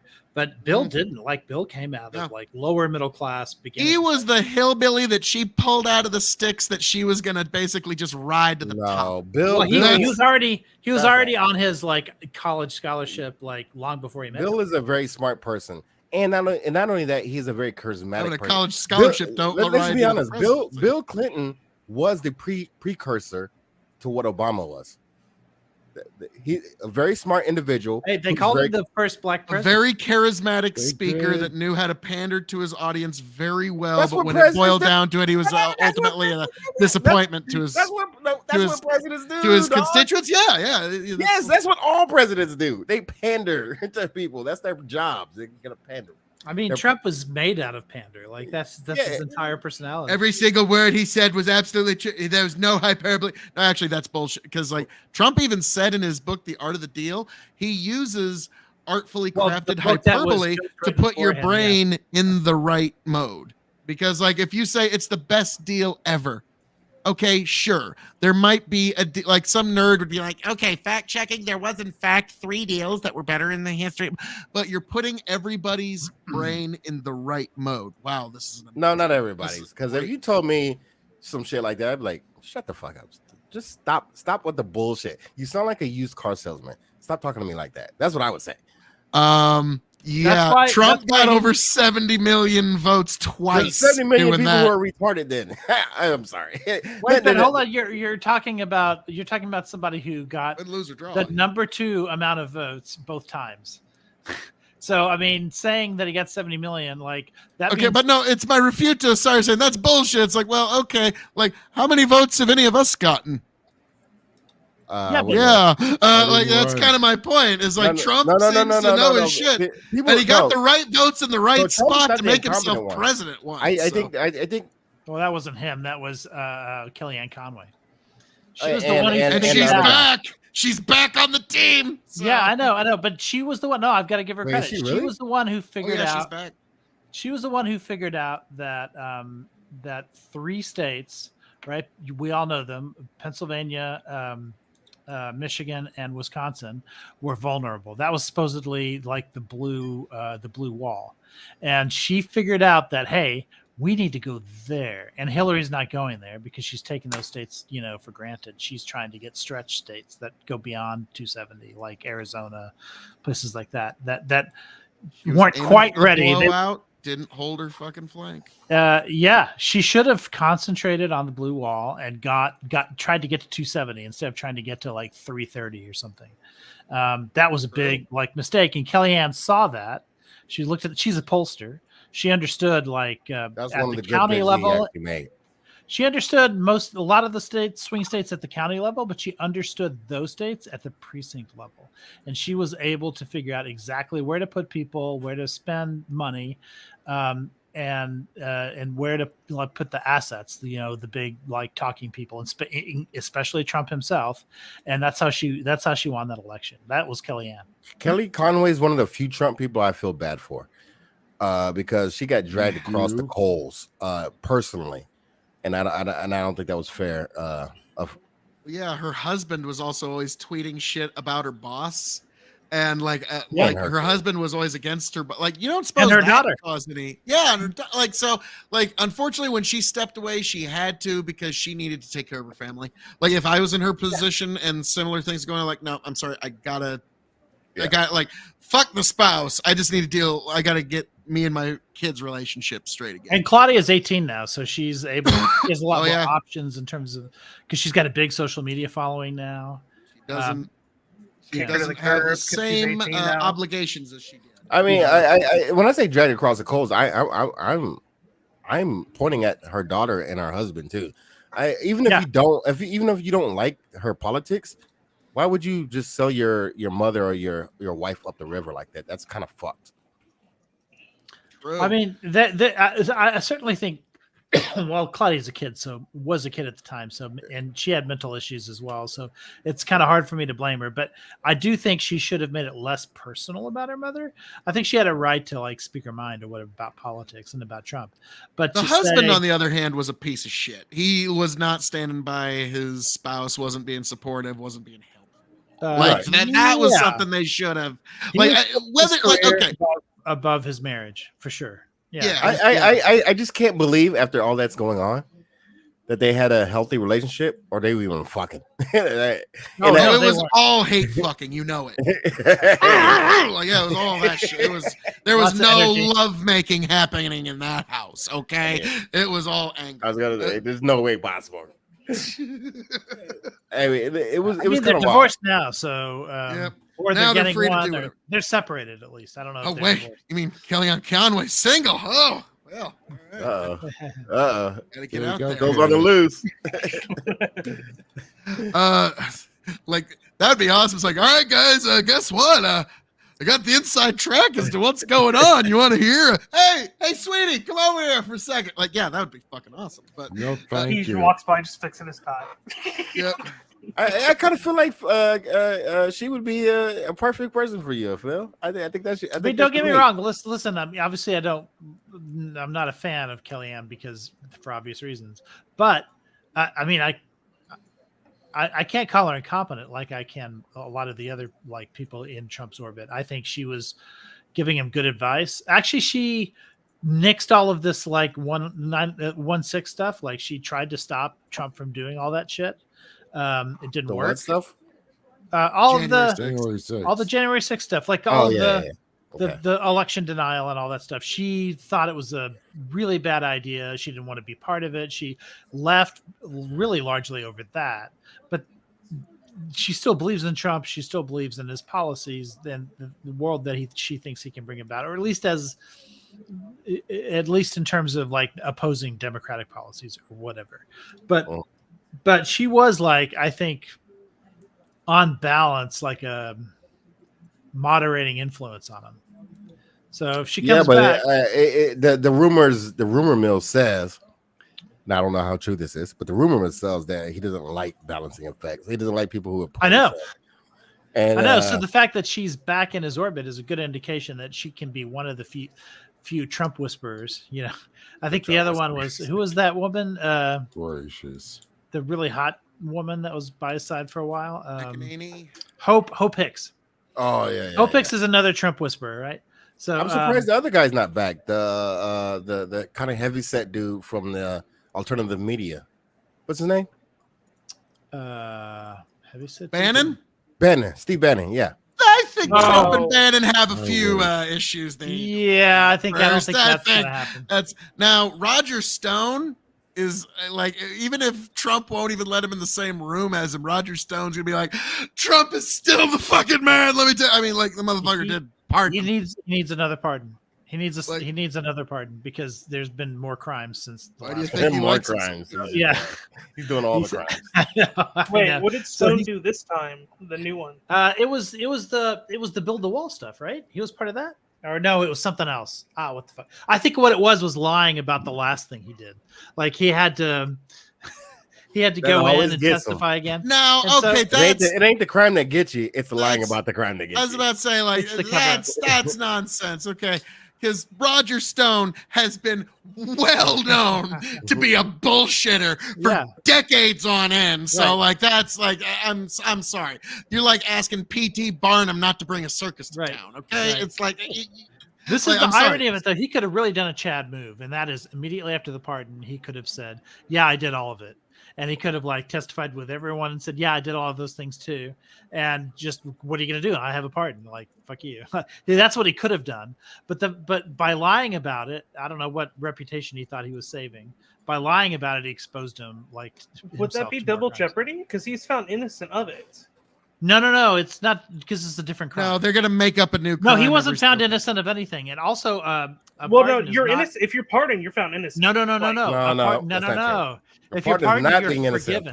Actually, in order to get a pardon, you have to. A pardon is an admission of the crime. and you're being forgiven for that crime. So basically, by accepting the pardon, he admitted his guilt, and also the court found him guilty anyway. Like, So that's the problem I have with that. is Sheriff that Joe people say Arpaio that. tried to slip out of it, but it was like, no, Sheriff. he Joe, even you said in took the- trial, that he was the go-between between the Trump campaign and WikiLeaks. So like he admitted that in court.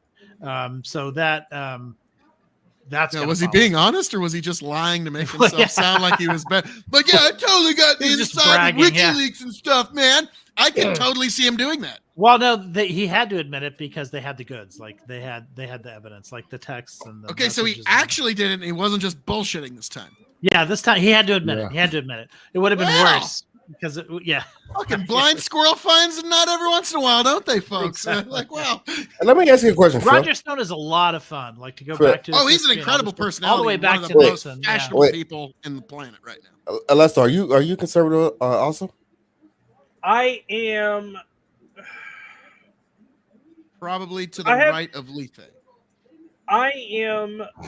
My family is JFK Democrats, which are not Democrats anymore.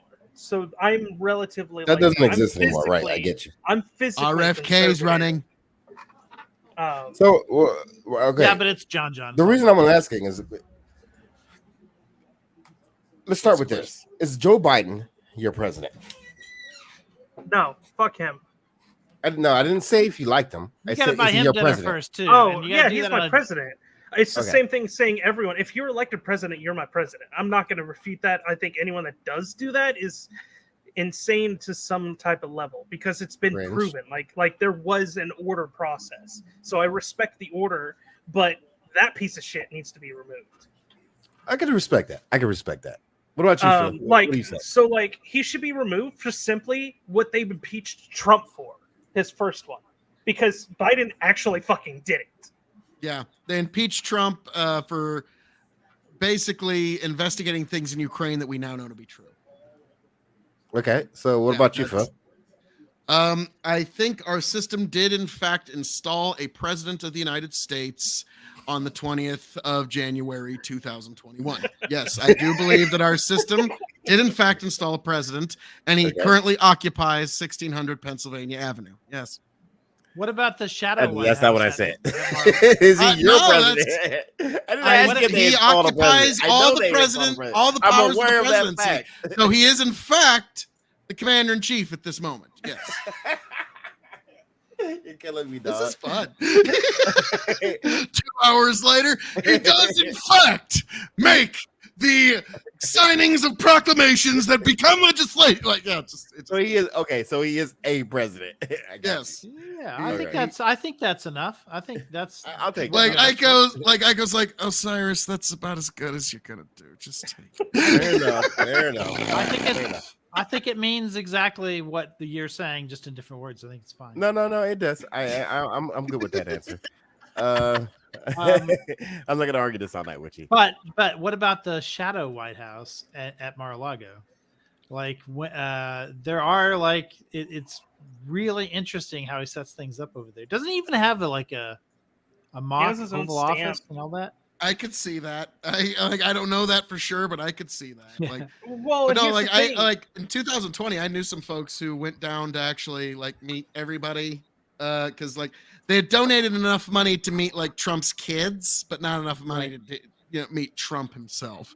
And like, yeah, it's actually a pretty impressive compound. Like it's of course, one yeah. like you could like. But he was saying like, man, this place could take a siege if it fucking needed to. But apparently, interesting. unless you got a fucking warrant, no. Interesting fact about Mar-a-Lago is that Mar-a-Lago applied for federal grants because they're right on the shoreline, and their own application to the federal grant said we are at risk of climate change and sea level rise, and we want grants to be able to like raise the ground so in order to like not get flooded as the sea level rises. So I think that was very interesting coming from Donald Trump. I just know, want to I've say this, often- Phil. I just want to say this to you, Phil. I don't really like Donald Trump's moral character. I despise his moral character, but he was my president. And every president that I've been alive for was my president, from 1979 to today. All my presidents, because I believe So a in little being bit of Jimmy American. Carter in there. Jimmy Carter, starting with Jimmy Carter, all the way to Joe Biden. All my presidents, and I believe in being an institutionalist. Not that means that I trust the institution at all times, but I think that we should have strong institutions behind the president. I fundamentally believe this, and this is why I agree with you to an extent. Fuck most 3-letter agencies; they need to be removed. Starting with the fucking ATF. I want my own fucking automatic rifle, you pieces of shit. Based. Well, I mean, you can have your own automatic rifles. I'm not getting an FFL. You can have your own automatic rifles, and still have an agency that governs guns. I'm right? pretty sure shall not infringe, or what's the exact? I think Shall it's shall not- not infringe is pretty Shall fucking. not be infringed. I mean, it I means feel- shall not- wait, like hold on. Nebraska Can just I say became something? constitutional I haven't carry. spoken- The ATF did not spoken make in a that law. really First long of all, time. stop. The I haven't spoken ATF in a really actually long time. made or reread May I- the raw, the NFA, and then they Phil, sent to like may bump I- stocks and stuff like that. Wait, but Right. didn't Reagan already infringe on your ability to He get infringed on the machine guns? Black Panthers. When It they was took the their worst automatic thing that rifles. Reagan did in his whole political career. No, they're regular Yes. rifles. It wasn't even I automatic say rifles. everybody can have a gun as long as it's a single Or shot leave it. musket. Oh my god, he wants to go back to 1800s. No. Okay, sorry, like- all right. You No, know I'm sorry. what? No, You no, know no, no. what? Hang on. Thomas Jefferson's favorite rifle was the Giordano rifle, which was a 22 round capacity, 41 caliber ball rifle that he loaned 2 of them to the Lewis and Clark expedition. That they actually credited the high capacity and high rate of fire of those 2 rifles for them being able to hold off attacking bands of natives and raiders throughout their Native. expeditions. And Listen, not just I them, but agree. raiders too. Listen, I agree. Those kinds of weapons were essential for the genocide that happened in Yeah, buddy. Oh shit! Anyway, And it also defends you against any bears, wolves, coyotes. You need to have that kind of high capacity against the bears. when you are, Wolves, and coyotes, actually hold that on. kind of rate of Let's bring it fire back. Let's when bring you it are back. out in the American You guys West. we're so wait. ADHD. Hold on. So 30 listen, to 40 wild boars. the ATF is not the ones who making the laws. They just enforce the laws. I don't agree with this. No, the they recent are one- making law unto themselves. They're changing NFA, pistol what they brace did- laws. Hey, what killed the Unilaterally. Zulus? What No, who? killed No, the no, no, no, no, Zulus? no. They can only propose a law. Who makes the laws? Who No, says it? I'm telling you, it was legal just a few short months ago to have a pistol brace on like shortened AR-15 pistols and AK pistols, and it was a way to kind of get a stock onto it easily without having to do all this FFL nonsense. The ATF unilaterally by themselves just a few months ago changed the law, thus making tens of millions of Americans felons because they have these How can they pistol change the brace law? guns. The The ATF did it unilaterally without They did Congress, it- and that's they our did it complaint. Under I'm not aware of Garland's this. order. So you're telling me They did it that under Garland. somebody other than Congress, state legislature, whatever, can make a law and put it in place. Yes. That's what the alphabet soup agencies do all the fucking Alphabet. time. And that's why luckily last year, the Supreme Court, it was the same week where they did the Roe v. Wade Second Amendment decision, but there was one before it where they basically said, okay, alphabet soup agencies, we're peeling back your ability to just make law unto yourself. And so it's not everything we wanted, but it's a start. And so, yeah, like, especially us gun owners, we're very well aware of the fact that these alphabet soup agencies like the ATF and such make law unto themselves and then just inflict it onto the little segment of population that they happen I've said this to. before in other shows, but Dominion I'm over. gonna make it clear again.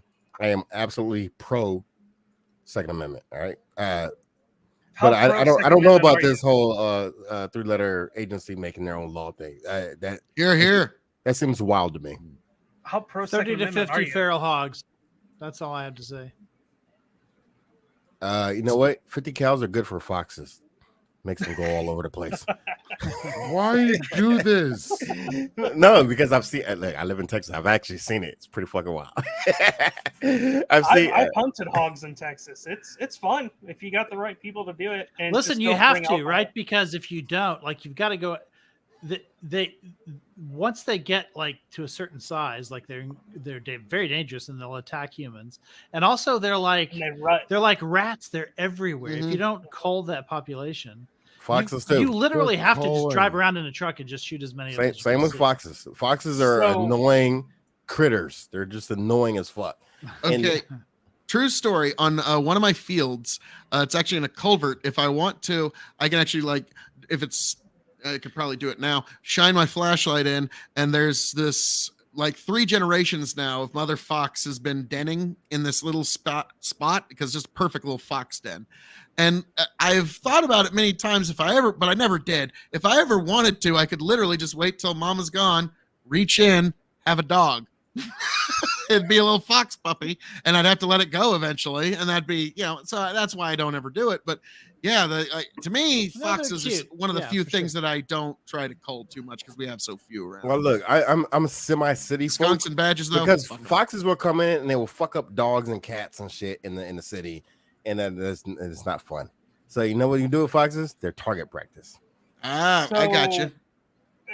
Here in the county that I live in, there's an open-ended order. Like in most of Texas there is, but the farmers have openly said you can go in their land and hunt hunt the hogs because they rut, and they'll rut the full fields, like destroy everything.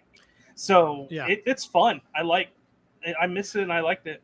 All right, so let me ask another question. This comes up a lot, I guess, but Lethi's comment like sort of makes me think of it, and that is, what's the definition of an arm? Like, do you have to be able to literally hold it in your arm in order for it to be an arm, or can it be like a tank? Very specific.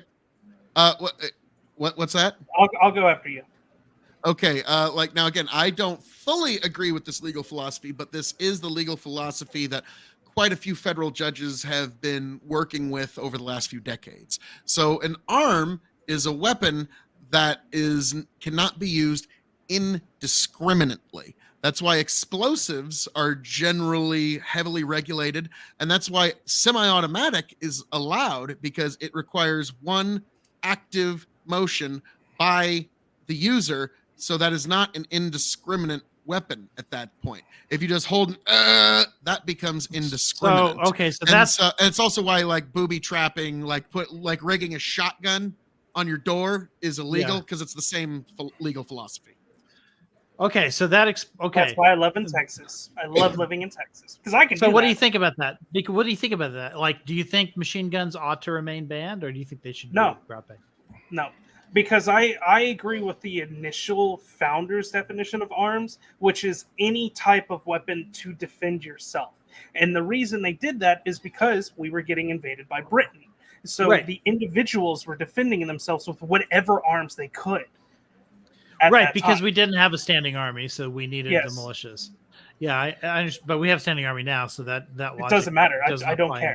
I disagree with that because, first of all, I don't think the founding fathers had any idea what the progression of weaponry would have been. Well, one of the reasons they used arms is because they knew technology would change. It's the same thing with the First Amendment. Right.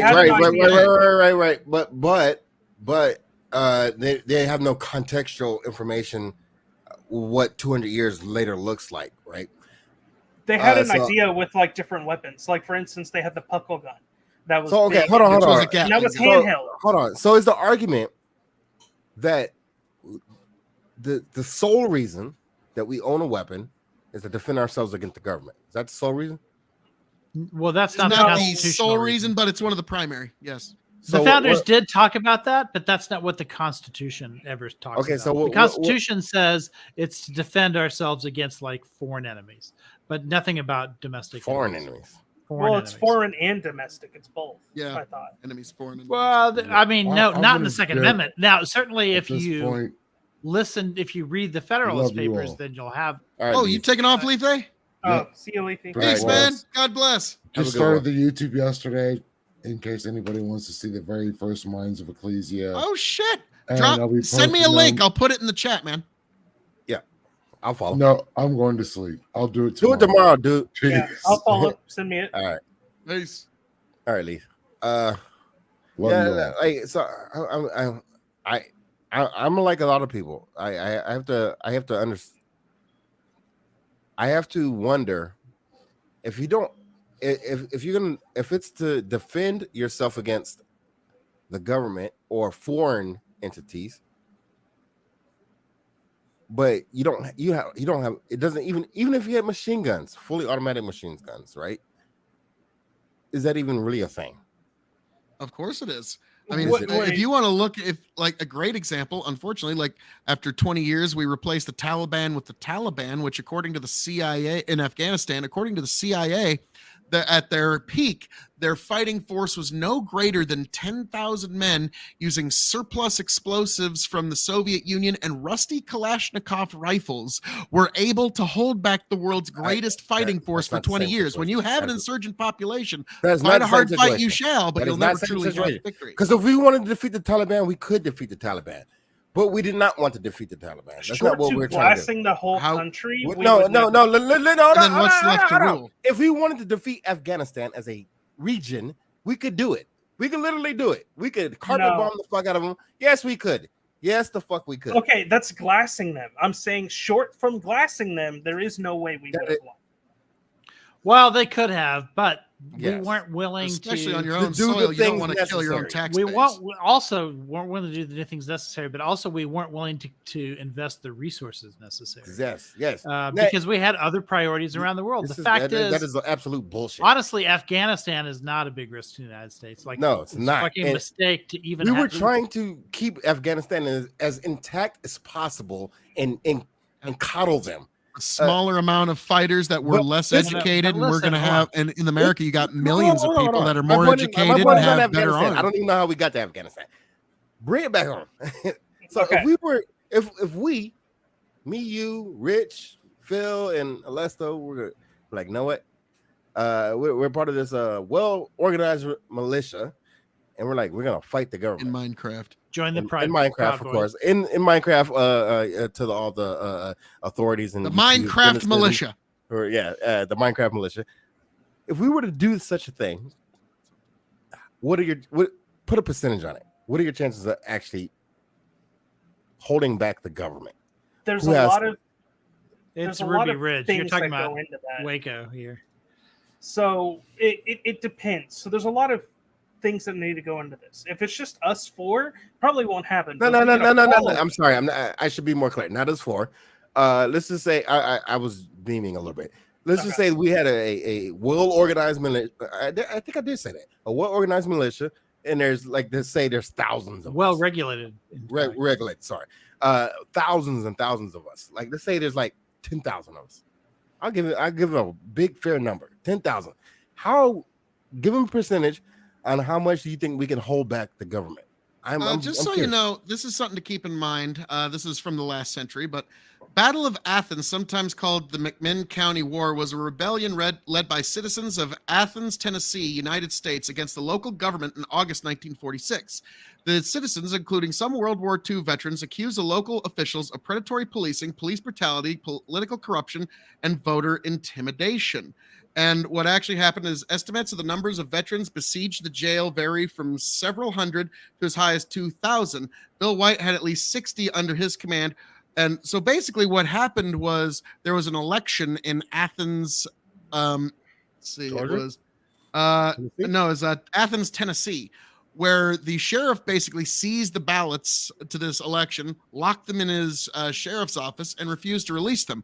A bunch of World War II veterans gathered all the guns they could, engaged in a open fire battle with the sheriff's department to secure the ballots, What year was this? apprehended the sheriff's What department year was and this? the deputies, What year was secured this? the ballots, 1946, and You were said able.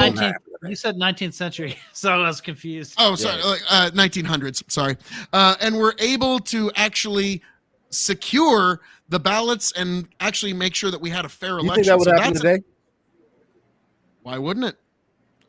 It just it happened within your grandpa's lifetime. I get that, but do you think that if somebody engaged with a local government in that way, that the state government and potentially the federal government wouldn't engage? Think of how many times the Bundy Not the federal families government. The turned federal feds government back. cannot engage. But Think of, like, it took like their third time that they struck out. But like, no, I was saying, like, think of how many times the Bundy family has turned the feds back. They struck out their third time, but they pushed it like so. Like, there's but actually some precedent. you're making Osiris's point here, because with one thing that the government can do is it can be patient, right? They can go into a situation. With Bundy, they learned from like Waco and Ruby Ridge, and they were like, okay, fuck this. We're gonna try to take care of this. If we can't, we're gonna back off, and then we're gonna come back and try a different approach. And that's what they did. And they took time, and they had to have patience, but ultimately the government won over the Bundy family. Hold on. They have- won. One of them still Waco. doing shit and walking They around. won and- Waco too. It just Well, they weren't trying to murder them. They're just trying to looked bad enforce the law. politically. We're No, trying to we're do that not- at Waco either. Winky face. It just looked. I was bad. there. They weren't trying to do that. I mean, if the federal And why did they bring in hold on, Juan the hold on. hitman Somebody remind me what Horiuchi, the name of FBI state sniper? military is called. What is that called again? What Oh, Oh, was they it? were gonna kill. They were gonna kill if he'd walked by a window or something. Like what the fuck is his name? The Koresh? leader of that cult? If Koresh was in his sights, they would have taken him out for sure. Yeah, I agree with that. Or the sniper was there though for that purpose, I think, although they wouldn't say that out loud, but I think that I talked to enough of those eight. Listen, I worked in an electronics store in a mall in Waco, Texas, when this thing happened. Up until that happened, Wait. I saw him. We only have one mall here, so I know what mall you're talking about. Okay, you know which one Oh I'm talking my about. God, this is a small world. It was a store called McDuff Electronics in that mall, and I also I saw he would come into that mall like with a coterie of women multiple times. I saw him maybe 3 times up until the event happened, and then after that, all these ATF agents kept coming into our store like to buy like walkie-talkies and shit, and radios and whatever else they could get needed that was electronic. So I talked to a lot of ATF agents at that time. So I do believe they would have taken him out if they could. Like And with a do you sniper. feel that was right? That they have the right yes, of taking yes. down someone? Because he was raping children in there. This is before like Republicans like made a big deal about grooming, but his entire outfit was about grooming children and fucking them, and he did. Like he fucked So all here's of the the thing kids. with that is that So kill all that the children? way isn't part of the Constitution. You can't just go out and kill people for doing what they're doing. I don't know much about the guy in Waco. No, they weren't. no. Hold on. They were not trying It's to a kill really him. weird. They were case. not trying to kill. They tried to extract him, and he would not come out. And he was they were met with weaponry. They Yeah. had to do what Oh, they yeah. had to do. There was once a they start firefight between fighting the Branch Davidians and the FBI that I'll never forget this. Tony brought the fact over 1 million rounds of ammunition was Yeah. fired Yeah. in this Jesus. firefight. They were shooting at each the other. Davidians had more ammo than Yes. the feds. Now, what So like when you shoot at cops, what do you think's going to happen? eventually you need to come in, but I don't Yeah. think killing all the kids was the right way to go Well, about that's that one. but That that's was a not bot. what that's not what happened. That wasn't Listen, intentional. that was not the intention. Like, listen, when I say that they would have taken him out, this was after all the firefights. This was at this point they were a danger to everyone around them. So at that point, it would have been fair to take him out. Like I would think it would have been fine. Okay, It would like have been yeah, justified. but But whether as I recall hold on a it, second, hold on. okay. It was whether it was wise is a whole different story. I think it was a mistake. I think they shouldn't have come in guns blazing like they did. The local sheriff was somebody who knew them well, had a relationship with them. If they had, instead of accompanying him down there, if they'd have just had the sheriff go down there himself and say, "Hey, could you please come to the station with me?" That might have worked. But the ATF came in and overrode all of the local authorities, and that was the fucking mistake. I mean, I don't want to exaggerate it. They pulled up Tank and some. Yeah. It was the Bobcats. It wasn't a tank though. But No, Now, I think there like, was a tank there. Now, what They I'm were going to nitpicking. say They is, came like, in over militarized. after they Yeah. did the firefight, Koresh said, like, and this I'll never forget because this is like A+ bullshitting tactic because it was total bullshitting. Whereas, like, okay, I'll come out and surrender myself after I write my 7 seals. And it was like, okay, got the first one written, the second one, and then when it was nut cutting time, it's like, oh, you know, the inspiration's getting a little fuzzy for that seventh seal. I might need another 2 to 9 weeks before I can get this one done, guys. And so at that point, the feds were getting kind of fed So up. with okay, that let shit, and that was- me redivert this. they What were kind about of the taunting each other at I that don't know point. what state this is in. I can't remember, but there was a confrontation between cattle farmers and the federal government about their ability to graze their cattle's have their cattle graze on federal land, and the federal government was met with a well organized, what is it, organized militia, people with guns. Well We just say that. regulated. Yeah. That was the Bundy Regulated. family. No, that wasn't the Bundy family. Oh, yeah. Let me look that up. It was. Well, so the my Bundy No, feeling with that is- it wasn't. No, it wasn't. This is something different. You're gonna hate me when you look it up. No, It's like, son of a it wasn't bitch, the it's a Bundy Bundy family. I family. know for a fact it wasn't the Bundy family. Cut that. We're not talking about the Married with Children Al Bundy. Love and marriage. No, No, it is true that this happened with more than one ranch. Yeah, it was there more were, than- there were it did- people this who was- are copycatting that. In fact, that's the problem. If the federal government thought that the Bundys were doing this, and it was just going to be them, then they probably wouldn't have cared that much. But the fact that they were doing the standoff and all these other ranchers started getting the same idea, that's when they were like, "Oh fuck, this is an attempt to like take over federal lands." It was or in whatever." Nevada. Yep. Not Nevada, Bundy and it was the family. Bundys. Wasn't it? No. What was the family No, name? no, no, that's not. No, that's something. Okay, you're right. That the Nevada was the Bundys, but that's not the one I'm talking about. This happened in the Southwest. Like I think. Nevada with the Bundys. No, it wasn't the Bundys. No, it wasn't the Bundys. Sorry, I'm having too much fun here. But no, No. ultimately the Bundys, they got busted when they went up to Oregon, where they're not used to the terrain and the trees can cut off your big old trucks from being able to get off the road. In Nevada, you can just go where the fuck you want. Blockade don't mean much, but yeah, that was No, they were out of their There was multiple of these terrain that they things. knew.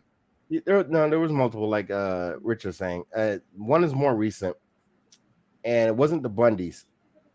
I mean, the point is, okay, I can't find it right now. I'll find it. I don't know. I'll find it later. My The point is problem with that this- what I'm asking Go you is these farmers, these are legitimate farmers, not farmers, I shouldn't say, Ranchers. ranchers.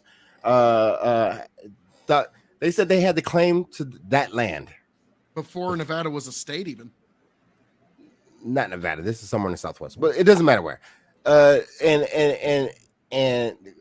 this happened in multiple places, so we could say Nevada also, I guess, because I'm not familiar with the Nevada thing.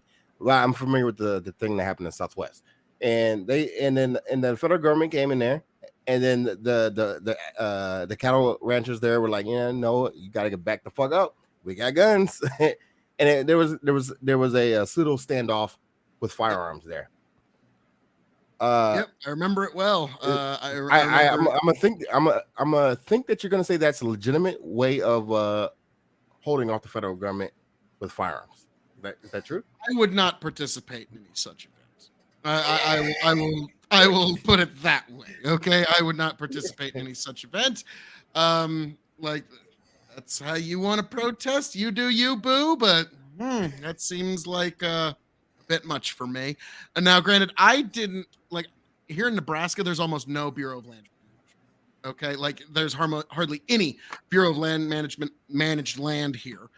So it was something that I was kind of like, I didn't quite understand it until I realized for most of the West, the BLM basically runs America's backyard. And also, the Bureau of Land Management protest thing with the Bundy family was going down about the same time that the Black Lives Matter protests got started on the other side of the country. And for about a week, I was very confused reading the papers. Like, wow, I didn't know so many folks in Philadelphia cared so much about the Bureau of Land Management problem going over on with wow, these Bundy folks are really catching on. That I thought, no, Phil, it's a holder.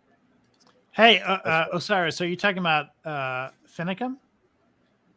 Wasn't it? Lavoy Finicum Yeah, Lavoy Yeah, I think- Finicum. He also That might like have been is it. with the Bundys. He was with the Bundys, and was he had his own ranch, and he did a lot of the Oh, same shit. Got maybe killed. maybe I don't understand the entire story. That could be true. Hold on, I'll be right back. He fucking pointed a gun at a state trooper, and that was the end of him. So this is the problem that I have is that with like the ATF, if you show up in force, you are pushing that aggression towards the group. You have the natural right to defend yourself. So this is the problem that I have with these agencies showing up in force. Well, hold on. So with Lavoy Finicum, he pointed a gun. We have the video of it. He pointed a gun at the trooper. So he's the one that. So initiated the trooper has a right to defend himself, right? Yes. So that was a righteous shooting. Yeah. So I don't know what you're talking about, but if that's 100% what you just said, you point a gun at me, I'm allowed to defend myself. Yeah, but that's not true though with cops, right? So like, if a cop draws, for instance, this happened to me once. Well, I moved to Texas Seattle. I was in different. Seattle, Okay. and this is Texas too. Okay, this is the second thing. All right, let me get to this because this is actually more important than my personal experience. You have states that have both castle doctrine laws that says that if someone enters your house, you can shoot them, right? But then also have police do no knock warrants. So what ends up happening is the police will bust down somebody's door.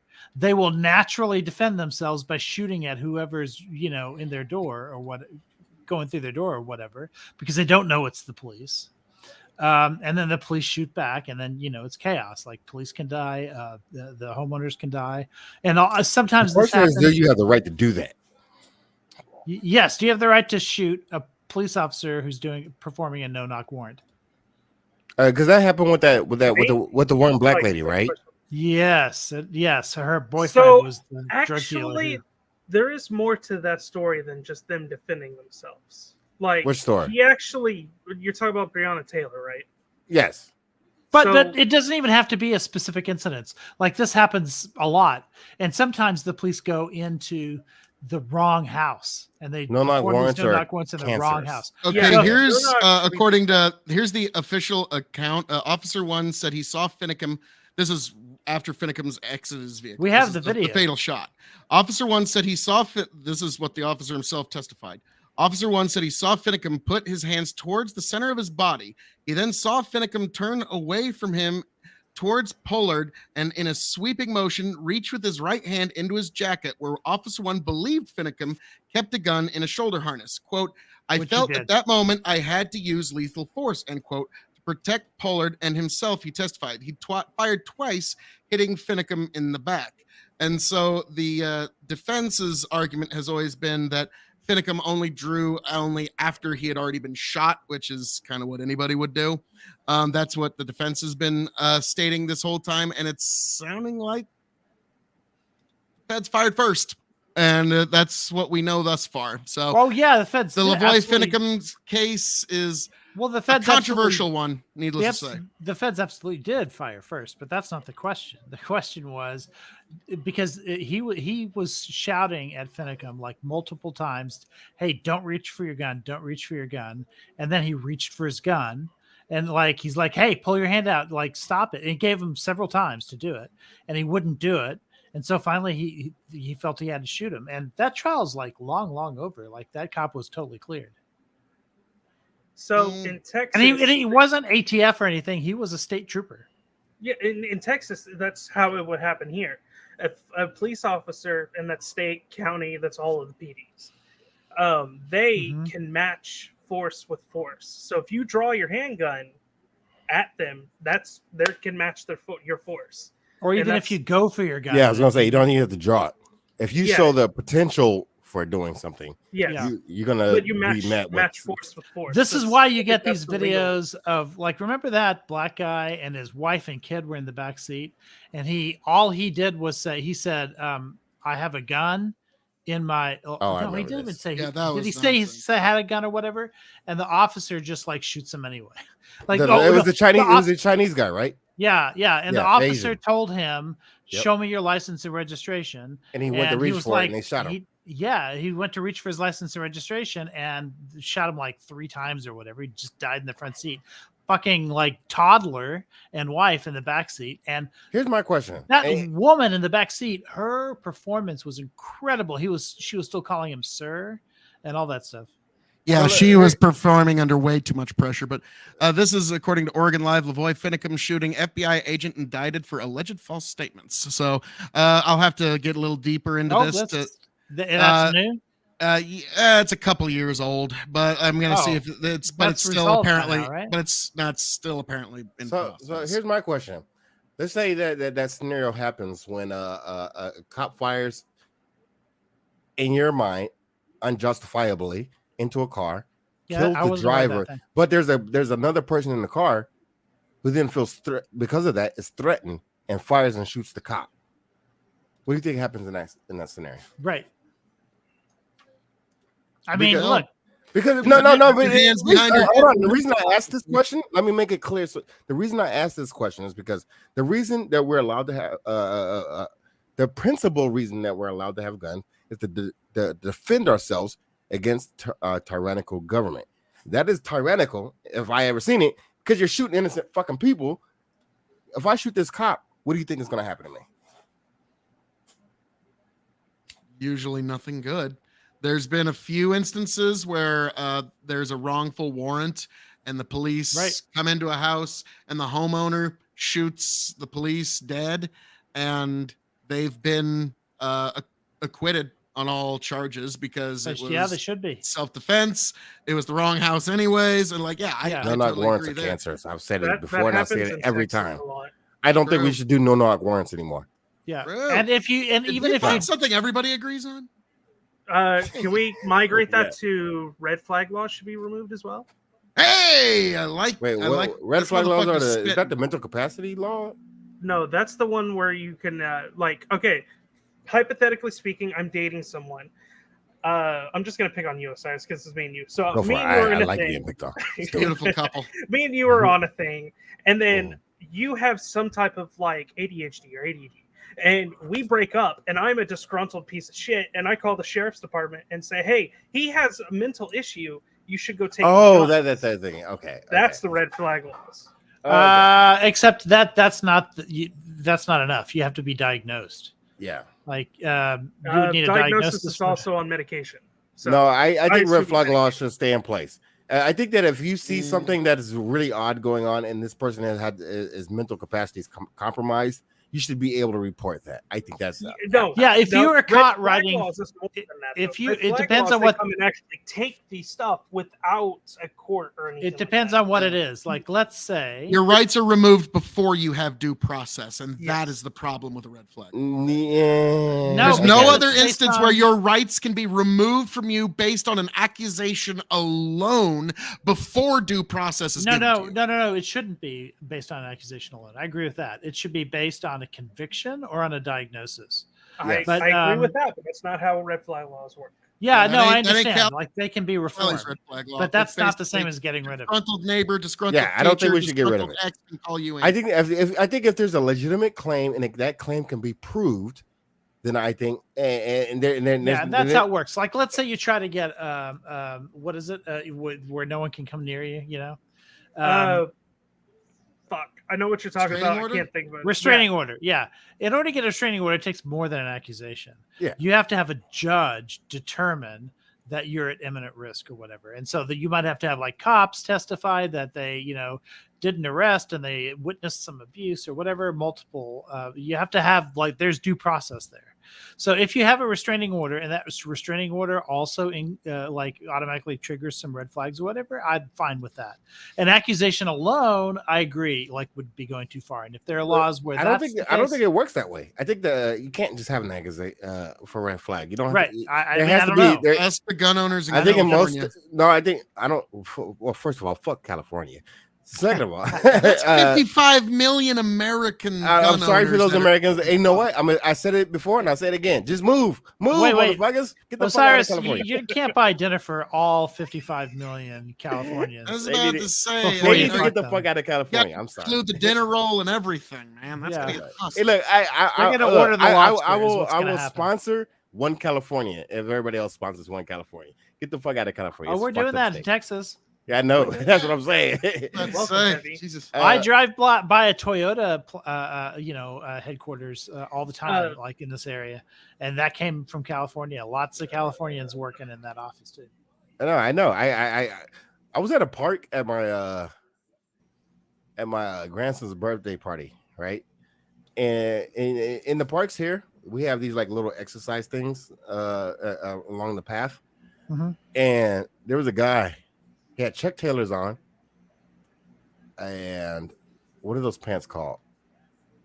Dickies. He had some like Dickie creased pants. Hey, and Psycho Bandit back for that question he had for me. I didn't quite see it. a white. I'll be real quick. And a wife beater. I was like, this guy is not from Texas. He's definitely in California. Because when he got done, every time he got done exercising, he would start crip walking.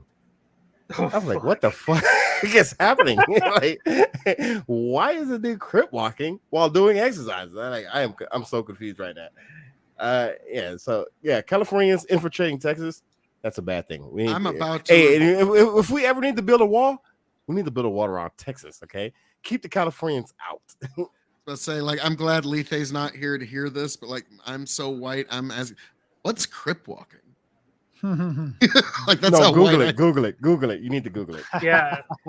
It's actually it's a very where is- interesting dance, but it's a gang related dance. Right? Phil, I'm not seeing these comments on the Big Buckin page. Is there another page that this is streaming on that I should? Actually, I mean, since you mention it, It's YouTube. It's YouTube. It's isn't it? hazard analysis on YouTube. The new page, the new show. Me and Tony are doing as sort of it's a more chill version of panels. But yes, hazard analysis on YouTube. I mean, I'm sorry, Aiko. I'm never gonna pass up a chance for shameless self-promotion. Yes, But yes, so folks, all you folks out there, hazard analysis on YouTube, be sure to check it out. And also check me out now on Twitter. Man, I'm not finding you with that just hazard analysis. I'm finding I know. like a bunch of other I've stuff. been hazard analysis 001, and then you'll find the first video we ever did. For some reason, that's the way you got to find us, because we got to put out a few more videos before the algorithm gets all nice to us. I got you. Okay, I see it. All now. right, so be sure to subscribe and give the little notification-y stuff, because God Almighty, Follow they're trying this all they man on can to do Twitter. to fucking hide We it. finally got on Twitter in 2023, y'all. I know it took me some there. time. I figured it's time. Trump's allowed back on. Elon's running the thing. And then when I found out how easy it is to get a blue check mark, I'm like, oh, I'm fucking getting one immediately. The minute they let me get one, I'm getting one. He's got 3 followers in a blue Man, check this mark. isn't even the newest episode. Your newest episode is like in the future. I know. The fourth annual. I clicked on it. And it was like hasn't even started yet. I'm like, what? Oh, okay. Yeah. It's more live than live. It's like Yes, but actually, yeah, that is in the future. The 4th annual Andre the Giant Beer Bash Memorial, where we try to match the 158 beers that Andre the Giant drank in one night, but it's all of us together and all of our audience together. So, because none of us can match the boss. Import that beer from Oklahoma. Get some of that 3-4 beer. Actually, that's how he did it. It was the 3-4 beer, and it was 156 in one night. And we actually did the math, and it's actually conceivable because of his height, his weight, his metabolism. He's been drinking since he was a young boy because he was from France, and also he had the disposable income to just always drink. He was known to go through a case of wine in a day if he wasn't drinking beer. A case of wine. Yeah, Wow. he drink and he would just hold it like you would like he would hold it like you and I would hold a bottle of tea here, and you just suck it down He like was, he was probably self-medicating. Oh yeah, he had awful joint pain everywhere because he was dude was like 7 foot tall. Goddamn. Yeah, and like so yeah, you're absolutely correct, Iko. Man, I almost wonder if it would have been better to be addicted to opioids. No, I don't think so. He probably like all right, his match quality to would have been about the same. Those quantities of alcohol, like I don't know, man. Well, the thing is, like he sweated it out in the ring. But no, like that is an interesting point. Like, yeah, he probably was a lot of self-medication there, just because, especially towards the end. Like everybody remembers when he had that singlet on that goes over the strap over the shoulder. He always used to just wear tights. He wore that because he had to wear a back brace because his surgery on his back went so bad that he had to. But yeah, so we try to give our tribute to the boss, and also tonight when people can come and review different beers, and it later becomes a KOE Nation beer review video after the evening, and so it's one we really look forward to. So you gave me a chance to mention the Andre the Giant Memorial Battle Royal, Memorial Beer Battle Royal. So I could not resist. I simply could not resist. But yes, thank you, Aiko, for tracking us down at Hazard. When is that? That is what? Shit. Let me look it up. Actually, I want to make sure I get the date right. I don't want to say it wrong because Tony will never let me hear the. Because you're shilling for it, but you're not shilling and telling us when. Okay, the 4th annual Andre the Giant Beer Drinking Challenge will be on the 20th of May. 2023. Yes, the 20th of May, 2023. Be there. That is the closest weekend to Andre the Giant's birthday. The 20th of this month. Yes. 19 days. Yeah. Yes, in 19 days. Into join us for the Andre the Giant. And yes, and Star Wars Day is 3 days away too. May the 4th be with you. All right, guys. I was about to say it's about that time. As I'm known to say around here, all that being said, thank you for joining us here at Hazard Analysis. Osiris, I can tell you're about to take off to that beautiful, beautiful land of the Sandman. Tell the folks where they can find you, sir. At Osiris on Twitter. If you want to see some old ass Linux videos about computers and stuff like that, you can find me on YouTube. Maybe one day I'll start another YouTube. I don't know. I got that content creation itch. I'm not gonna lie. But yeah, Twitter is my main source of reaching out to the world, and it's the most milquetoast thing that you can find because I don't give a fuck about your politics. I don't care. But if you want to talk about some tech shit, that's fine. Alesto, good sir, where can the folks find you? My name is Alesto. I'm an EMT, so I'm rarely around anywhere. I'm always working. Either that or I'm in chat. You'll see me in chat a lot. Nice. And last but certainly not least, Aiko Rich, where can the good, beautiful people out there find you, sir? I'm at the illustrious home of Elon Musk, the Lord Master of social media. You can find me at there at Twitter on same name, Aiko Rich, not the 30-40 feral hogs. That's the old meme from like 5 years ago. Did any of you guys remember that, or did that just fall on flat ears? I don't remember what that means. Sorry, somebody was asking like, why would you need people were asking on Twitter at the time, why would you need, this is the first time in a long time that they were starting to talk about semi-automatic long guns, things like that. Like I said, I've seen a guy shoot a 50 cal at a fox. Yeah, and some guy like really said, quick, there's 30 to 40 feral hogs running towards my children. What do I do? Shoot them. That's what you do with them. That was the answer to it became a big meme. God bless every last one of you. I hope all of you make it back here to Hazard Analysis on YouTube. Happy, healthy, much the wiser. You can find me, Phil KOE, the man of the hour, the man with the power, the man that makes the other podcast cower, the prince and potentate of the political parlance, the lord of the Scottish Highlands himself, and one damn handsome man if I do say so myself, folks, at KOE Nation on YouTube, TikTok, and Twitch. Find me at Big Buckin Empire on YouTube and Facebook, folks. Hazard Analysis. Thank you. It has been one hell of a party.